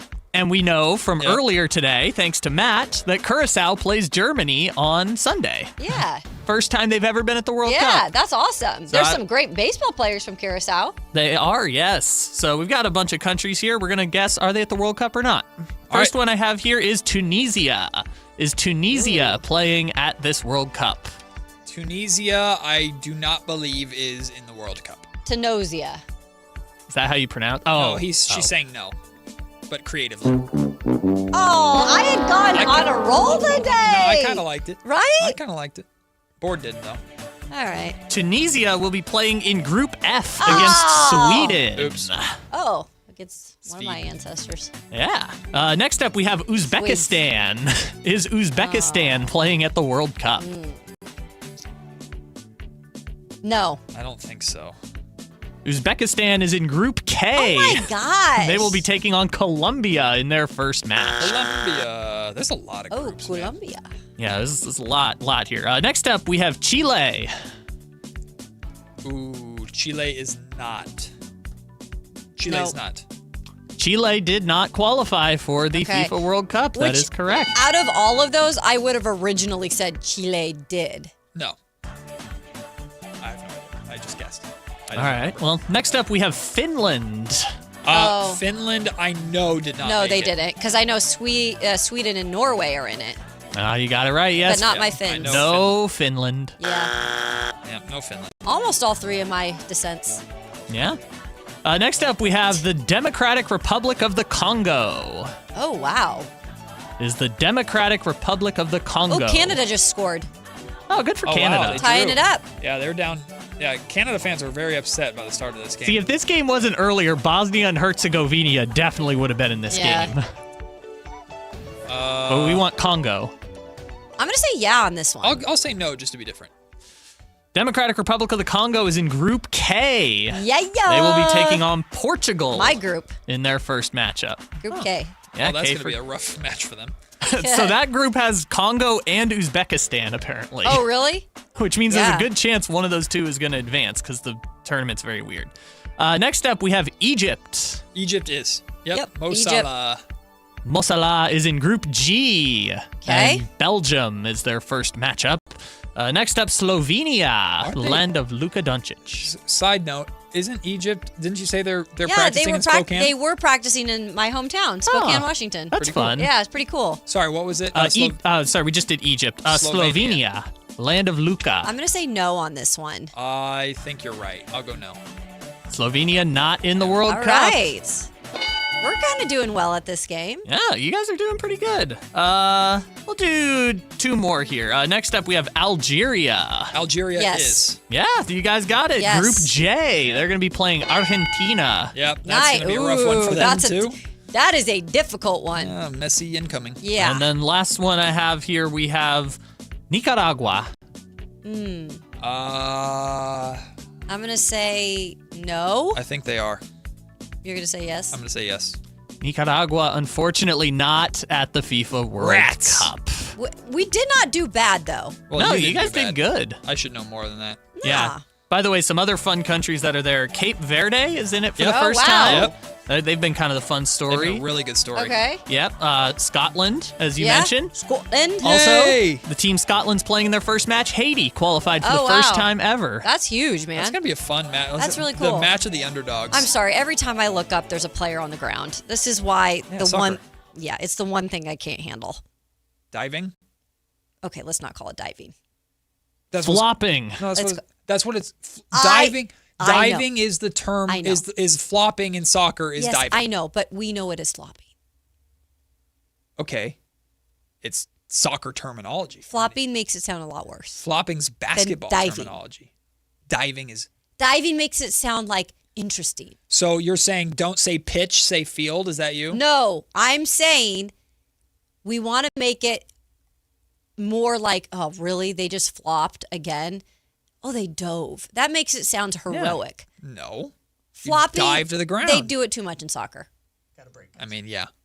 All right. Whitey Gleason, Alan Stiles. Join us next. Matt and Kayla, Sactown Sports. This is a special alert to all Americans who own a vehicle with less than 200,000 miles with an auto warranty about to expire or with no warranty coverage at all. Due to a decline in the economy, CarShield is announcing a low-cost month-to-month vehicle protection plan that is now available to the public to save any driver out-of-pocket expenses on future auto repairs. Call now to find out how you can pay almost nothing for covered auto repairs. Yes, you heard that correctly. Pay almost nothing for covered auto repairs. An open phone line has been established for all drivers to call for a free quick quote. Call 800-292-4541 now. Drivers who are covered will not have to pay for covered repairs again. This protection plan is at an all-time low. Additionally, drivers who activate this vehicle protection today will also receive free roadside assistance, free towing, and car rental options at no additional cost. Call us for your free quick quote today. 800-292-4541. That's 800-292-4541. What do you have to lose? Call 800-292-4541. Again, 800-292-4541. Everyone loves to be outside, and so do mosquitoes.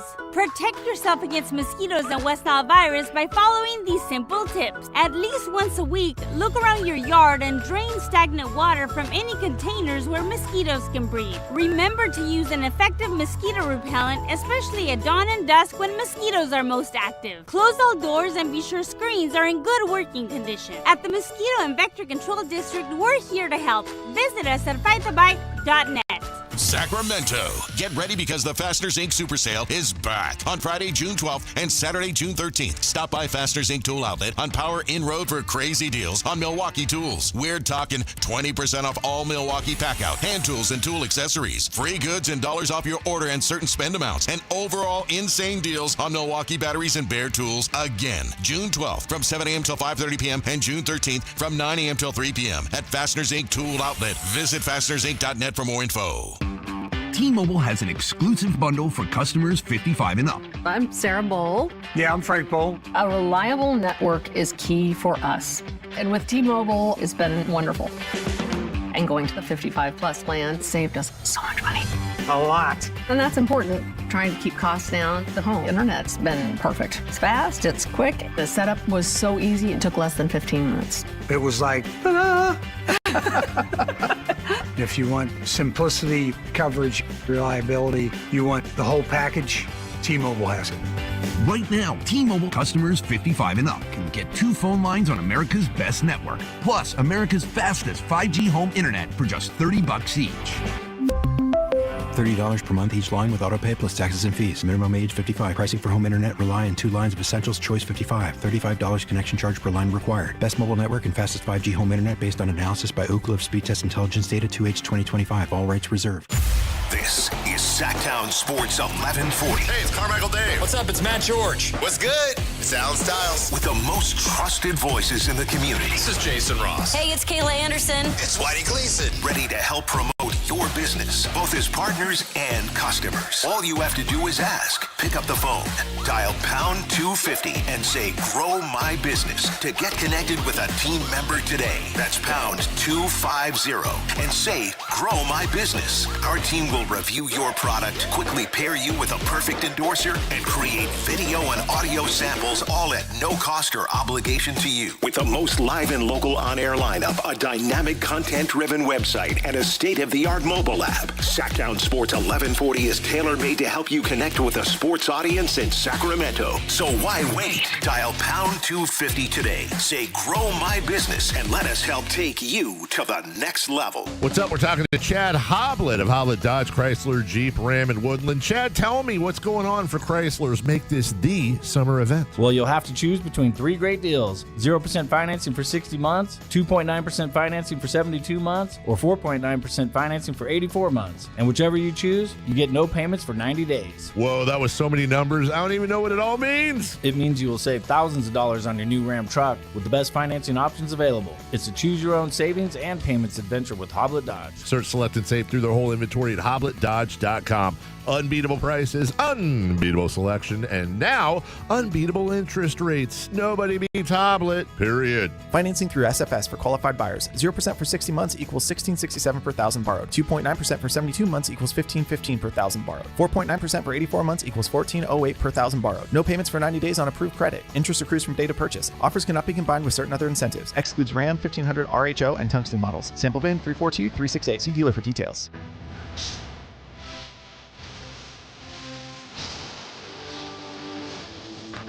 It's Matt George and Kayla Anderson on Sactown Sports 1140. Speaking for the company and community, I think we need to wean Allen off Celsius? I think it's not good for him. I think we need to wean him off of it. It's created a Frankenstein. Worried about a little bit. He's been bringing it all week, Worried about the heart rate. He's bringing a high level of energy on a Friday. That is true. When is it going to crash, though, is the question. I don't crash. But I think this weekend it might. I don't crash. Tell him, Whitey.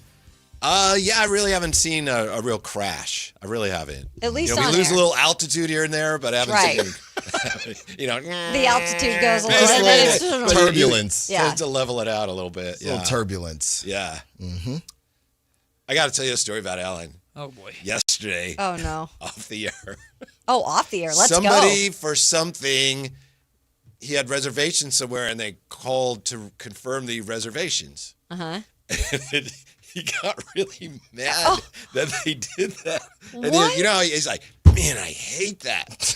Everything was fine. Everything was fine. We saw you posting about where you went. I know, I did see that. Cool flex. And he's like, yes, we'll be there. And he's like, why do places do that? He was Allen. Why are you calling me? If I'm gonna cancel, I'll cancel. You think I forgot? No, because a lot of people don't. A lot of people cancel, don't. Yeah. And they hold your table versus being able to resell it. It's not about you Send all a the text. Good business, pal. A call when I'm at work. They don't know you're at work, brah. They're calling during work hours. Just do the text or the email. Hey, bud, they're at work too, calling.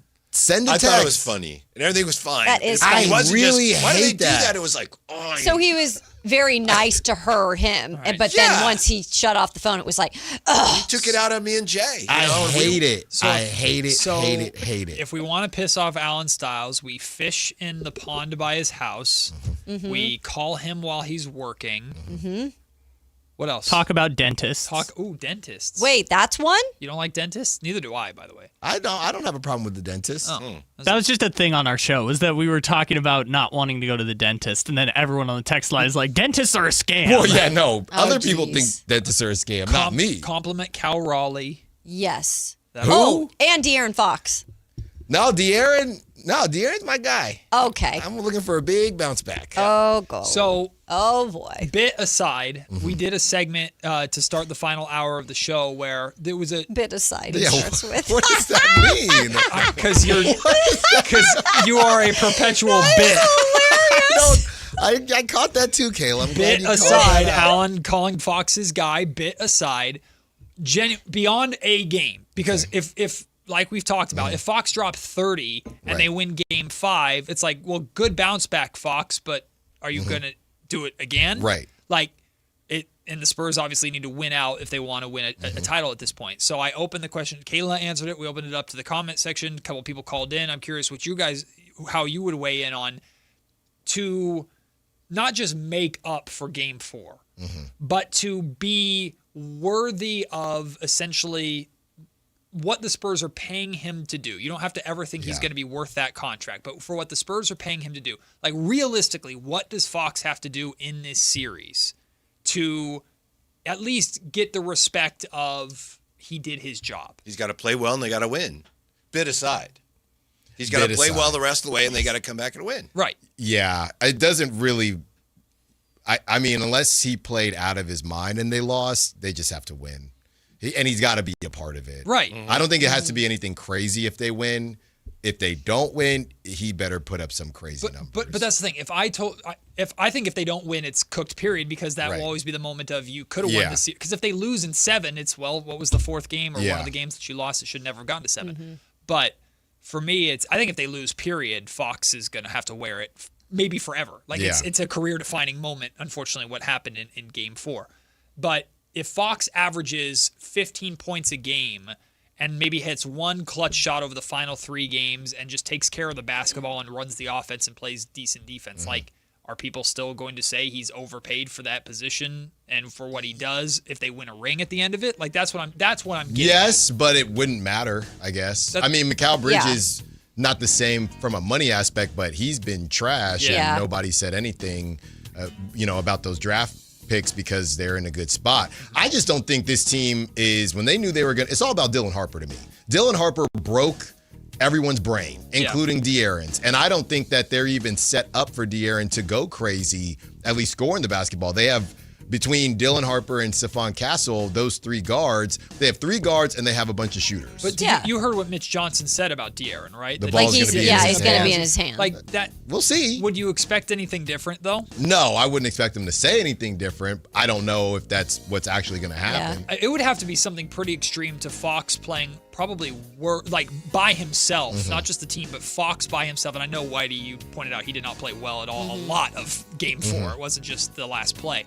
But I think it would have to be pretty extreme egregious from De'Aaron to get benched for Dylan Harper in the fourth quarter. They both have to play then. Dylan has to play. Oh, yeah. There's also the option potentially of running the offense through somebody else, because the Knicks obviously are like, when you got OG on Fox, that's their point of attack. Right. And that's where our defense is focused. Right. And if you had Fox off ball, I mean, I don't know, that might be something they're looking at as well, just to throw a different look. But I argue they have been doing that with Harper, which is why he's been as effective as he's been with Fox having to deal with OG. That being said, your point is you don't have to run the same pick and roll every time up the floor and get OG to. You got to run something, though, right? Yeah, you got to do something. One thing you got to run something, Alan. What are we getting over the next 4 hours? Jerry Reynolds today. Woohoo! Yes. Alan's introducing us to his multi-level. It just dropped on Twitter. World. Hey, go check that out on X. What is it? It's Alan's King's Draft Guide 1.0, and it includes not one, but 2 multi-dimension situations that could happen for the Kings. I worked really hard on this. This is what Celsius has been doing for you. I worked really hard on this, and it's gonna be.